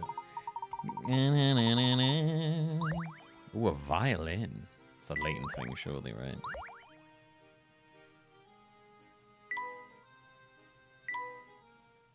Yeah, I just miscounted. Disappointing. Violin. I wonder if an old thing like this still sounds good. Wow, perfect. I'm learning the violin back at home. Okay, so he's big on that. Let's put the fossil. Oh, an ammonite. It's all swirly on the outside. What a find. It makes one reflect upon the planet's long history. Okay, that sounds like something he'd like. I wonder if it's tea time yet.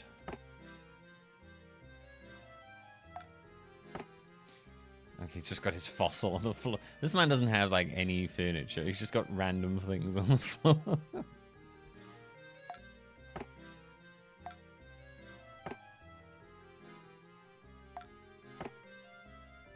Okay, I'm doing that one. I'm doing that so he has something to put his almanite on.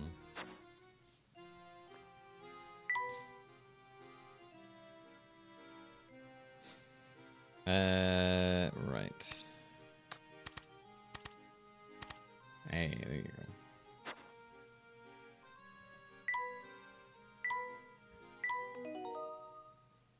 go. A gentleman's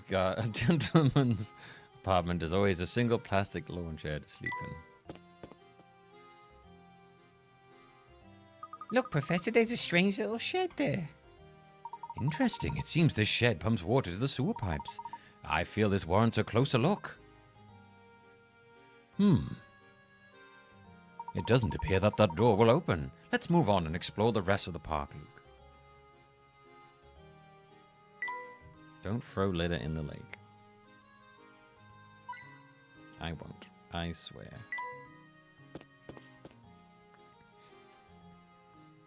This must be the Ferris wheel we were looking for. Luke, why don't you look around and see if anything seems odd about it? Will do, Professor. Did you find anything out of the ordinary, Luke? No, not a thing. Maybe there's no secret hidden in the Ferris wheel after all. That remains to be seen. Let's look around a bit more, shall we?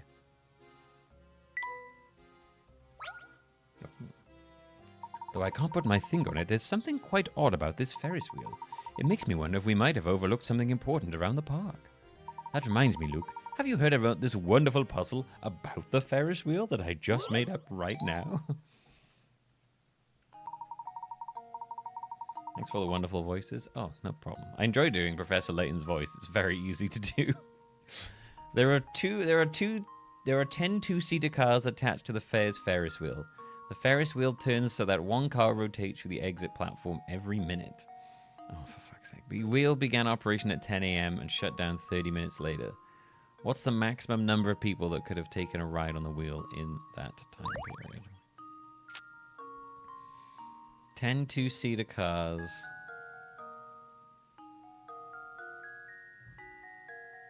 Car rotates through the exit platform every minute. The wheel begins operation at 10 and what? Why does this wheel only work for 30 minutes? What kind of Ferris wheel is this? The wheel begins operation at 10 a.m. and then shuts down 30 minutes later. What the fuck? Oh, you got a 30-minute window from 10 in the morning to get on the Ferris wheel. Okay, so what's the maximum number of people that could have taken a ride? So it'd be like 2. So like, yeah, you have 2 people. 1. So it'd be like 1 in there, then 1 in the next one, and then 2 in there. Sorry, 2, 2, 2, 4, 6, 2, 4, 6, 8, 10, 12, 14, 16, 18, 20, 20. So 20, yeah, you got 20 people on a full thing. So in a minute, on there, 1 minute, 2 minutes, 3 minutes, 4 minutes, 5 minutes, 6 minutes, 7 minutes, 8 minutes, 9 minutes, 10 minutes. So take 10 minutes to do a full thing.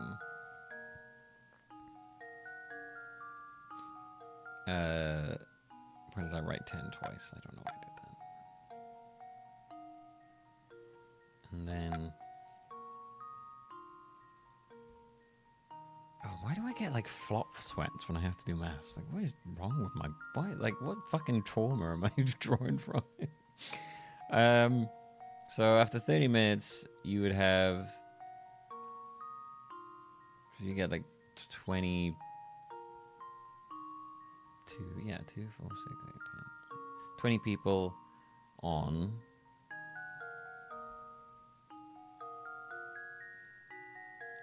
After you get one, yeah, and then you come around. And the 11th, because that gets 10 minutes to go around. 10, 1, 2, 3, 10. On the 10th, it goes there, and they swap out. And then 2 more people get on. So... 40, 60. So you have 40 people on then on the next, after the next 20. It goes around again, gets another 20 on. I feel like the answer is not 60. I feel like it's something like 58 or something.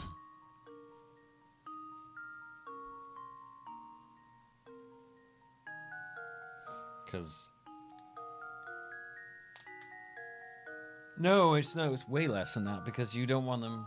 It only operates for 30 minutes, so... You can get 40.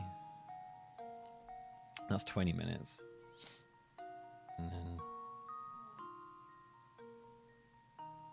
Because you wouldn't be putting people on until the 30-minute mark. You'd be time it so that it ends in 30 minutes. So you'd stop putting people on... Must be like 32? Because you'd stop putting people on after the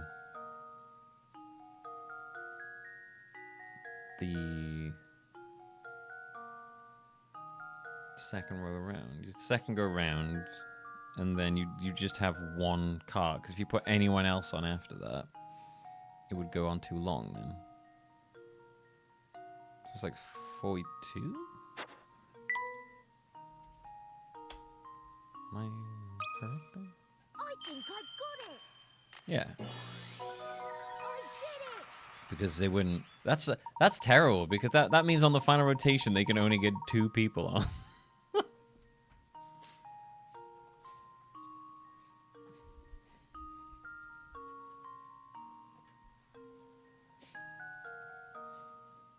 This is a very poorly... This is a very poorly ridden fucking Ferris wheel. Excellent job, my boy. We should take another quick look around the area to make sure we haven't missed an important clue. Someone needs to sort out the operation of that Ferris wheel. Very poorly run. Sometimes the Xbox games can have backwards compatibility to all 5 generations. Ooh. Be interesting, wouldn't it? Be cool though.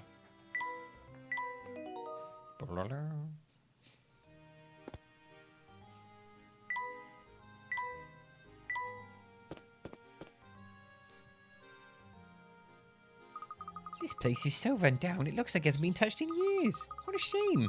I bet it used to be a fun place. There's even a big top at the kind you see at the circus. Yes, there's quite sad about that, isn't there? How strange. This was clearly a traveling carnival. So why was it left to rot here in St. Mysteria? I bet the Ferris wheel is a mess too. Suppose we won't get to use that ride ticket we picked up. Well, we have better things to do than ride that thing, don't we? Somewhere in this park hides a clue to finding the golden apple. I'm sure of it.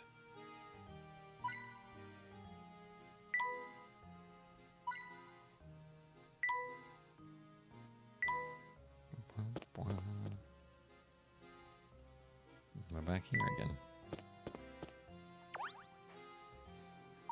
Brings a tear to me eye, but parts of this park are simply rotten away. If something looks old and broken, be smart and stay away from it.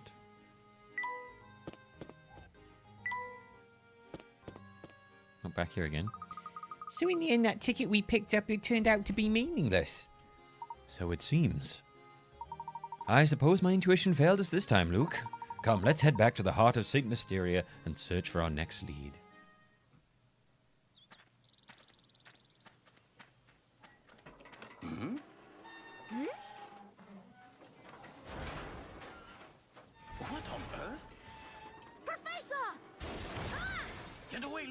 Run!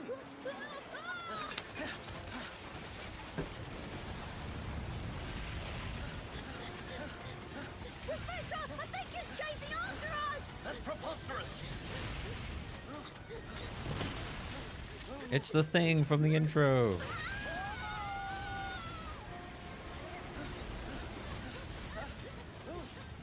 This Ferris wheel's chasing after us.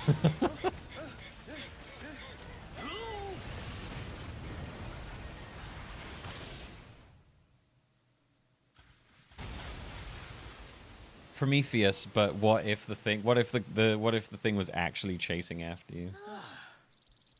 Blast. A remote-controlled Ferris wheel, of course.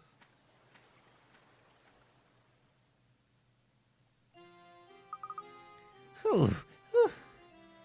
Why would the Ferris wheel? Professor, look what happened to the shed.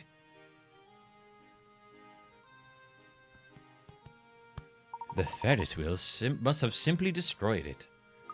If we'd made the wrong step back there, we'd be rubble too. Oh my.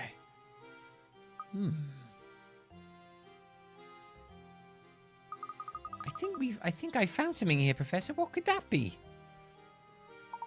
Now what's an entrance to the sewers doing here? This could well be an underground passage to the tower. We've got to take a look below. Come. I'm right behind you, Professor. Wario's the bad guy? No, it's Satan. Gotta be Puzzle Satan, of course. I hope I don't trip. This place is pitch black. Oh, it's cold too. Watch your step, Luke. Look for anything suspicious or out of place.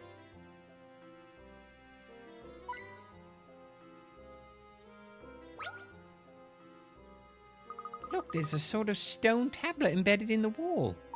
This is clearly some kind of puzzle. I'd wager the solution will tell us the direction in which to proceed.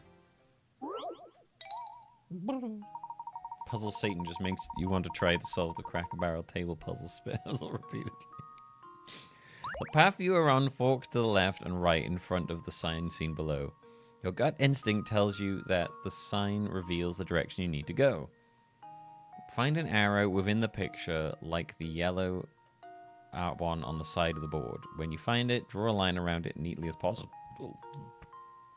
Keep in mind the area you're searching for may not be the same size as the one.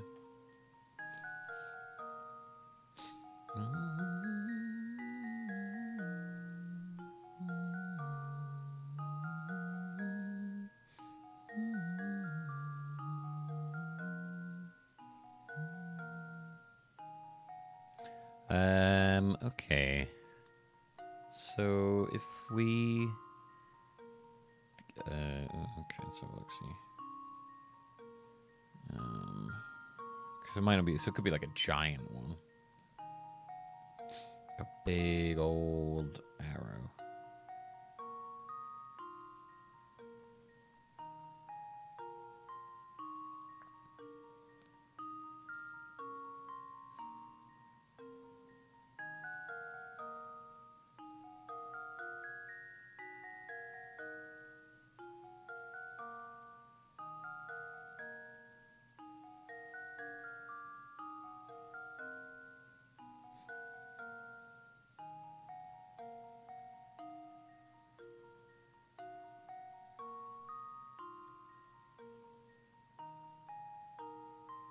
I think I can see it.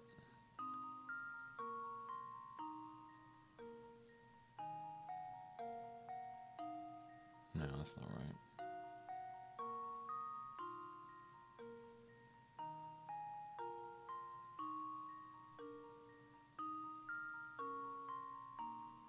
I don't think that's the right.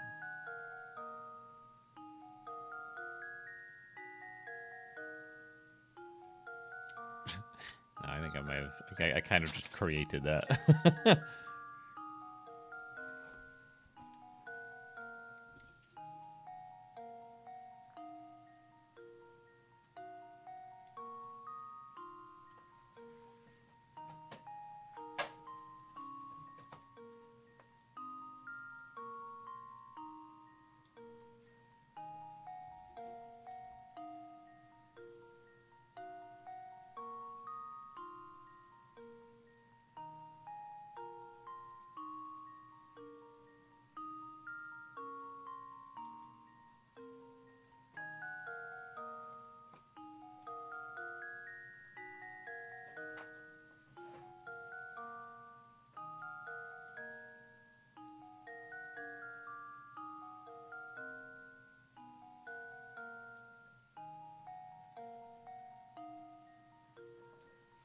Ugh.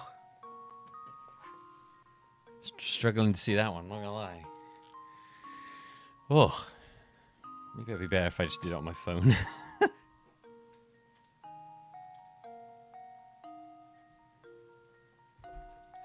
Okay.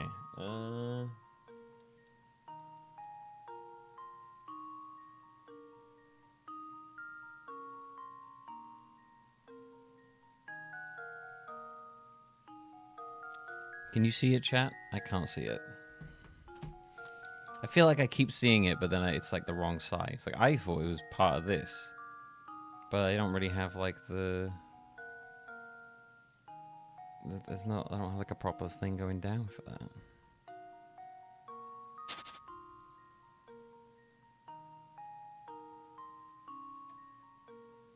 Like I can see really weirdly misshapen arrows.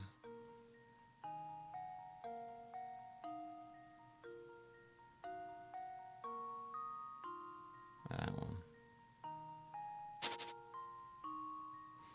Yeah, I can't really find the squared off tail. Oh, wait, hang on. I might have found it.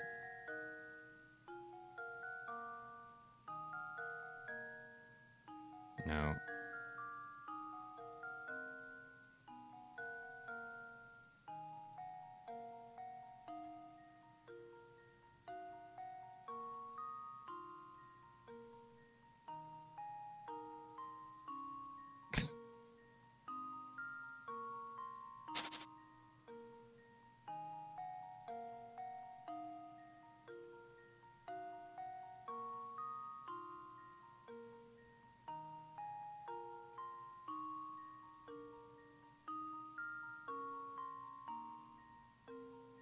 Oh, hang on. I think I found it.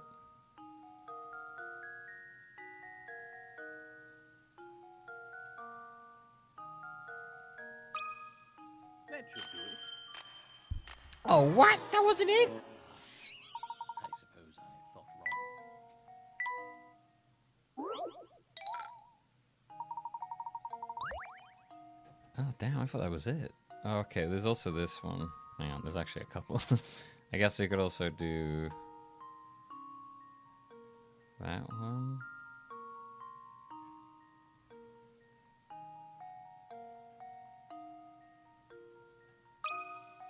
That should do it. Frankly, I'm ashamed.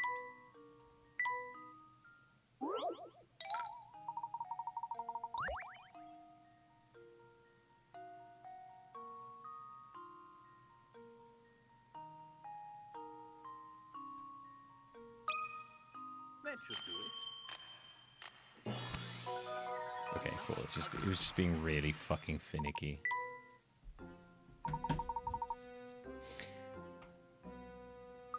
Understood, Professor.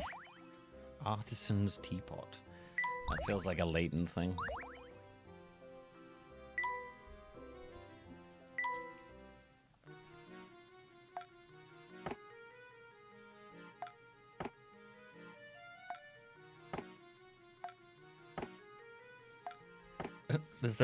I guess I feel like we're missing a table for this guy.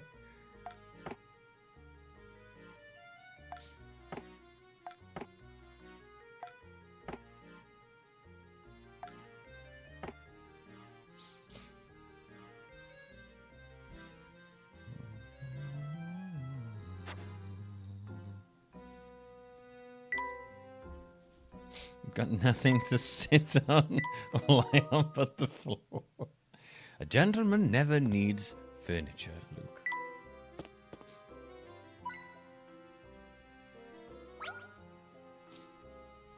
Look, Professor, there's a strange device on the door here. Seems to be a puzzle of some sort. I imagine the door won't open until we solve it. It's almost like we're being tested, isn't it? Oh, one of these ones again.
Got it. There we go. Critical thinking is the key to success. Noise. That should do the trick. Do, do, do, do, do.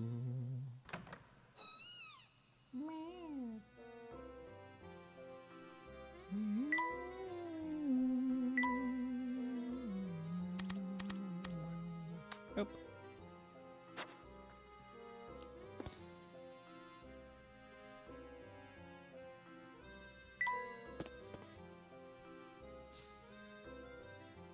Wow, I certainly didn't expect to find a room down here.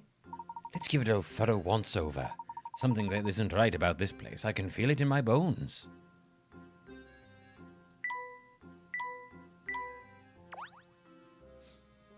Something's hiding in behind here.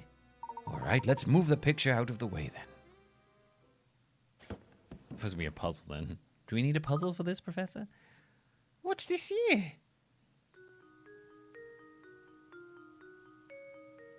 It appears to be some sort of key. But what does it unlock? We don't know until we investigate further, but this shape certainly looks familiar. Professor, could it be? It looks just like the tower. I knew there was something odd about the dead end. Perhaps this key will shed some light on things. Luke, we need to head back to that large wall on the north side of St. Mysteria. I have a hunch that it's more than just a dead end.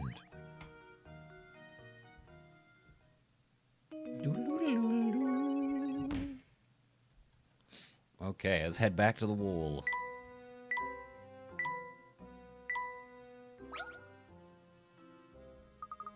What will it unlock? Hopefully the chastity belt of Puzzle Satan. So we can fuck him into submission.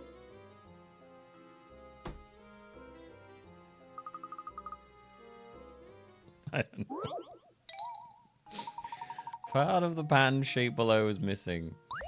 Which of the pieces A, B, and C, and D will complete the pan when inserted into the gap? Okay. Pan recognition, alright.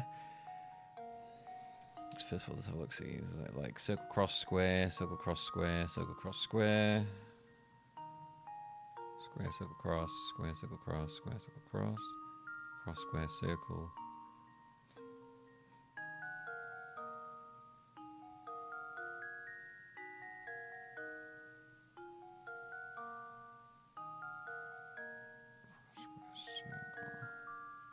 I think it's B. B, but like flip that way around. Yeah, it's B. Luke, here's my answer.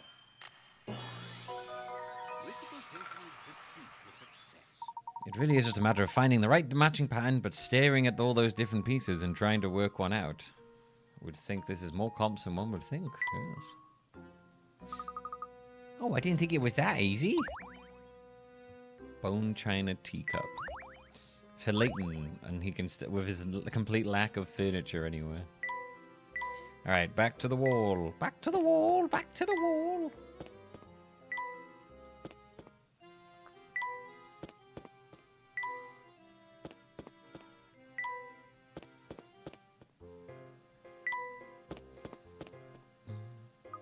Let's investigate the dead end right away. All right, Luke, but first, let's make a quick visit to the inn. There's something I need to check there. Why the inn, Professor? It seems that someone doesn't want us around, Luke. Someone is in fact after us. And the key to identifying this scoundrel is back at the inn. Do you already have an idea about who's behind this? Ha! Piqued your interest, have I? The shadowy intruder. Ooh, a creepy picture.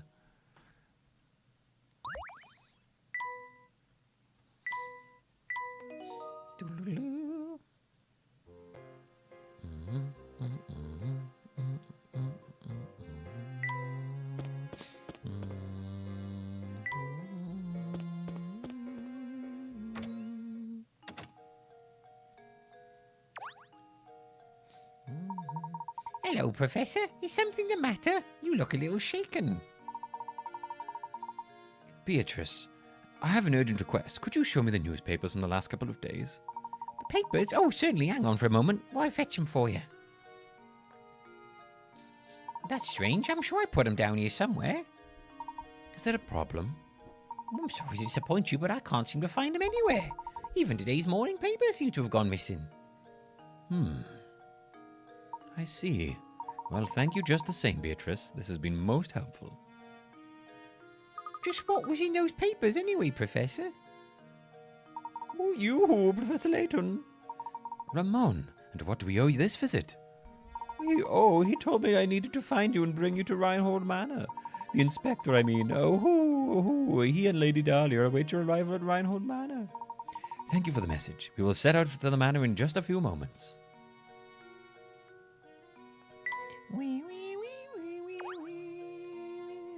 Hello there, Professor. Have any luck tracking down that bill-dodging ruffian? Oh yeah, I forgot we were looking for that guy. Sorry, I completely forgot we were actually trying to do that for you. You found the key to the tower, haven't you? How did you know about the key? You mustn't interfere with the tower. Whatever you do, just stay away from there. Interfere? What do you mean by that, dear? Oh, okay. Sad face. Lady Dahlia sure is gorgeous, ain't she? Yup, sure is. What a stunner. What a vision. Girls like that are pretty rare, I tell you. Yup. Alright, thanks, weird guy. Oh, if it's Professor Layton. Judging by your expression, it seems you haven't found the golden apple. You look terribly tense, Professor. Perhaps this small puzzle will help. Oh, nothing to loosen you off like the puzzle. Help Stash and Frashen move the wolf, sheep, and cabbage from one side of the river to the other while obeying the following rules. In addition to its captain, the raft can only support one animal or item at once. When Stash and Frashen isn't near, the wolf will eat the sheep, and you'll have to start over. The sheep will eat the cabbage when the Stash and Frashen isn't around. If you let the sheep have its way, you'll have to start over. Have its way. Okay, as many times as you like, the shortest solution seeks 7 moves. Drag a wolf or sheep to the head. Since Stash must pilot the raft, you can only move one element at a time. Touch the raft to center of the bank. You do not need to load anything onto the raft in order to move it back and forth. Alright, so I guess first of all we need to take the sheep, because otherwise it'll eat the cabbage. Then we need to take the cabbage. And then take the sheep back with us. Then take the wolf.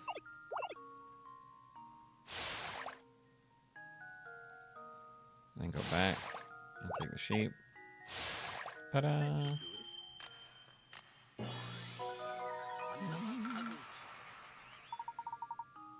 I did it in the shortest solution as well. Let's go. That was masterful. I expected nothing less from the great Professor Layton.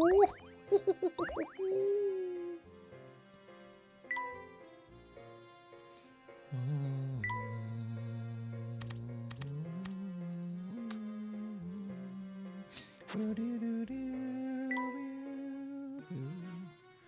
what else we got? A cup. Teacup makes me a yearn for a nice cup of Earl Grey.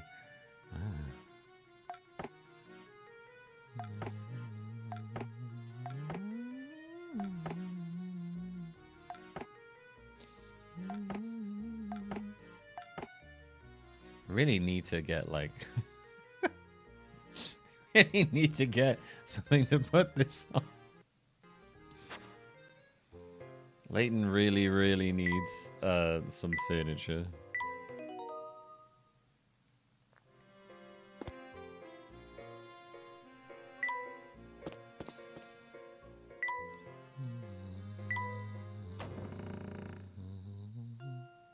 Welcome back, Professor Layton. Please come in. Everyone is waiting. Thank you, Matthew. Something troubling you, my good man? You seem ill at ease. Oh, no, I'm fine, sir. Please make your way to the parlor. All right, if you're certain that nothing's the matter, we'll head upstairs.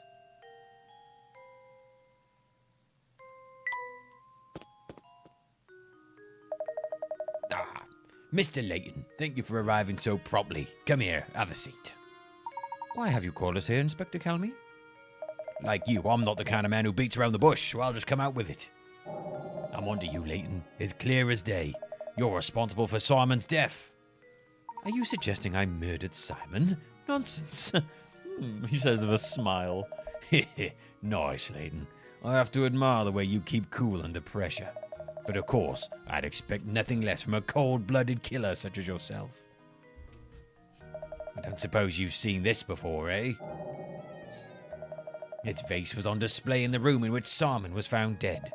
All the forensic evidence I've gathered suggests that the killer struck Simon with this vase. Oh yeah, that guy gave us the vase, didn't he? So we'd have handprints on it. Our killer was no professional. You see, he left fingerprints all over the murder weapon. Fingerprints that match your own, Mr. Layton. Oh, that's the vase from the market, isn't it? You rotten murderer. If this vase is evidence, why did you just break it like it was nothing? So go on, give me an alibi. Why did you... Give me an alibi, Layton. Where were you when Simon was killed? Come on, out with it. I was with Luke investigating matters down in the village. Is that the best you can muster? It's clear that little brat is an accomplice to your crime. Admit it, Layton. You two wanted to keep the golden apple so badly that you conspired to murder Simon. You can't fool me, Layton. So cough it up and start talking. While I'm at it, I'll take the key to the tower you picked up too. It seems you're intent on pinning this crime on me, Inspector. But if you are true enforcer of the law, you'll acknowledge that I'm not the only reasonable suspect. Any member of this household could have committed the crime. In fact, you can't even rule out the possibility that everyone here had a hand in the murder. Furthermore, are we even sure that a murder took place here? What kind of nonsense are you spouting now? Do you really think that anyone here is fooled by your crackpot theories? Inspector Calmy, I'm beginning to think the only person here with something to hide is you. That's absurd. It had nothing to do in the slightest with me. No, Inspector, it has quite a bit to do with you. Meaning? Isn't it obvious? Oh, is this his moment? If there is any criminal element involved in this case, then it is you, sir. What? That's absurd. Hey, calm down. Calm down. Calm down, yeah. What utter rubbish! You'll need more than some death charge to save your hide.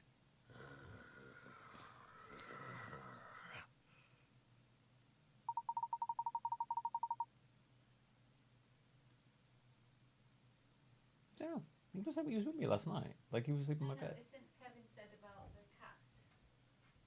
See, it has to be busy by process of elimination if it's one of ours. Well, I mean, Gizmo does tend to sleep in the hayloft sometimes. Yeah, but no, in his house. Yeah. That cat in his house. Gizmo isn't really like But him. I'm thinking if Kevin had frightened Gizzy ran off, I didn't think to ask Kevin which way did he run. Gizmo doesn't really like other people that much. Well, he does go out and sleep for the day sometimes. Yeah, right? Kevin's panicking in case he's somewhere asleep in his house. No, I don't think he'd do that. I mean, if you call for him, he probably would come. I'll give him a call in a bit. I've heard you're quite the devoted husband, Inspector. I bet you take very good care of your wife, Jane. Luke and I found this article in the paper. What was Inspector Kelmy's favorite food again? Oh, it was fresh cakes. This article specifically states you love cakes, and yet you raged at poor Matthew when he brought you cakes with tea. Why?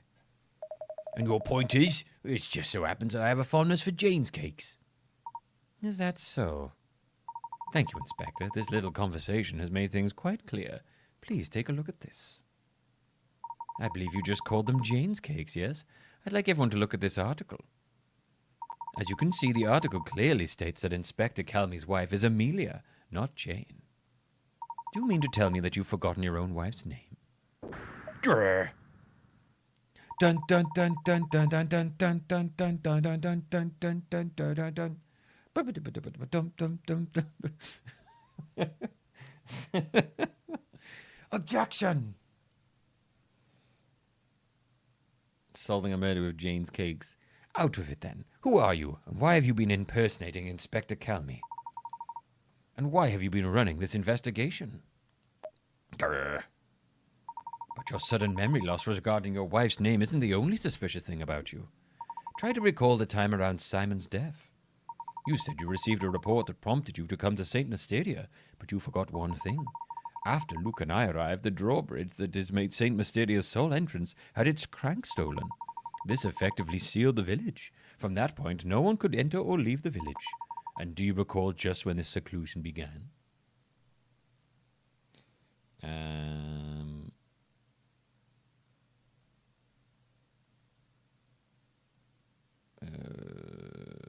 Was after a moment missing? No, that's not right. Oh, okay. During a search for Claudia. Correct. The only route out of the village has been closed well before Simon's death was discovered. After that event, there was no way that anyone could enter the village from the outside. By the same token, there was no way to take things out of the village, particularly something as large as a corpse. So tell me, Inspector Kelmy, when did you actually first set foot in St. Mysteria? And furthermore, what did you do with Simon's remains? While we're on the subject, I have one more nagging question that I haven't been able to work out. How is it that you knew about the key to the tower we discovered? When we happened upon that key, there wasn't a soul in the area, apart from Luke and myself. Furthermore, I have spoken of what we found there to no one. There's no conceivable way you could have known about this key. Unless, of course, you were spying on us from the shadows when we found it. Now, let me see if I've got this correct. You posed as the inspector, and used Simon's death as an excuse to enter Reinhold Manor. Since then, you've been waiting for the ideal time to strike and steal the golden apple from us. How am I doing so far? What's so funny? This is no laughing matter. I'm just astounded at how despicable I find you, Layton. But that's exactly why you're worthy of being my arch-enemy.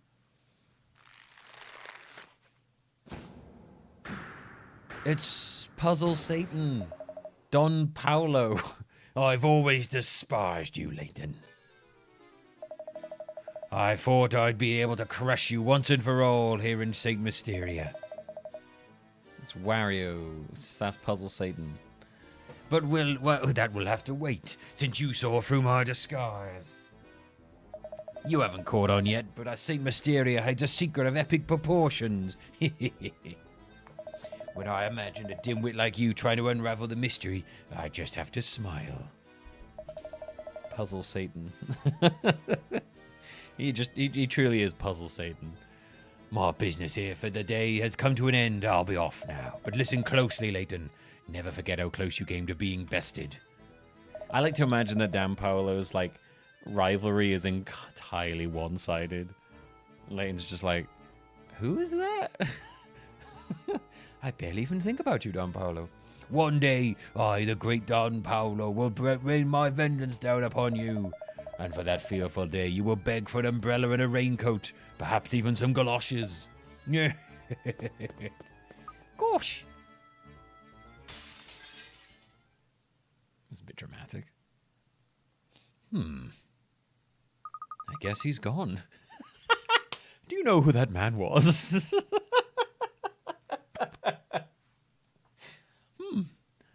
Interesting. I'd have no idea who that was. Oh, sorry. Oh, that was Luke. Oh, fuck. I thought that was Layton. I really wish that was Layton. Do you know who that man was? Dan Paolo is his name. I've heard stories of him. His grasp of the hard sciences is rumored to be unrivaled. The problem, as you might guess, is his personality. Though he is a genius, the man is evil. The Science Board has banished him from working officially in his field ever again. Sneaking into St. Mysteria to steal the Reinhold fortune sounds like the kind of scheme he would hatch. He seems to hold quite a grudge against you, Professor. What did you do to cross him? I haven't the slightest idea, Luke. Well, that aside, what was all that talk of secret hidden in the village? What was he referring to? I'm mystified by it myself. For the time being, though, let's focus on finding the golden apple, shall we? I say we follow our newest lead and head for the tower. Let's check that dead end out from before, Luke. Yeah, that creature really does look like something out of Elden Ring. We've solved the mystery of Inspector Kelmy. Woo!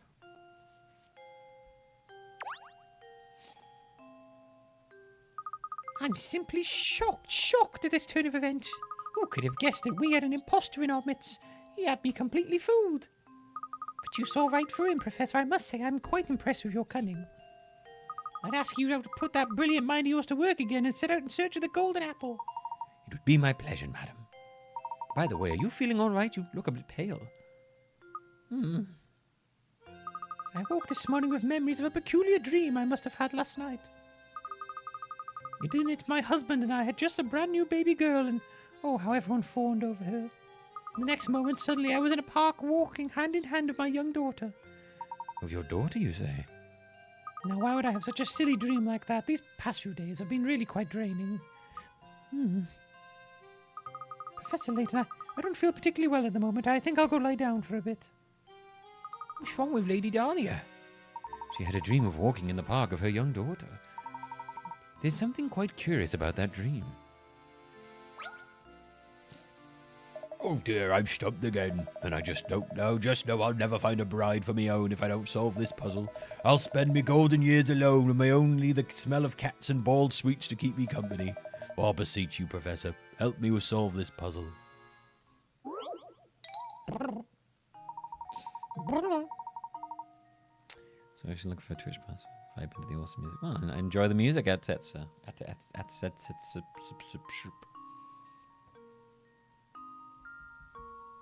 I'm only listening, and I thought the person talking about their husband and children was the kid. They all do sound quite similar, the voice I give them.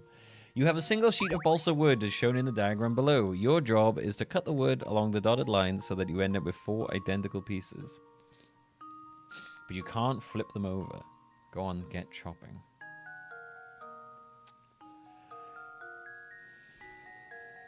Interesting.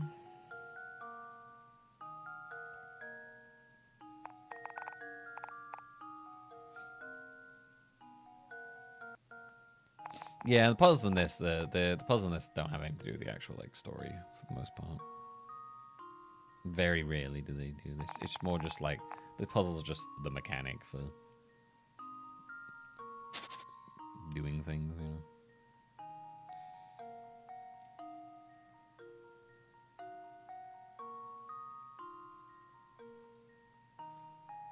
Hmm.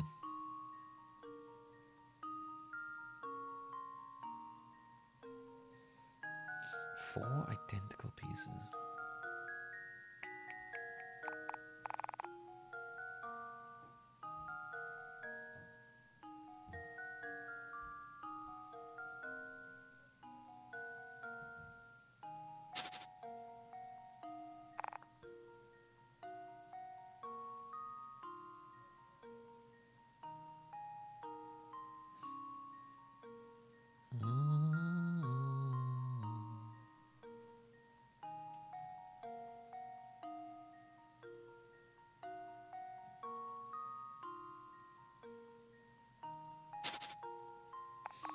It's gonna be some very weirdly cut thing, isn't it?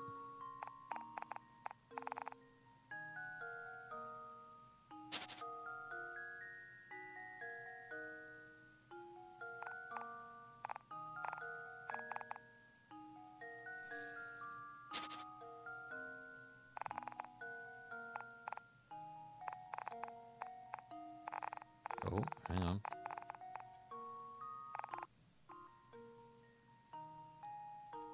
I think that works. That should do it. Oh. Oh, okay. I didn't actually read. Embarrassing.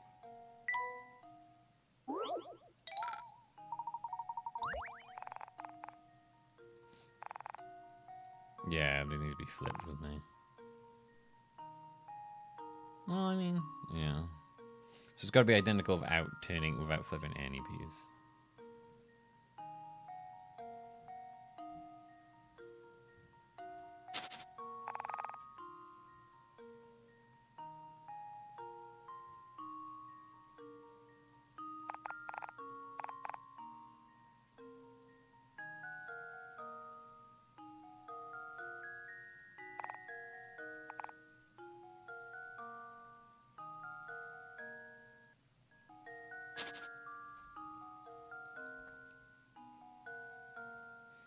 That's true, yeah.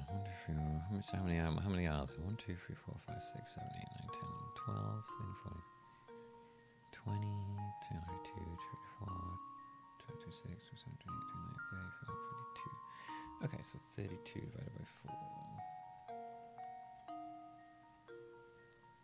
So that needs to be 8 in each one.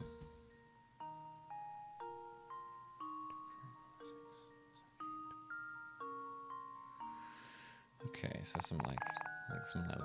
That's 8.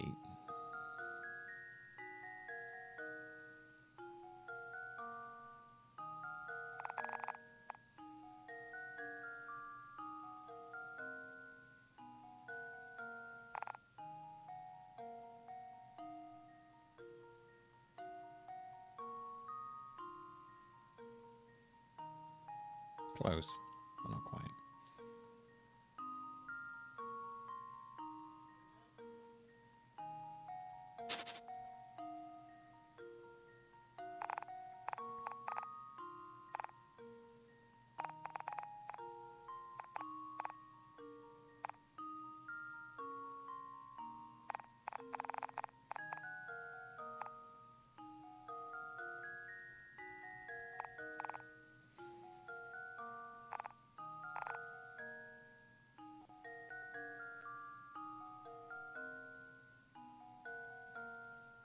So you can get like there's 8, but that's like 5 pieces.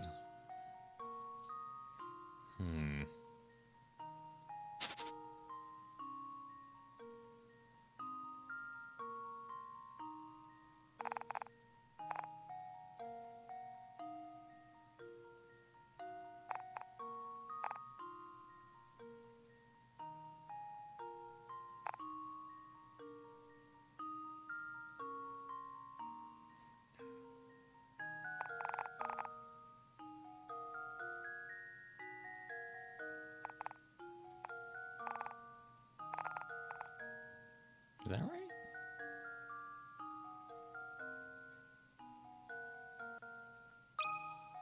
That should do it. Yay! There we go. Every puzzle has an answer.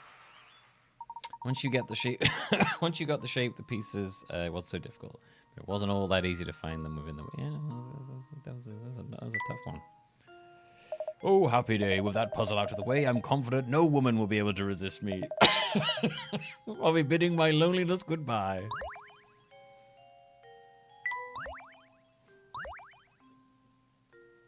This man is very confident that now that someone else has solved that puzzle for him, women will flock to him.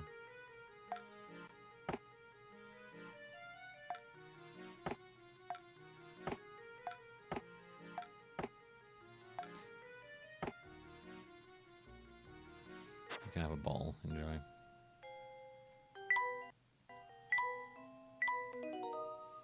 Hey, lady. Here's a puzzle, baby.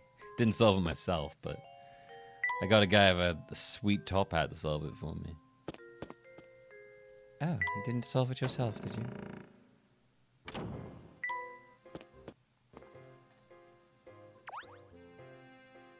Lady Darling's a crest. Oh, it's such a handful to take on, aren't they? Oh.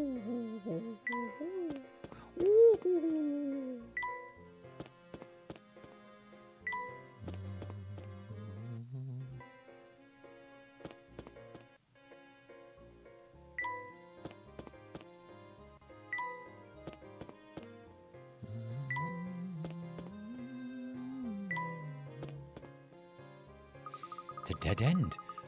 It's a dead end, no two ways about it. Maybe there's another path to the tower hidden around here. I'd argue that we've come to exactly the right spot, Luke. What do you mean by that? Look right here, Luke. There's a small indentation in the wall where one could place a small object. Oh, so this must be... Yes, this curious indentation is no doubt the spot indicated in Baron Reinhold's note to Archibald. No, I haven't, Jam, no. I haven't gone back to it yet. I will at some point. I'm willing to wager that if we put this in there and gave it a turn...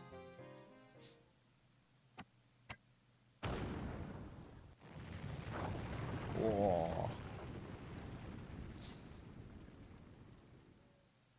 That seems like a one-time opening thing. Wow! Just as I suspected. All right, Luke, in we go. The path to the tower has been found. Scale the tower and solve all the mysteries of Saint Mysteria.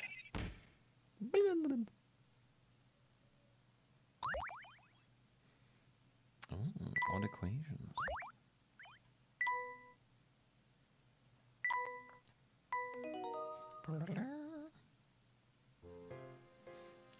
I have no idea what the fuck is happening, just as I suspected. Oh, fuck it, whatever. Granny can stay on her little thing. Whatever, Grammy. Let's go check the tower out.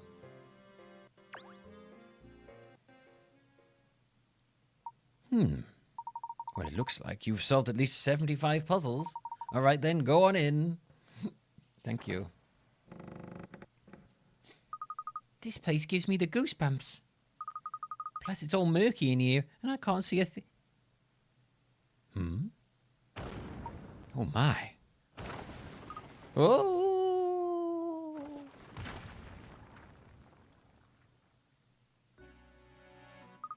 Ugh, my head. Luke, are you all right, my boy? No injuries, I hope? Don't worry, Professor, I'm fine. And yourself? Nothing a good long bath later won't solve. But more importantly, where are we? It's the Thicog thing. This room is full of curious machines. I've never seen anything like them. What do you suppose they do? What in the world? Look over there on the wall, Professor. My word. These are pictures of the villagers displayed here. What's that? There's a key for almost every villager. Professor, what if somebody is using this place to keep an eye on what's going on in St. Mysteria? Look, there are stairs over there. Let's get out of here. This place gives me the shivers. Yes, you're quite right, Luke. Let's head out.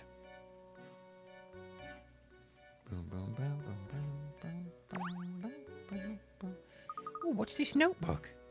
Did you find something interesting? I think so. This notebook looks like someone's been using it as a diary. Just a little longer now. Soon this village will achieve the purpose it was designed for. I've waited so long for this day, but as it comes closer, I feel a little lonely. I hope that at the very least, the young mistress finally finds happiness at the end of all of this. This poor diary looks like it's been through a lot. All the pages are terribly frayed. I bet all the scraps of paper we found in the village come from here.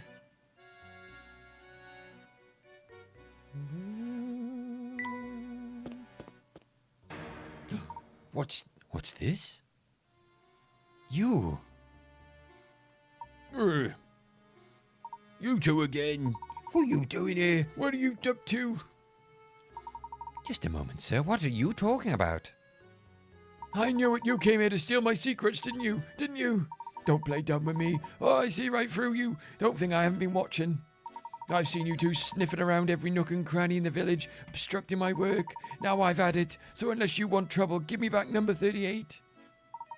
Please calm yourself, sir. Just listen to what we have to say for a moment.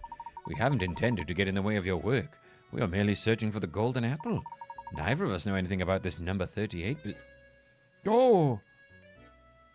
Did you just say the golden apple? You're really here looking for the golden apple, then? Precisely. Do you know anything that could be of help to us? So that's how it is, huh? What you're looking for is on the top floor of the tower. But watch out, because the puzzles in this tower are harder than a diamond tip drill. I know they call you a puzzle master, but are you sure you have what it takes to solve them? Now, why would you go and tell us something like that? I bet you just set us up to walk into some sort of trap. What could I possibly gain from doing something like that? Not to mention, it's my duty to guide those who seek the golden apple towards their goal. Some mischief maker sneaked into the village and had me all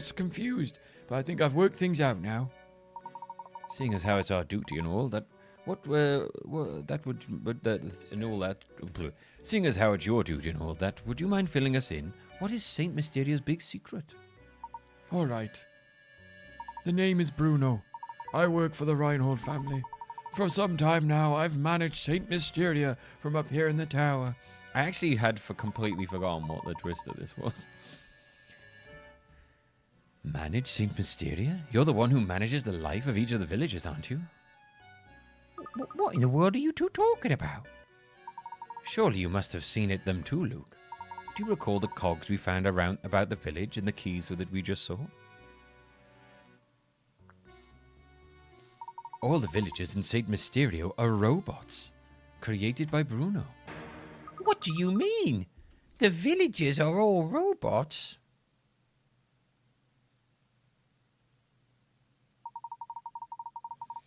In other words, the inhabitants of Saint Mysteria aren't human, but intrinsically constructed machines. They're robots, my boy. I have to say, I'm astonished that anyone could build such elaborate machines in this day and age. You must be quite the engineer, sir. Oh, aren't you a sharp one? I never imagined you'd work out so much of the mystery by yourself. What do you mean, sir? Saint Mysteria isn't a real village, Luke. It was constructed by Bruno and the late Baron. How am I doing so far, Bruno? You're absolutely correct. Master believed that one day an heir worthy of his fortune would come forward. He had me build this village and all who dwell within it prepare for that day. Then he hid his greatest treasure, the golden apple, away on the top floor of this tower. I was to protect it with my life. Until the person arrives who can solve the puzzle of the golden apple, I'll continue to protect it. Remarkable. I'm impressed at how far Baron Reynold went to protect his treasure. Not just any treasure, mind you. The golden apple was the Baron's most precious treasure. Why go for all this just to hide treasure? Why build an entire village to protect it? It does explain their weird obsession with puzzles. Oh, whoops, seems I've been a little loose-lipped here. I've already said more than I should have. The answers you're looking for are waiting for you at the top of the tower. Go on then, show me that you're the one who can solve the puzzle of the golden apple.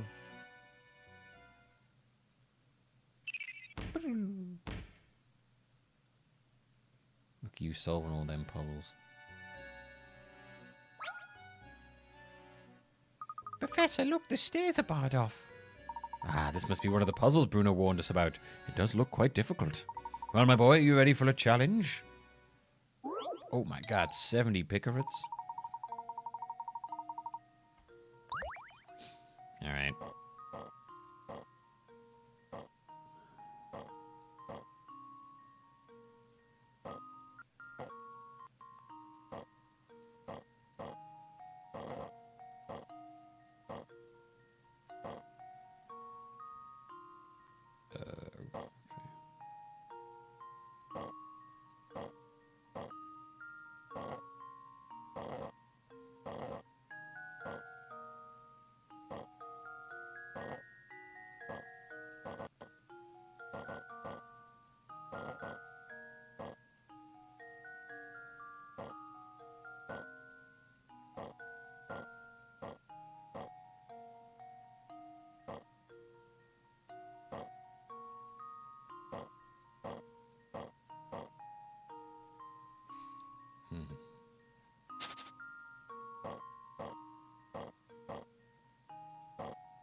Okay.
This is a tough one.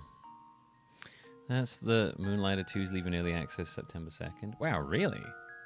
Already? That's quick. It's not really been in early access that long at all. That is very surprising.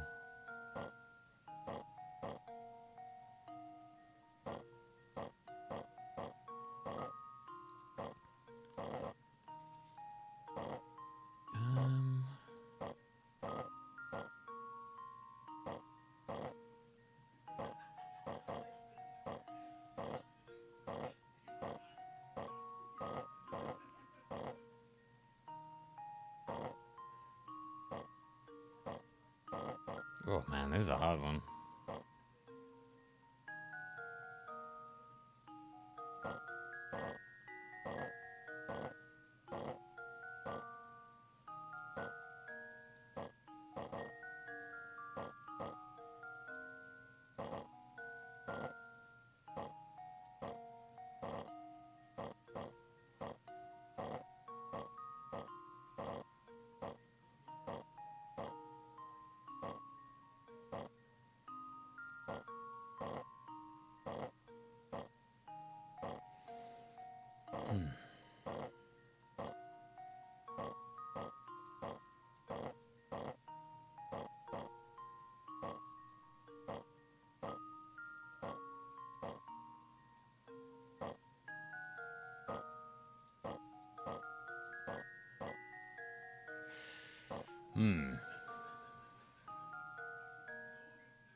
This is the most I've struggled with this version of this so far in the game.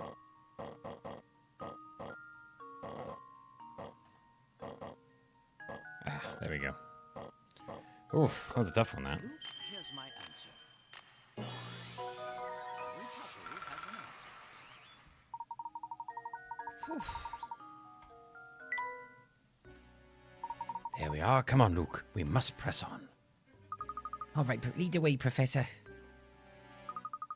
Say, Professor, there's something that's been on my mind for a while. Oh, what is it, Luke? When the crank for the bridge was stolen, we were sealed in the village along with Don Paolo. It could be just me, but I feel like that wasn't just a coincidence. Somebody planned it, but who? Ah, well, Luke, I don't have any direct evidence, but I'd wager that it was Bruno's doing. Bruno? But why in the world would Bruno do something like that? Do you remember what he said? It's his duty to show the way to those who seek the golden apple. But naturally, Bruno had no idea what kind of people would come to St. Mysterious seeking that treasure. It's likely he trapped us in the village to buy himself some time to evaluate who we were. He wanted to see if we were worthy of the secret. Well, it's terribly presumptuous of him, don't you think? How could he think either of us were bad people? You don't even know us. Who knows how Bruno saw it, Luke? I'm certain he was just being careful. After all, Don Paolo managed to sneak in with us. Bruno probably had his hands full and needed time to see what kind of people had entered the village. Oh, that reminds me. I wanted to ask about that too. Luke, we really should just get should get started here. You can ask me your next question while we're climbing. Okay, now, Luke, shut up now.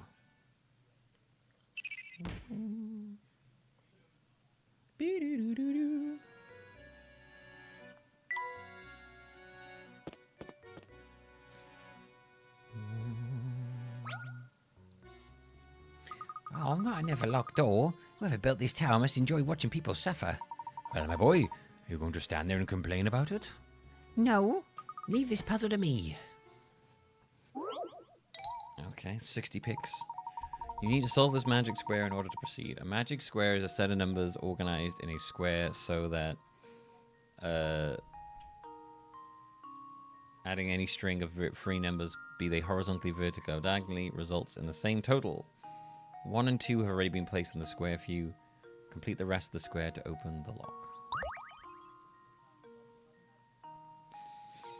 Okay.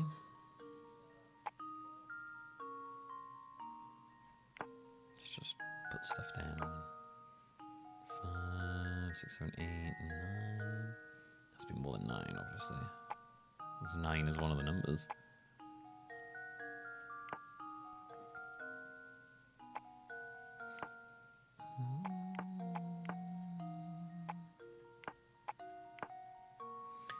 Uh, 9, 10, 12, 13. 9, 10, 11, 12, 13. Because we're already at that one.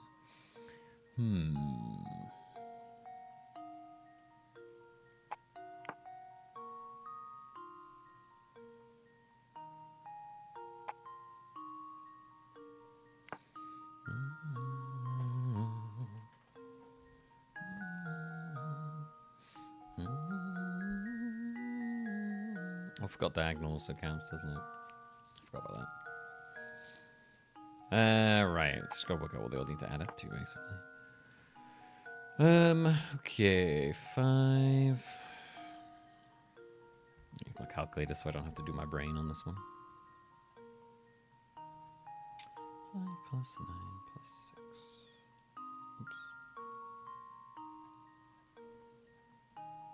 Oops.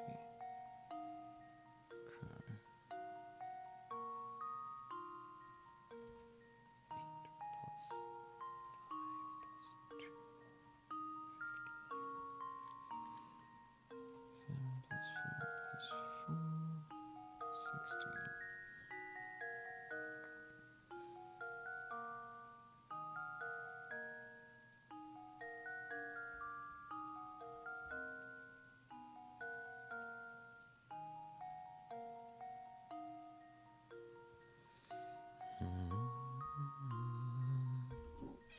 Look, my boy, I've set up this live demonstration of a puzzle I find fascinating. It's called the trolley problem. And you're the trolley. No, and you're the problem. And I'm the trolley. And by me, I mean this knife.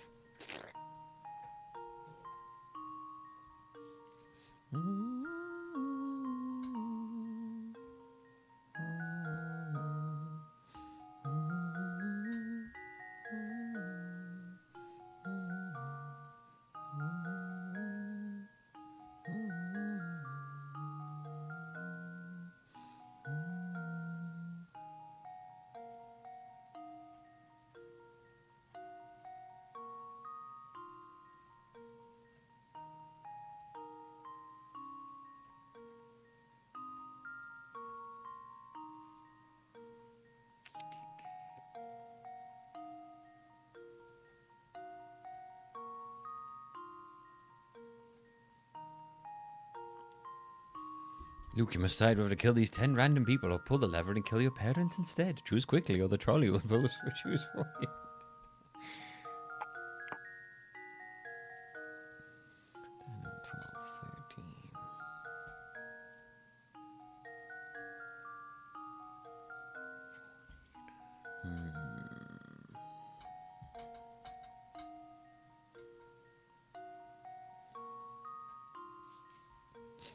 Alright, so if we had 2 plus 8 plus 9, that's not. Oh. 2 plus 8 plus 9. 19. 2 plus. So that would be too high.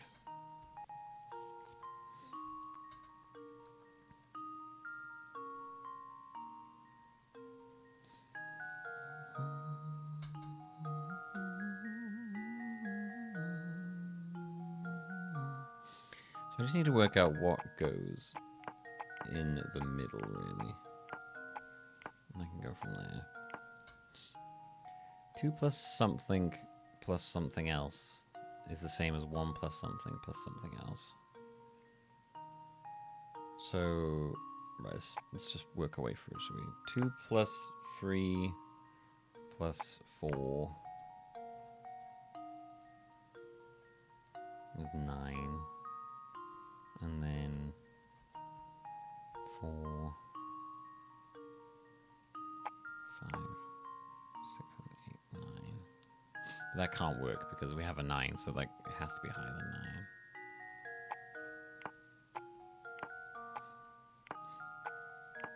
plus 4 plus 5 is 5. 4 plus 2 is 11. 9, 10, 11, 12. The bare minimum we could get is 13.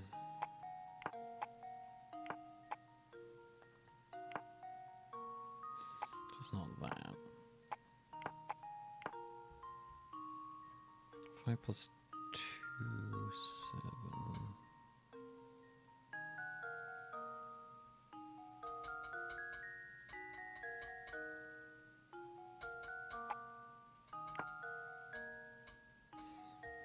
Yeah, the game can provide me with hints if I want them.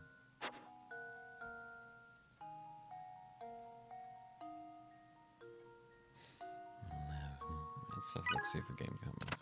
You have the patience to experiment with all 7 numbers. You'll run across the right answer eventually. On the other hand, not everyone has the patience to do that. So here's a hint. The number 5 goes in the center space. Okay, there you go. All right. It is number 5.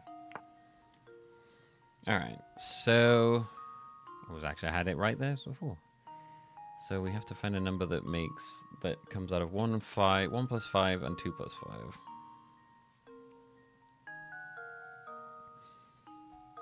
So 7, 6. Okay, so if we put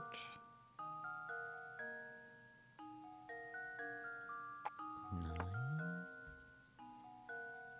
plus 5 plus 1 is 15. Can we make 5, 6, 7? No, we can't do that, can we? Oh, can we? Oh, wait, hang on.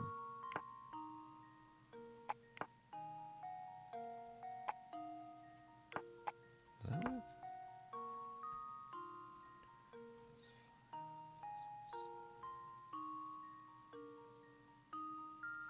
Oh, hang on.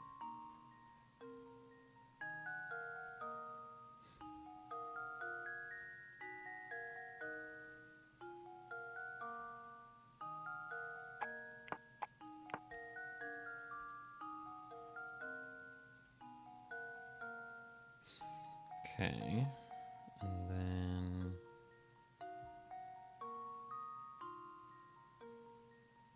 8, 9, 9, 10, 11, 12, 13, 14, 15. That would be right. 6, 7, 8, 9, 10, 11, 15. Is 9 plus 4 plus 2, 15? Yes, it is. Okay, cool. 6, 7, 8, 9, 10, 11, 12, 13, 14, 15. Yeah, okay. Cool. How does this sound?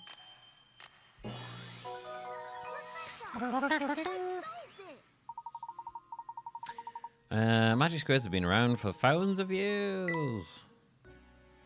I got it. The door's open now. Good show, Luke. So what was it you were asking me earlier? I'm all ears now. I wanted to know what Don Paolo snuck his way into the village. It seems that he followed us here. The only way into St. Mysteria is over the drawbridge. Plus, I doubt Franco would let in such an obviously evil character as Don Paolo. Yes, to be honest, I still haven't quite worked out how Don Paolo entered St. Mysteria myself. But it seems that after he made his way in, he tried to stay at Beatrice's inn. Oh, so that's the man who ran out on his bill. It makes sense that it was Don Paolo. So that little wheel did himself up to look like Inspector Chelmy, snuck into the manor and... Hold on.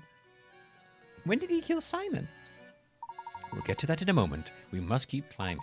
Come along. Well, Simon didn't die. He just, like... he ran out, didn't he? Come on, Luke. Get it together. Oh, konnichiwa, amigos. I hate this guy is just throwing in random language. I'm so glad to see other people. I thought I'd be wandering around this place forever. Hey, how did you get in there? There's no way you solved all these puzzles. Je ne sais pas. It just happened. Un momento. I'm wandering the sewers. The next thing I know, I'm here. I take it this isn't the local hotspot my guidebook promised it would be. How curious. So where is it you'd like to go? If you go down these stairs, you can return to the village. Just make sure you don't fall into the large hole by the entrance. Ah, see. That should be enough information to get me there. But may I ask one more favor? All this talk of stairs has reminded me of a Nazo I know. Answer it for me, por favor. I can't stand people that do that. Jim, Mike, Steve, and Tom are standing on the stairs. You know the following about them. Jim and Tom are not next to each other. Steve and Mike are one step apart. Tom is on a higher step than Steve. So which of A, B, C, and D is Jim? Okay, so we know Jim and Tom are not next to each other. Steve and Mike are one step apart. And Tom is on a higher step than Steve. So Steve, at the very least, cannot be A.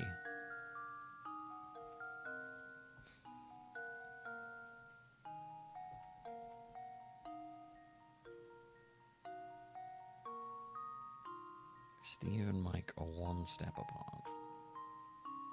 And Jim and Tom are not next to each other.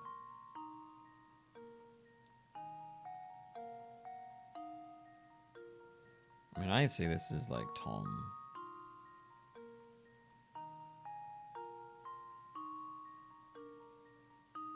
This is Jim. I think that's Jim.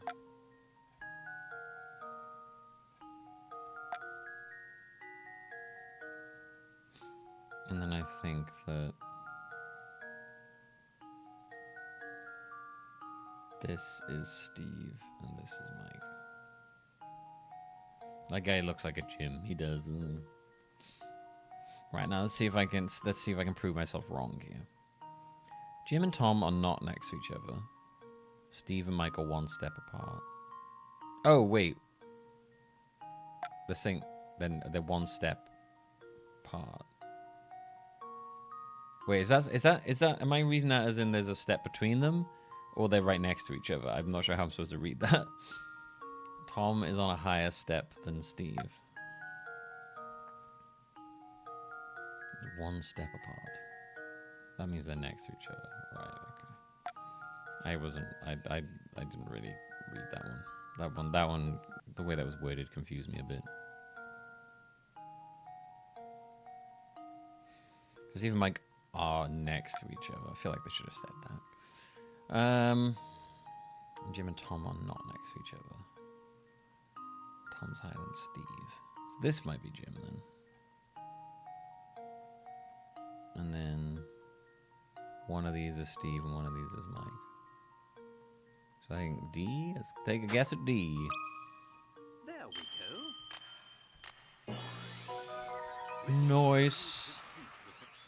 That's right. Jim is D and Steve and Mike are next to each other, and Tom is above Steve. Since you know Jim is not next to Tom, he must be on the lowest step, so he is D. A is Tom, and Steve and Mike are B and C. Although there's no way of knowing which is which with this information. Yeah. Godsy, now I'm ready to go back to the village. What a strange fellow. Professor, do you suppose that man is a human? I believe so. He's an odd one, though, isn't he? Never seen an explorer with such a poor sense of direction. Stranger still is how he entered St. Mysteria. I don't even think he knows how he did it. Perhaps his presence yesterday was another reason why Bruno felt compelled to hide the crank. Just some fucking weird frog man.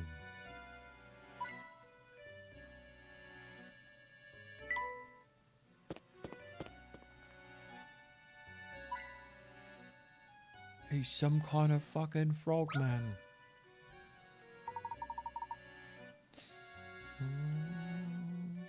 It seems to be faced with another puzzle lock, Luke.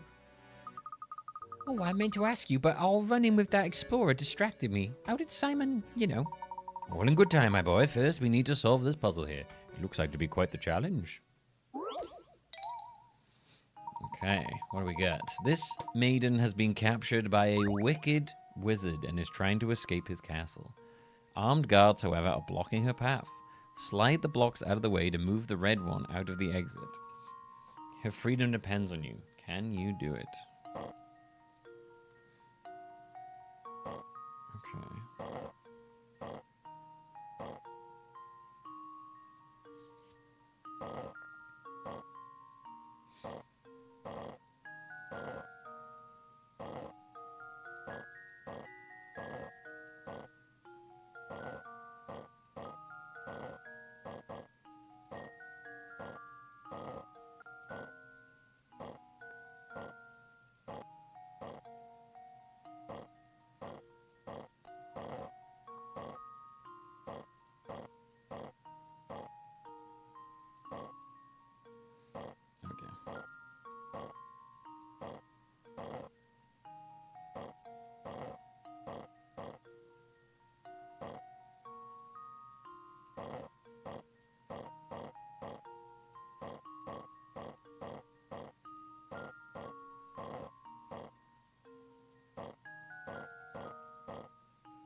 I just move the puzzle around into the exact same position it started in then. That's quite impressive.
Okay, I think we're getting there.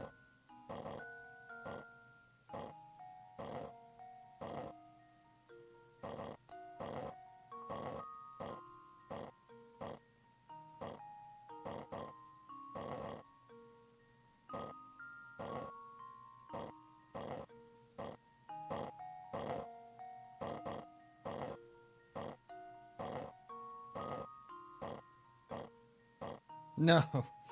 No. Oh, shit. Oh,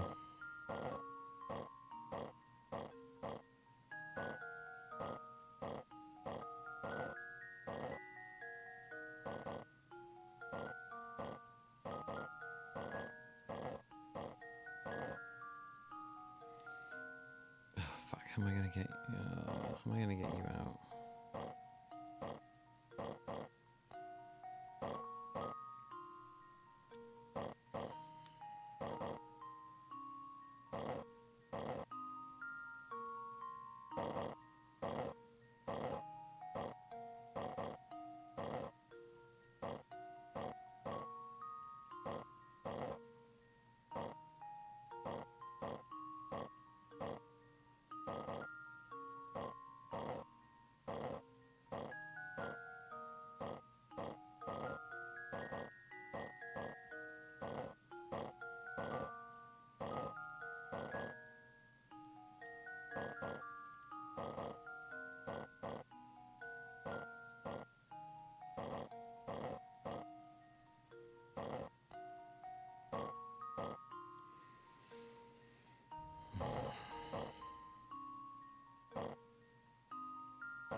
God damn it.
need to get this fucking purple thing out of the way. I can't. Oh my god.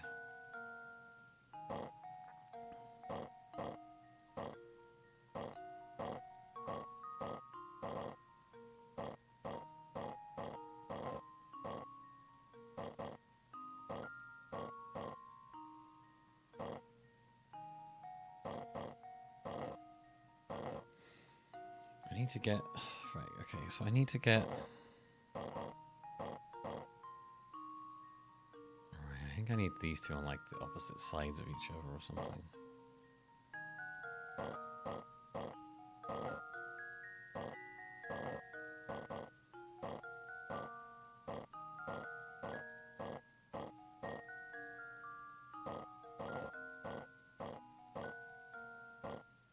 I'm starting again.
There we go. Oh.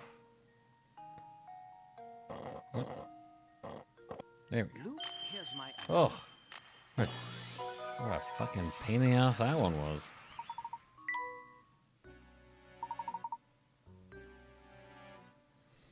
There we are. The door should open now. Amazing as always, Professor. Now about Simon. What exactly happened at the manor? Did Don Paolo really do away with Simon? I'd say so. This is just my theory, mind you, but I think that Don Paolo followed us into the manor. That's when he met Simon or came across him, as the case may be. I suspect Simon had already collapsed when Don Paolo found his body sprawled on the floor. Just like with Ramon. So maybe Simon has also stopped functioning properly, huh? I guess all the robots break down sooner or later, and when they do, Bruno comes to collect them. Then he fixes them here in the cellar of the tower. Oh, do you suppose the noises from the tower were actually the sounds of Bruno's machines working? I think you're spot on, Luke. That must be why people began to associate the disappearances with the roaring from the tower. Don't forget that, despite his peculiar appearance, Don Paolo is a scientific genius. Therefore, he probably realized why Simon had stopped moving. If it weren't for the golden apple, Don Paolo likely would have left St. Mysteria right then. I'm sure he was eager to take the robot apart and learn how it worked. And that must be when he decided to disguise himself as Inspector Kelmy, right? That rat made up the old murder story on the spot. But that's not the whole mystery. Come, Luke, we must keep moving. I'll explain the rest as we go.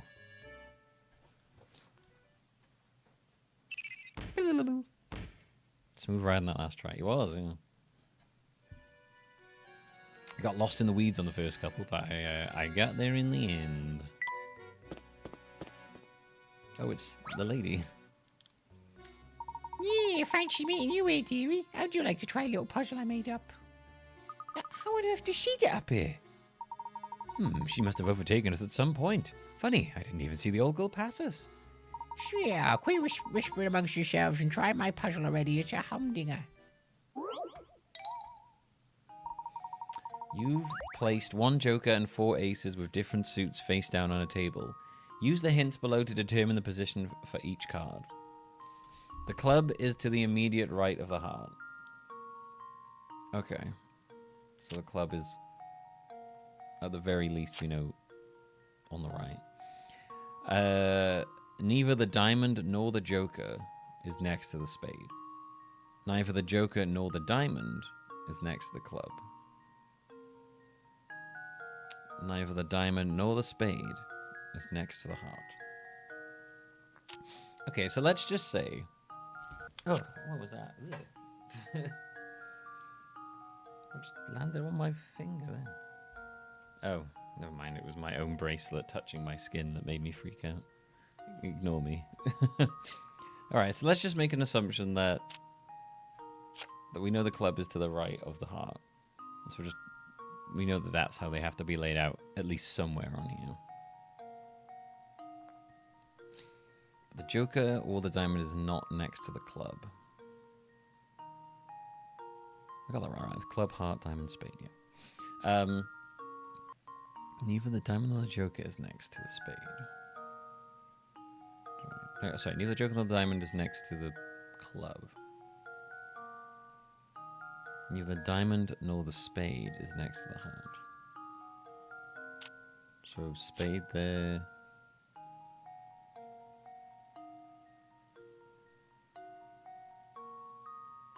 Joker there. Diamond there. Neither the diamond nor the Joker is next to the spade. They're not.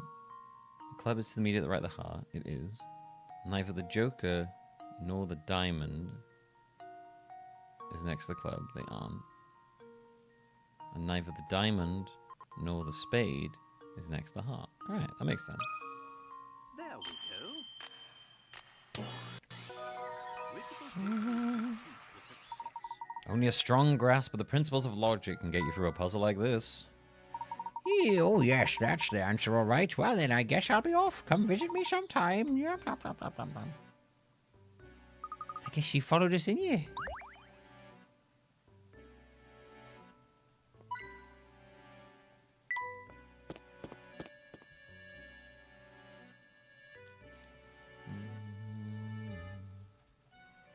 Ren, I know you've experienced it, but can you not, like, kind of give away things that are coming up before they happen?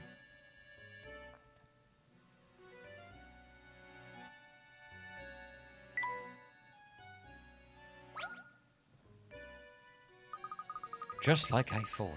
There's another puzzle locking this door. It looks really difficult, Professor. Luke, my boy, haven't you learned by now? No puzzle is without an answer. Now we simply need to find the best that answer. Try your best. Use each of the numbers 1 to 9 exactly once to fill in the blanks and complete this equation. Oh, Jesus. Free. Fun.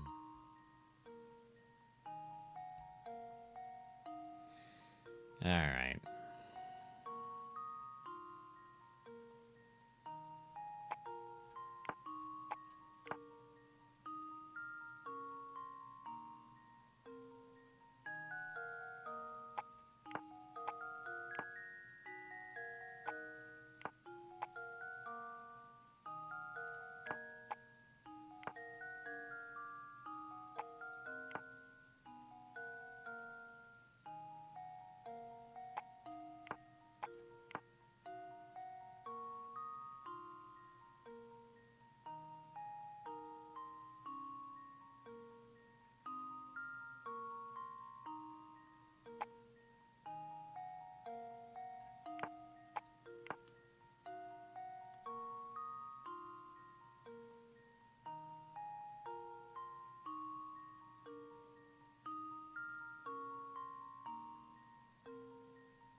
Okay.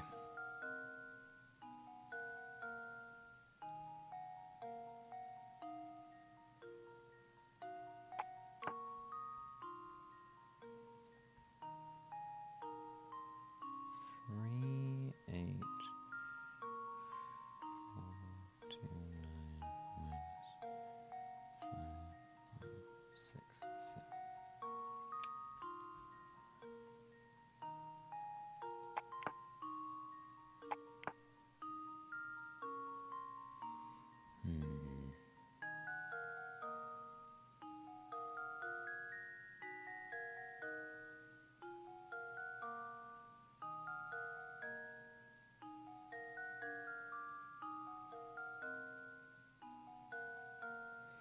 Pretty sure the free has to go there.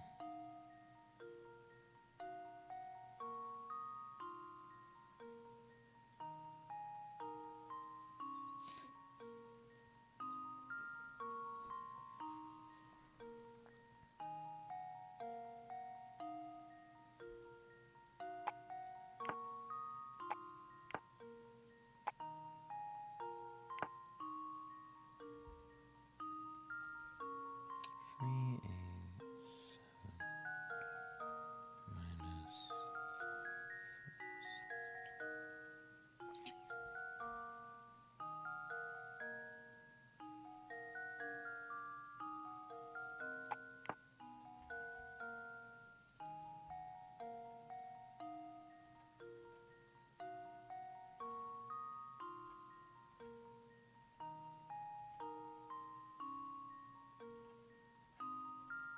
Hey, I did it. There we go. Wait, what? Oh, how embarrassing.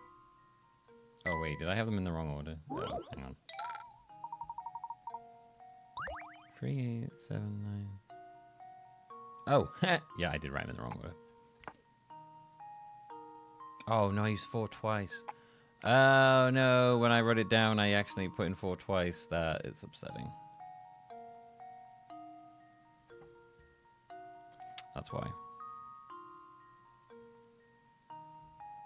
Well, I mean, for the most part, I was just kind of working out what each individual thing would lead up to 3. But then I ran into an issue with that. I can't do that, so now I have to solve it a different way.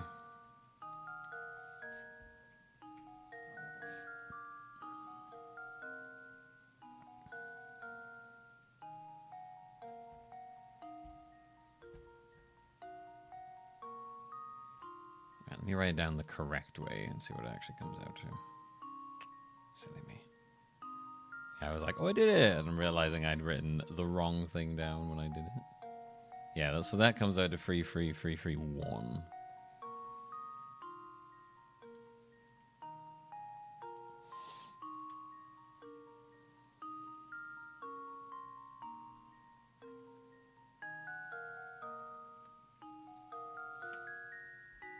Alright, Mr. Hinkcoin, let's have a look-see. Am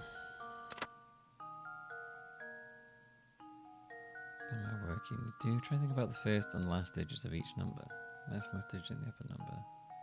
Leftmost digit in the upper number is 4. Okay, interesting.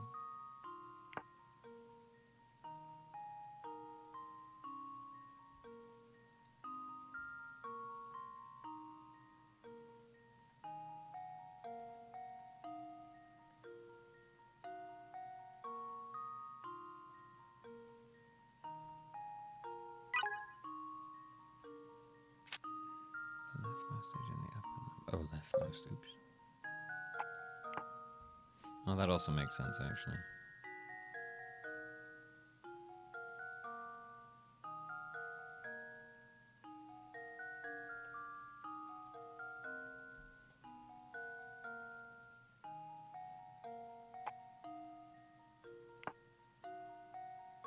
Yeah, okay. Alright. So if we went with... what's a lower number here?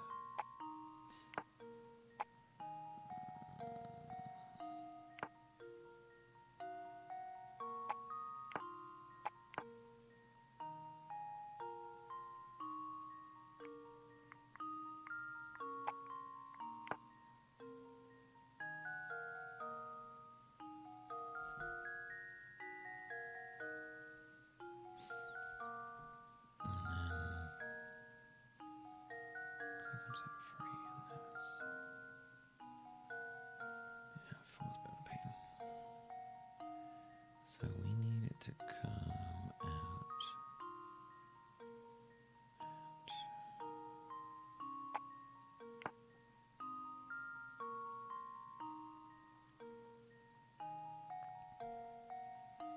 We need a low number, don't we?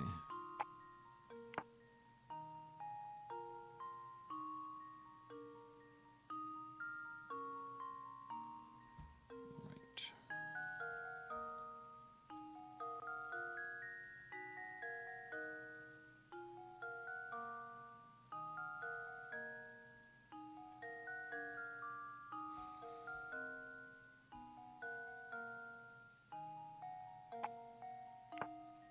Okay, we'll try that again.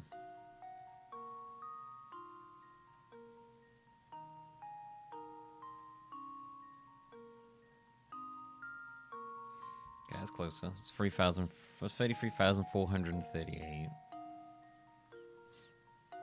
Then we need to get down further. So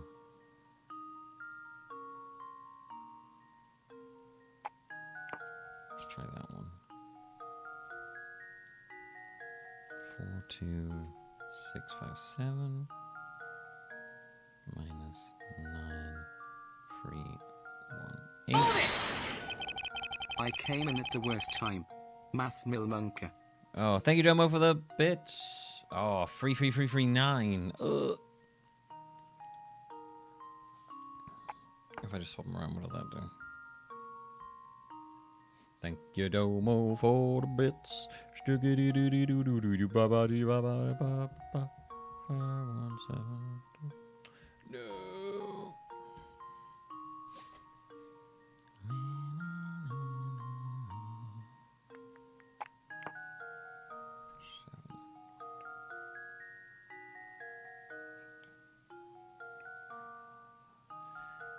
So that would do that. Because that would give us 42687 minus 9351. 3336. We just swap those around. Let's have a look. See.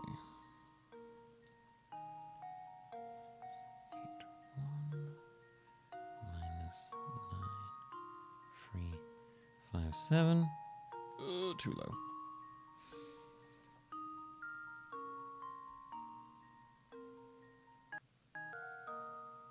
Alright.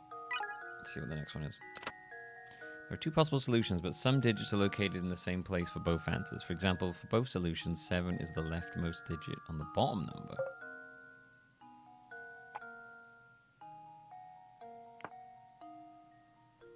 Interesting.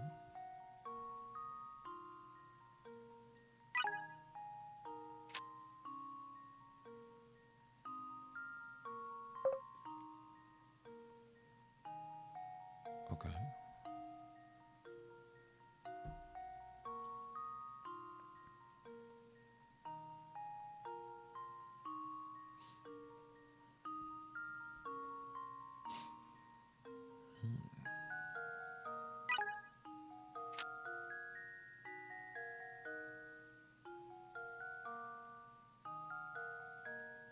So 4's there, 7's there. Right, well, let's go with the last one, shall we? See what it gives us. This is the last one you're going to get. For the top number, going from the left, the first 3 digits are 412.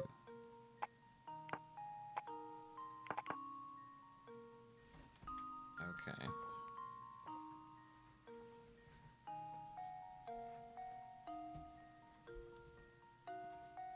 See if we can work it out with this then, shall we?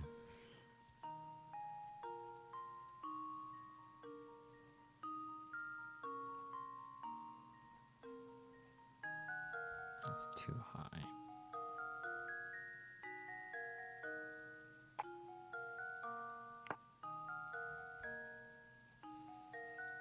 Four, 1, 2, 3, 6 minus 7, 8, 5, 9. 333,377.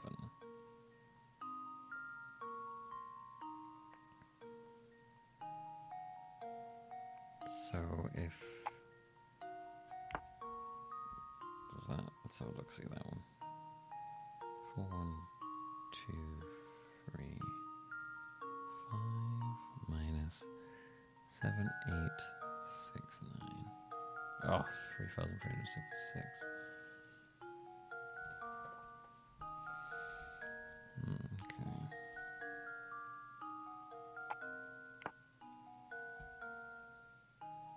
What does this give us? 4, 1, 2, 9, 5 minus 7, 8, 6, 3. No, it's too high. Okay.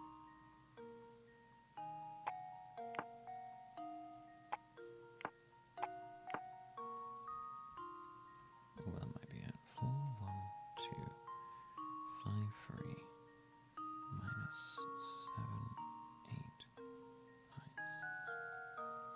Oh, too high.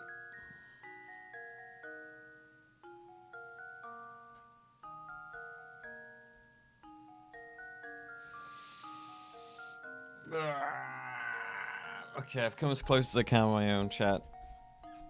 What is it?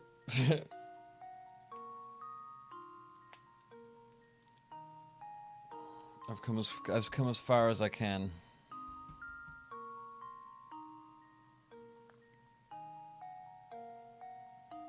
To the point where now I don't care anymore. I was like, oh, I came so close and so far, but in the end, it doesn't even matter. I did that one, didn't I?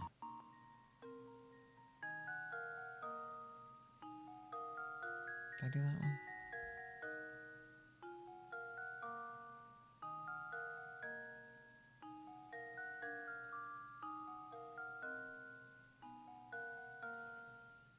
One, 2, yeah.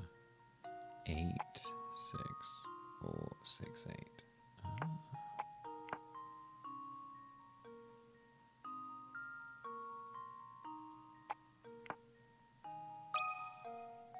Yeah, I did say I had 2 solutions. Damn, I came close.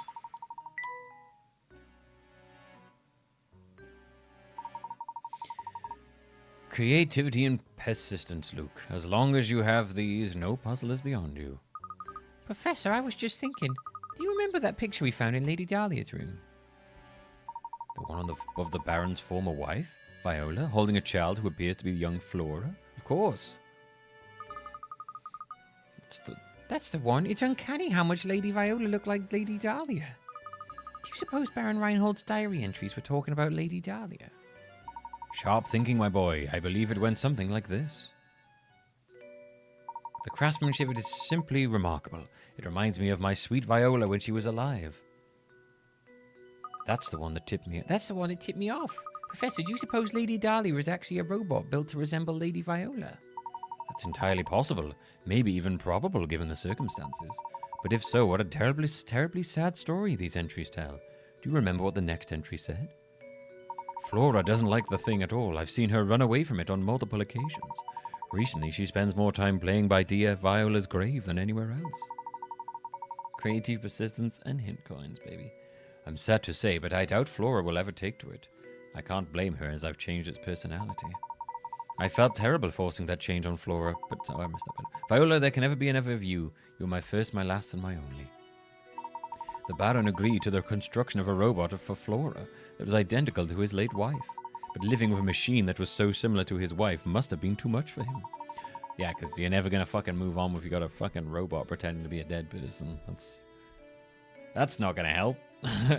Thus, we decided to change the robot's personality, and so Lady Dahlia was created.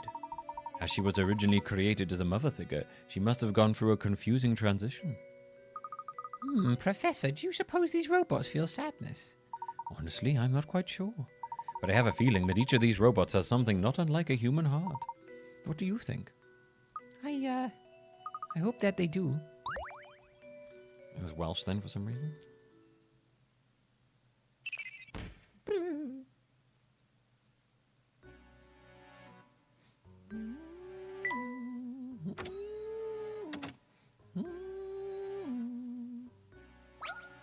All right. Do you suppose we're near the top yet? Yes, but it seems that we have another puzzle in the way before we get there. 7 squares. This task is to draw lines between the pins on this board to form 7 squares. The 7 squares do not have to be uniform in size, but you can only use each pin once. Give it a shot.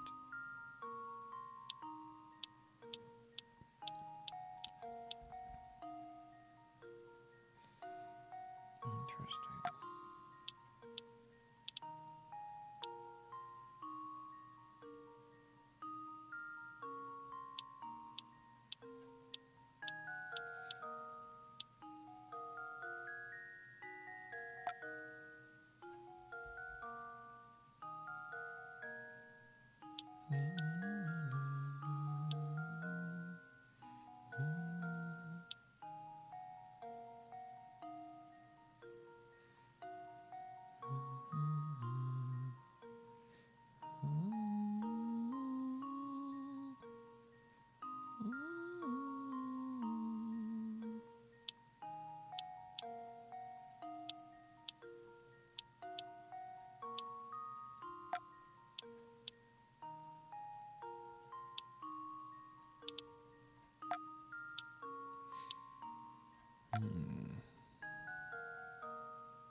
Okay.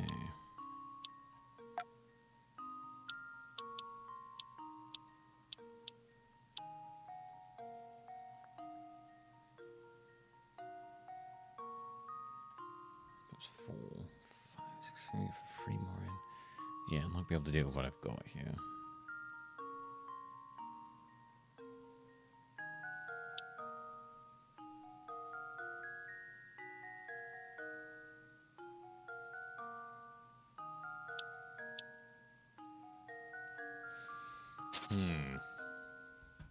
Hum. Maybe we could start like the biggest one we can do and then go from there.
Hey, we did it.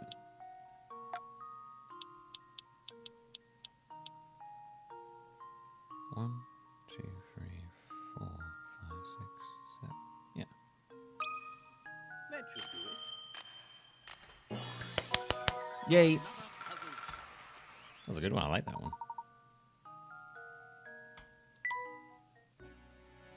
Now we're free to keep climbing. You know, it's very odd how this tower is simply huge, and yet there's almost nothing inside of it. The funny thing about this game is you'll be like, you'll have some puzzles where you're just like, oh, nailed it. And then other puzzles where someone's like, this is my jam. And I'm like, nope. My brain can't even comprehend that one. Yes, quite. Other than Bruno's room in the cellar, this whole place is rather bare. Perhaps that is why Bruno's machines make such a racket. This tower is a giant megaphone. But why would anyone want to construct such a big, purposeless tower, Professor? It's exhausting to climb this thing. Ha! Did you ever consider that this tower might have been built for the express purpose of exhausting us? This is just another one of the many trials that have been set out for seekers of the Golden Apple. Gosh, that makes perfect sense. Maybe that's also why the tower looks so scary on the outside. Yes, it does. This floor doesn't appear to have any puzzles for us. So if we climb the spiral staircase, maybe. We'll reach the top floor. I think you may be right, my boy. Come, let's hurry.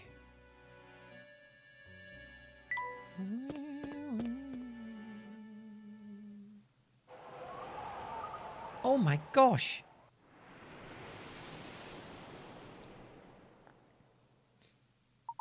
Our view was obscured from the ground, but who'd have suspected a charming cottage like this here?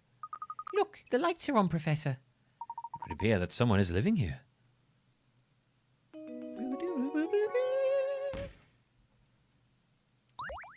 Let's save our progress, shall we?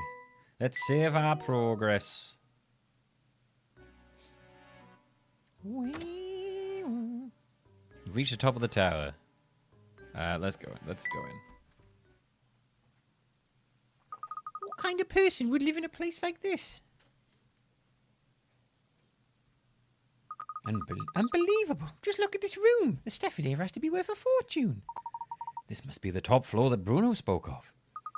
So we might be standing in the same room as the golden apple at this very moment? I've been waiting for you two.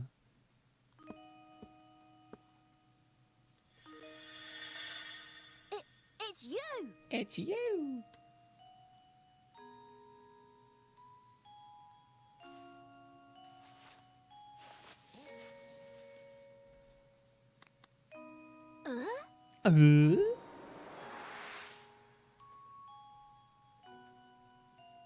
What's this? What's going on here? My boy, what you see here is the golden apple herself.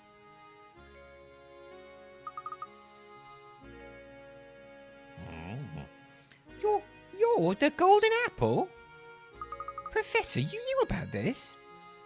I had an inkling. Don't you see the genius of it, though? The Baron didn't write the will to find a successor to his fortune. His true aim was to find a worthy guardian for his daughter. And he was willing to put his whole fortune on the line to do so. He's like, wait, the prize is adopting a kid? Oh my god. I'm jumping out the window. Yes. My name is Flora. I've been waiting here in this tower for so long. Were you locked up in here the whole time? Oh no, but before Papa passed, he told me that I should wait here until someone from outside St. Mysteria came for me. Papa said that whoever came for me would be someone I could trust my life with. So that's why you kept watching us move around the village. What was that? What's going on? Oh. It's Dr. Eggman. Sorry, it's the puzzle devil. It's puzzle Satan and his smashing machine.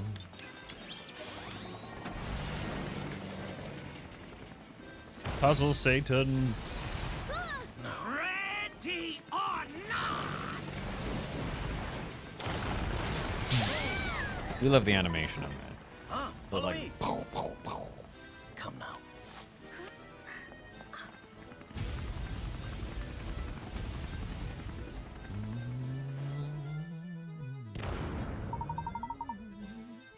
Follow me. We must evacuate this tower immediately. What now?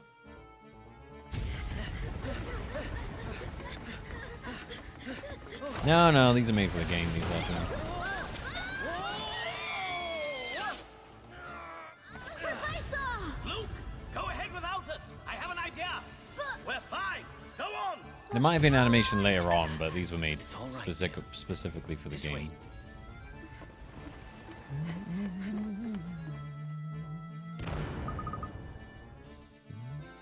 What are we gonna do? I've got it. Just wait a moment, Flora. We're gonna keep jumping back and forth here now.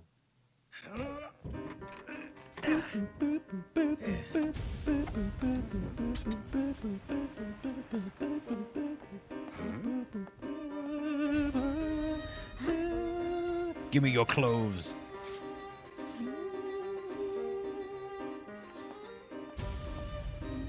He's MacGyvering it. He's MacGyvering a aeroplane, I think, or whatever it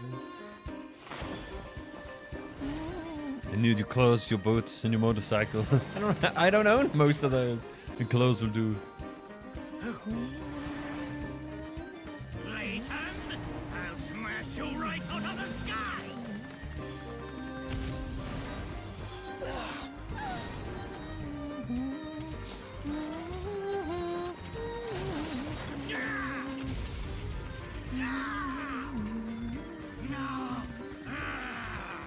This isn't over yet, Layton! Just you wait! One day, I will have my revenge on you! Will you? I don't even know why you're mad at me, dude. Puzzle Satan's pissed off that we solved too many puzzles, apparently.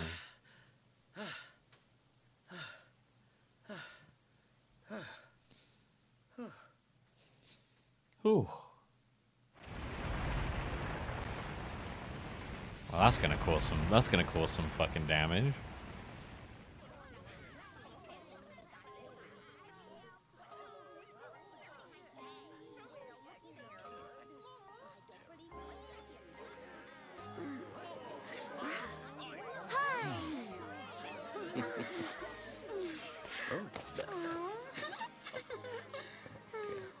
I like that. Oh dear. Oh my. Oh dear. Bit young for me, I'm afraid, Daddy. Oh my God, it's a love bite. What have you been doing, Layton?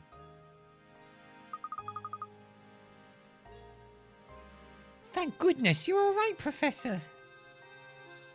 Nah, that's a love bite. Don Paolo's flying contraption was something else. I really thought we were done for back there. Yes, it was a bit unnerving, but he also provided us with the answer to one of our ongoing mysteries. Do you remember that awful noise we heard the first time we visited Reinhold Manor? Apple-shaped mouth, mm-hmm.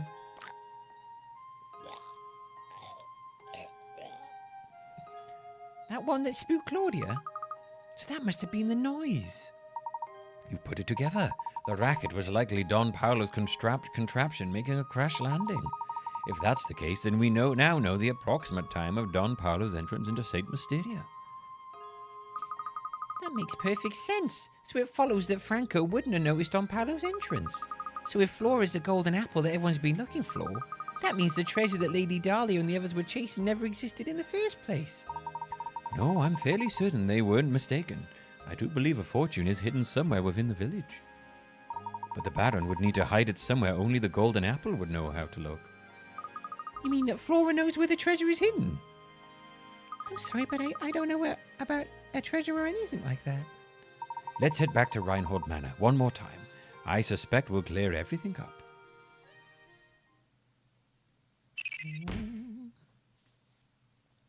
Lay it on me, Layton. Lay that Layton goodness on me. Professor, do you really think the treasure could be located here? Look closely at this painting, Luke. I'm sure it holds the key to the Reinhold fortune. But I've already looked at it. If we solve this mystery, Luke, I'm certain we'll come face to face with the Reinhold treasure. Touch the painting where the golden apple is hidden.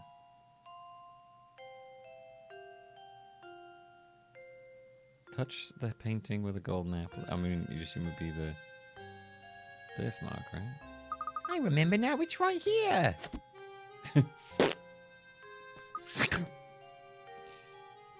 Aha, a hidden switch. That switch seemed to have activated the wall.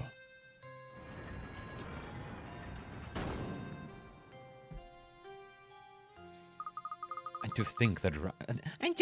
Reinhold Manor held the secret behind this pain all along. It looks like there's a passage that leads further in. Oh. Let's see where this passage goes. Frickin' Nora.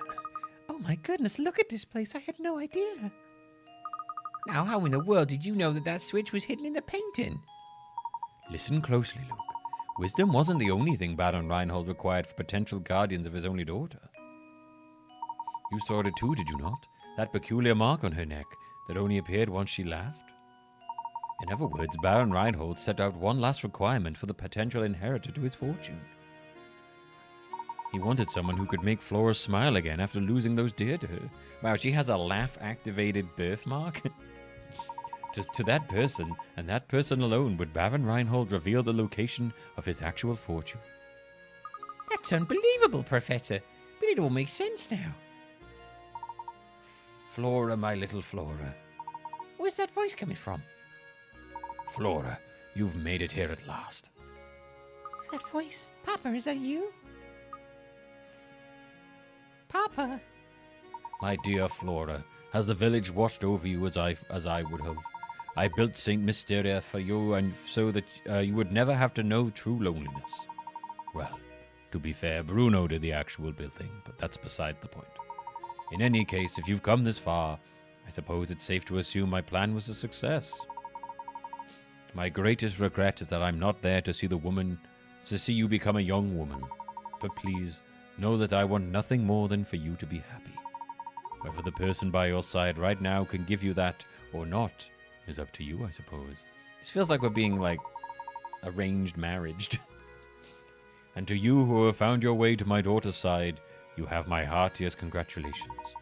If you could make it through the barrage of puzzles I set before you, I imagine a person of your abilities has already caught on, but allow me to reveal St. Mysteria's secret. The secret of St. Mysteria? Recently I was told by my physician that I don't have much time left on this earth. I can come to terms with dying, but the thought of leaving my only child alone in the world torments me. That is why I've commissioned Bruno to construct St. Mysteria. At least this way she'll be safe and protected until she's old enough to venture into the outside world. Fucking rich people, eh, man?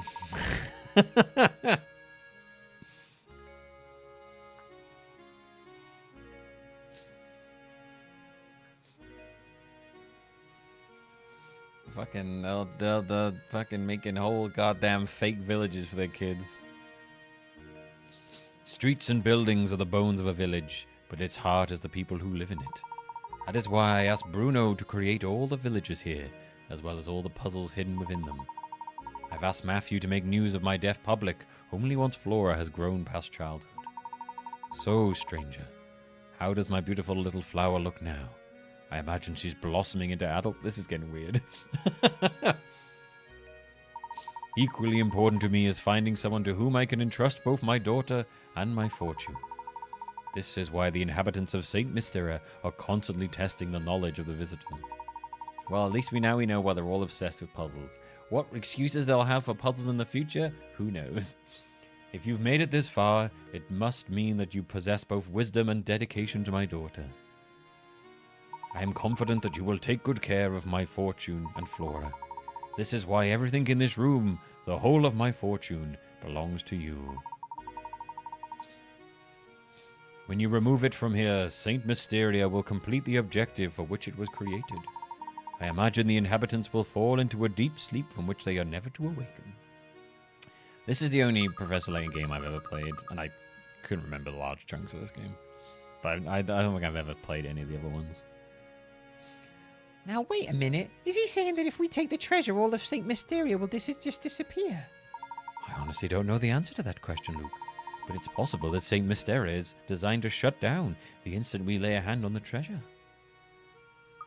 If that happens, everyone will just stop. Just like puppets with their strings cut. I leave it to you, brave traveler. Draw the curtain on St. Mysteria and lay this lifeless village to rest. Above all else, take care of my precious daughter. She's in your hands now. Oh, Papa. I can't believe it. If we even touch this treasure, all of St. Mysteria will just grind to a halt. Flora, by right, the inheritance belongs to you. You should be the one to decide what's done with it. This treasure is just a massive dowry. This is fucked up, man. This is fucked up. I don't want it. But why ever not, my dear? The people who live here have been with me for so long. Curious as this village is, it's watched me grow up. It's like, oh, okay, well, I was kind of hoping you'd take some treasure. I want St. Mysteria, my village, to stay as it is, forever. I see. Then so it shall be. But what of you, Flora? Will you stay here with your village? I... Are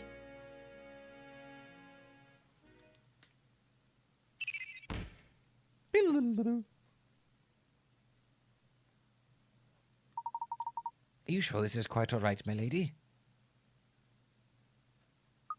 Certainly. If leaving will make Flora happy, I'd like nothing more than to see her off with a smile.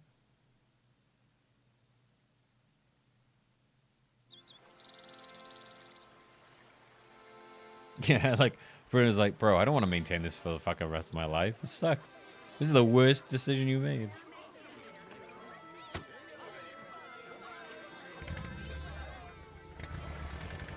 There's just this village that exists full of robot villagers now. With, like, never aging. It's gonna be real weird for people to wander upon this city.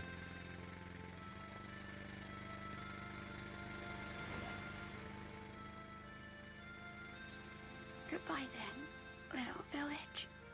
Why does she sound like Conker? She sounds like Conker from Conker's Bad Fur Day. So Goodbye, that little village. Cool. What an astonishing village that was, Professor. Does this mean you'll be gracing the front pages of the London papers again sometime soon? No, Luke. St. Mastel's secret must stay between us. Huh? Why do you say that? Because it's fucking You see, robots, my dear dude. boy, we don't want people to make a spectacle of Flora. That wouldn't be right. And the robot village. Of course. Always thinking of others. Well, one must always put a lady's needs first. That's what a gentleman does.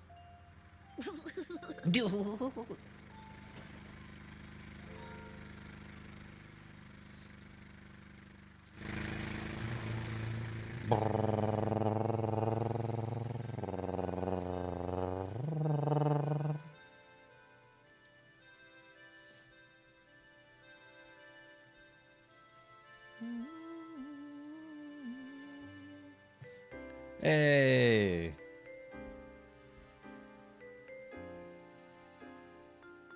The Puzzle Master, Akihiro Hino. I like how the Puzzle Master gets first credits. I mean, it is quite important, to be fair. Bruno screeching across the village. Fuck, I wanted to retire. Fuck. This fucking sucks. Bruno's like, when Bruno's sick and tired of it, he's just going to touch the treasure and kill everyone. Fuck, this fucking sucks.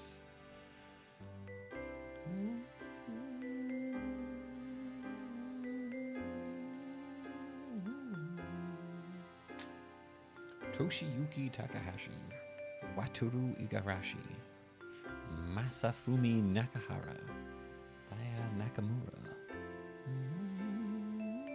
The Matrix made this? John Matrix?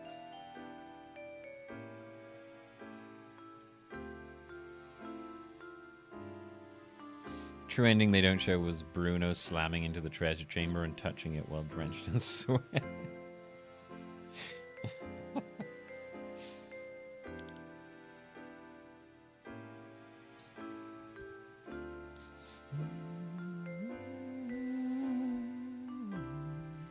Very sweet little game, this one.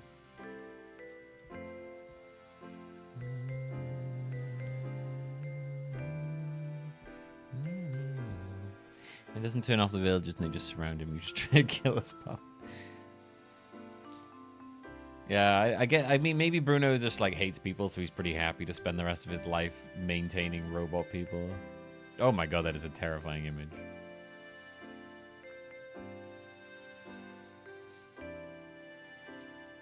Take that fake head off immediately, Luke.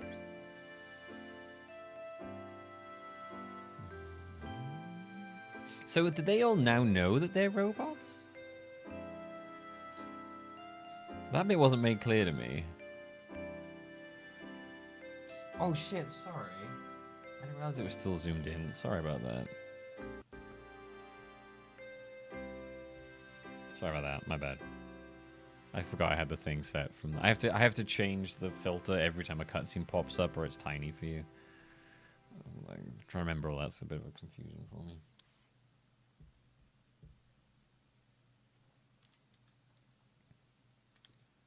It's just like been random pictures at the top.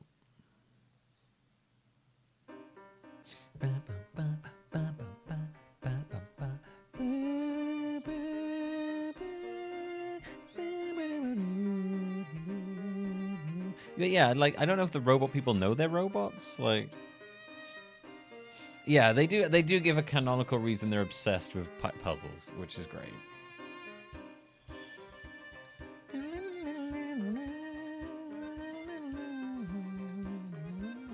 So the explorer dude was human, yeah.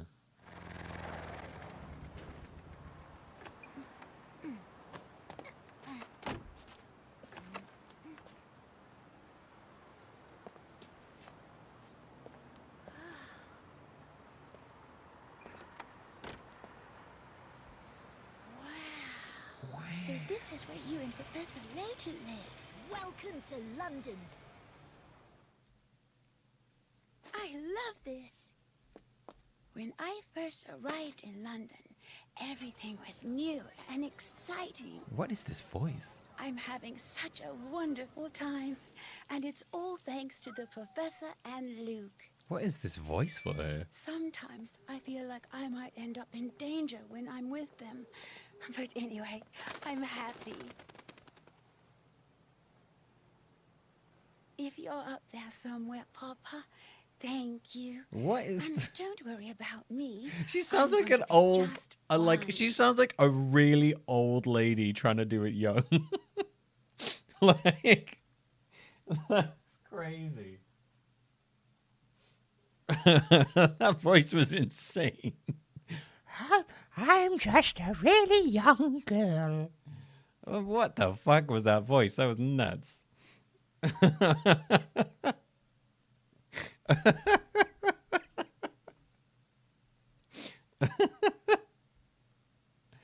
That was some crazy shit. Now you've reached the story's end is far from over. How many puzzles did you solve over the course of your adventure? Precisely 120 puzzles are hidden throughout the village, so why not try to complete every puzzle? Also be sure to check the bonus section. Fulfill certain conditions to unlock more bonus content. Your game will save now. When you continue, resume play at the top of the tower.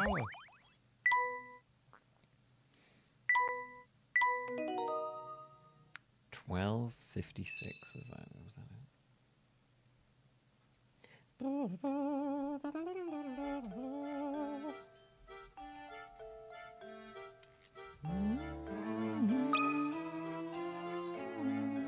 And the bonuses are like extra puzzles, basically.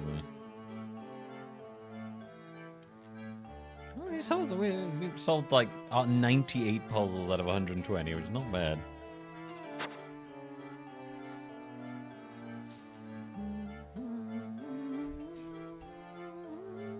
Yeah, this was shorter than our entire time spent going through Rise of the Ashes. Rise of the Ashes took us something like 15 hours or something.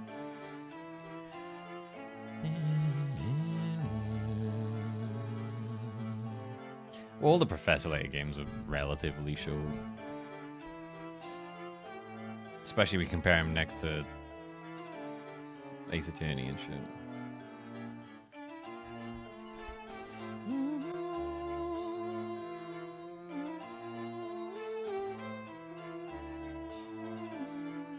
All right, well, that is 2 games done.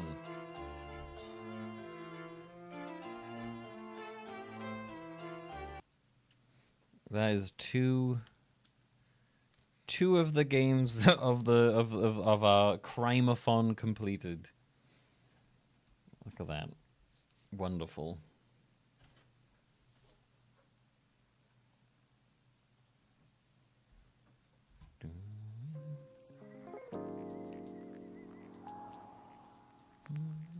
Again, I think a lot of it depends on like. I mean, I have like a general hour time thing, and like Professor Layton had an estimated length for about 15 hours, and we came in under that one by quite a bit. And the rest of them are like 16, 17, 16, 18. The lowest one's 8. They all seem to be around like 15 to 20 hours, basically.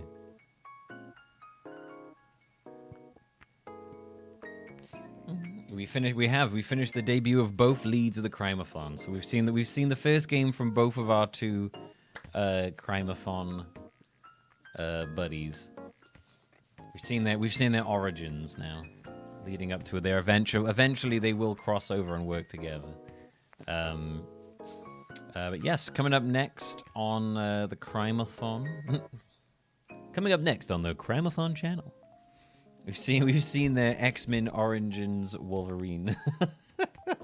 Coming up next time on the Crimeathon channel, we've got Phoenix Wright, Justice for All.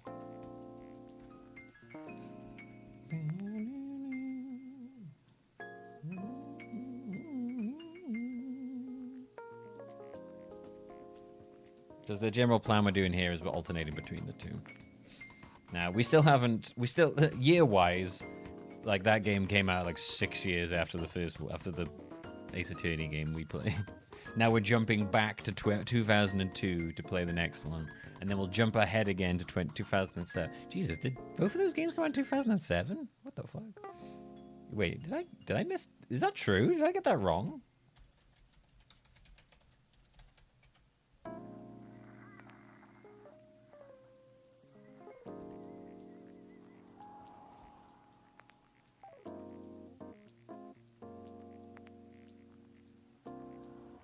Wow, no, they both... Wow, that's wild.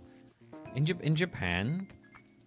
No, they were. In Japan, the first game came out on February 15th, 2007. And the second one came out November 29th, 2007. That's wild. They came out in the same year.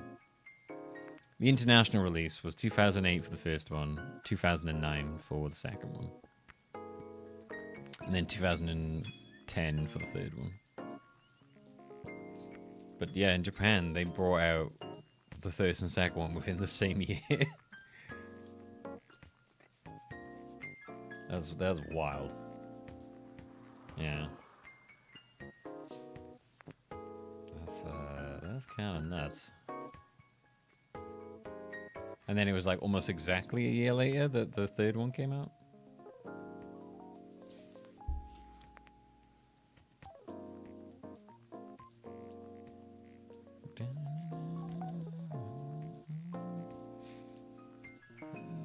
I know that the first 3 Professor Layton games were supposed to be the only ones, and then they ended up doing like the prequel trilogy because they just were so popular. Justice for All, if memory serves, is considered the least good attorney game generally. We'll see how I feel about it.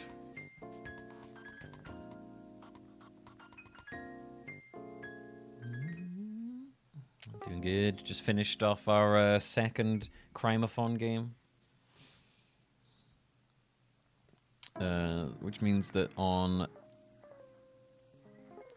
Friday now, we will be starting Justice for All. Just Ice for All. No Just Ice for All, please.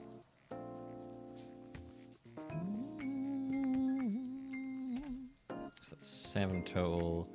If we add this total series playthrough time onto this. I don't have the exact seconds for this, so I'm just going to put it exactly as. We'll be a couple seconds off. So 56. So let's go 22, 32, 42, 52, 2.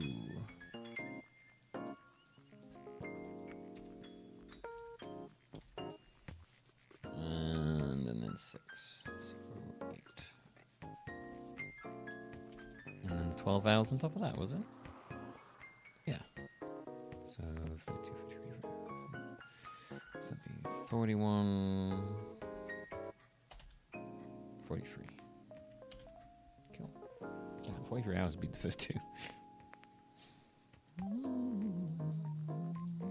Press Layton Ace in the same universe. I mean, there's a crossover game, but I don't think they ever go into that. I don't entirely know how they get crossed over, truth be told. And they also take place in very different worlds, so I wouldn't really think too much into it.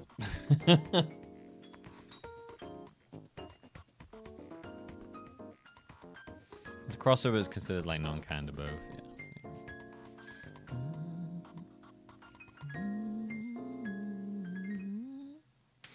be very interested to see if World of Steam has actually come out by the time we get to it. I don't think Justice for All has a crazy long one at the end, does it? To the degree that the first one, like, the Justice for All doesn't have an additional scenario stuck on like the first one. I know Trials and Tribulations does.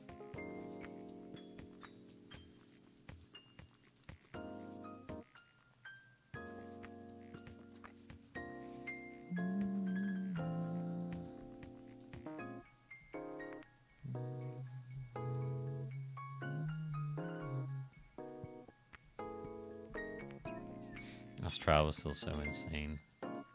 Yeah, that was. I think that was, but I also think these games get far more bonkers as they go. Like I know I'd played the first one. I'm wondering if I've played a bit of Justice for All because I feel like there's some stuff I remember that wasn't in that game, but I don't know if I've just seen that. The only two games in this I know I've played for sure were the first two games. Everything else if I have, I don't remember it.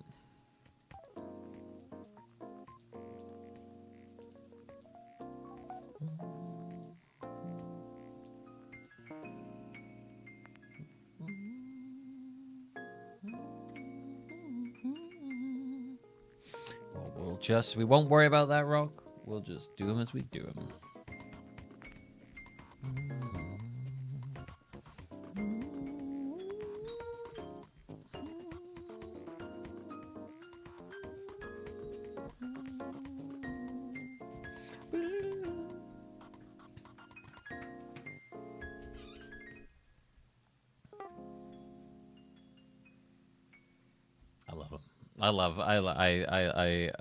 I really enjoyed the Ace Attorney one. All right. Yeah, we might have like an early end to the stream today, I think.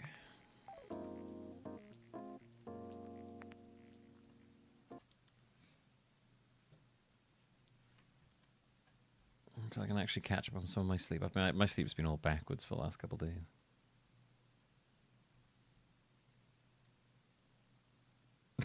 I saw this message on Blue Sky. Oh, what happened to that post? Oh no, did it get taken away? No.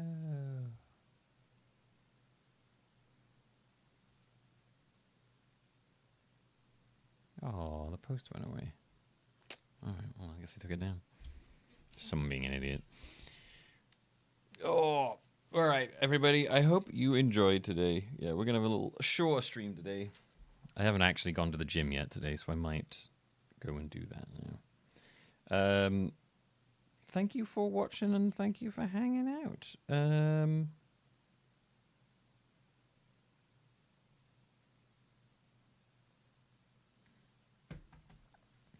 I'll be back tomorrow. Yes, I can't be asked to put this. I can't be asked to put my schedule up on Discord this time. I tell you what, I'm going to try and remember to do now is set up a little room in Discord for 100-month game sub discussion stuff. Yeah, I'm gonna. Tomorrow we'll be doing another wheel, I believe, because it's Thursday. Yes. A wheel of games. We'll be playing a bunch of games. Who knows what we'll see. And then Friday we will start with Justice for All. I'll be here on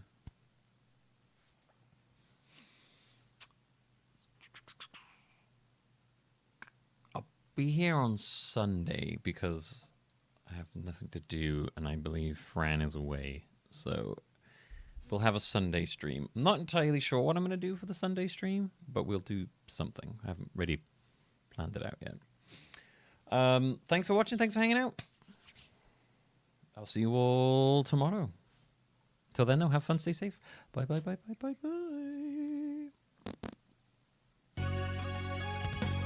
bye.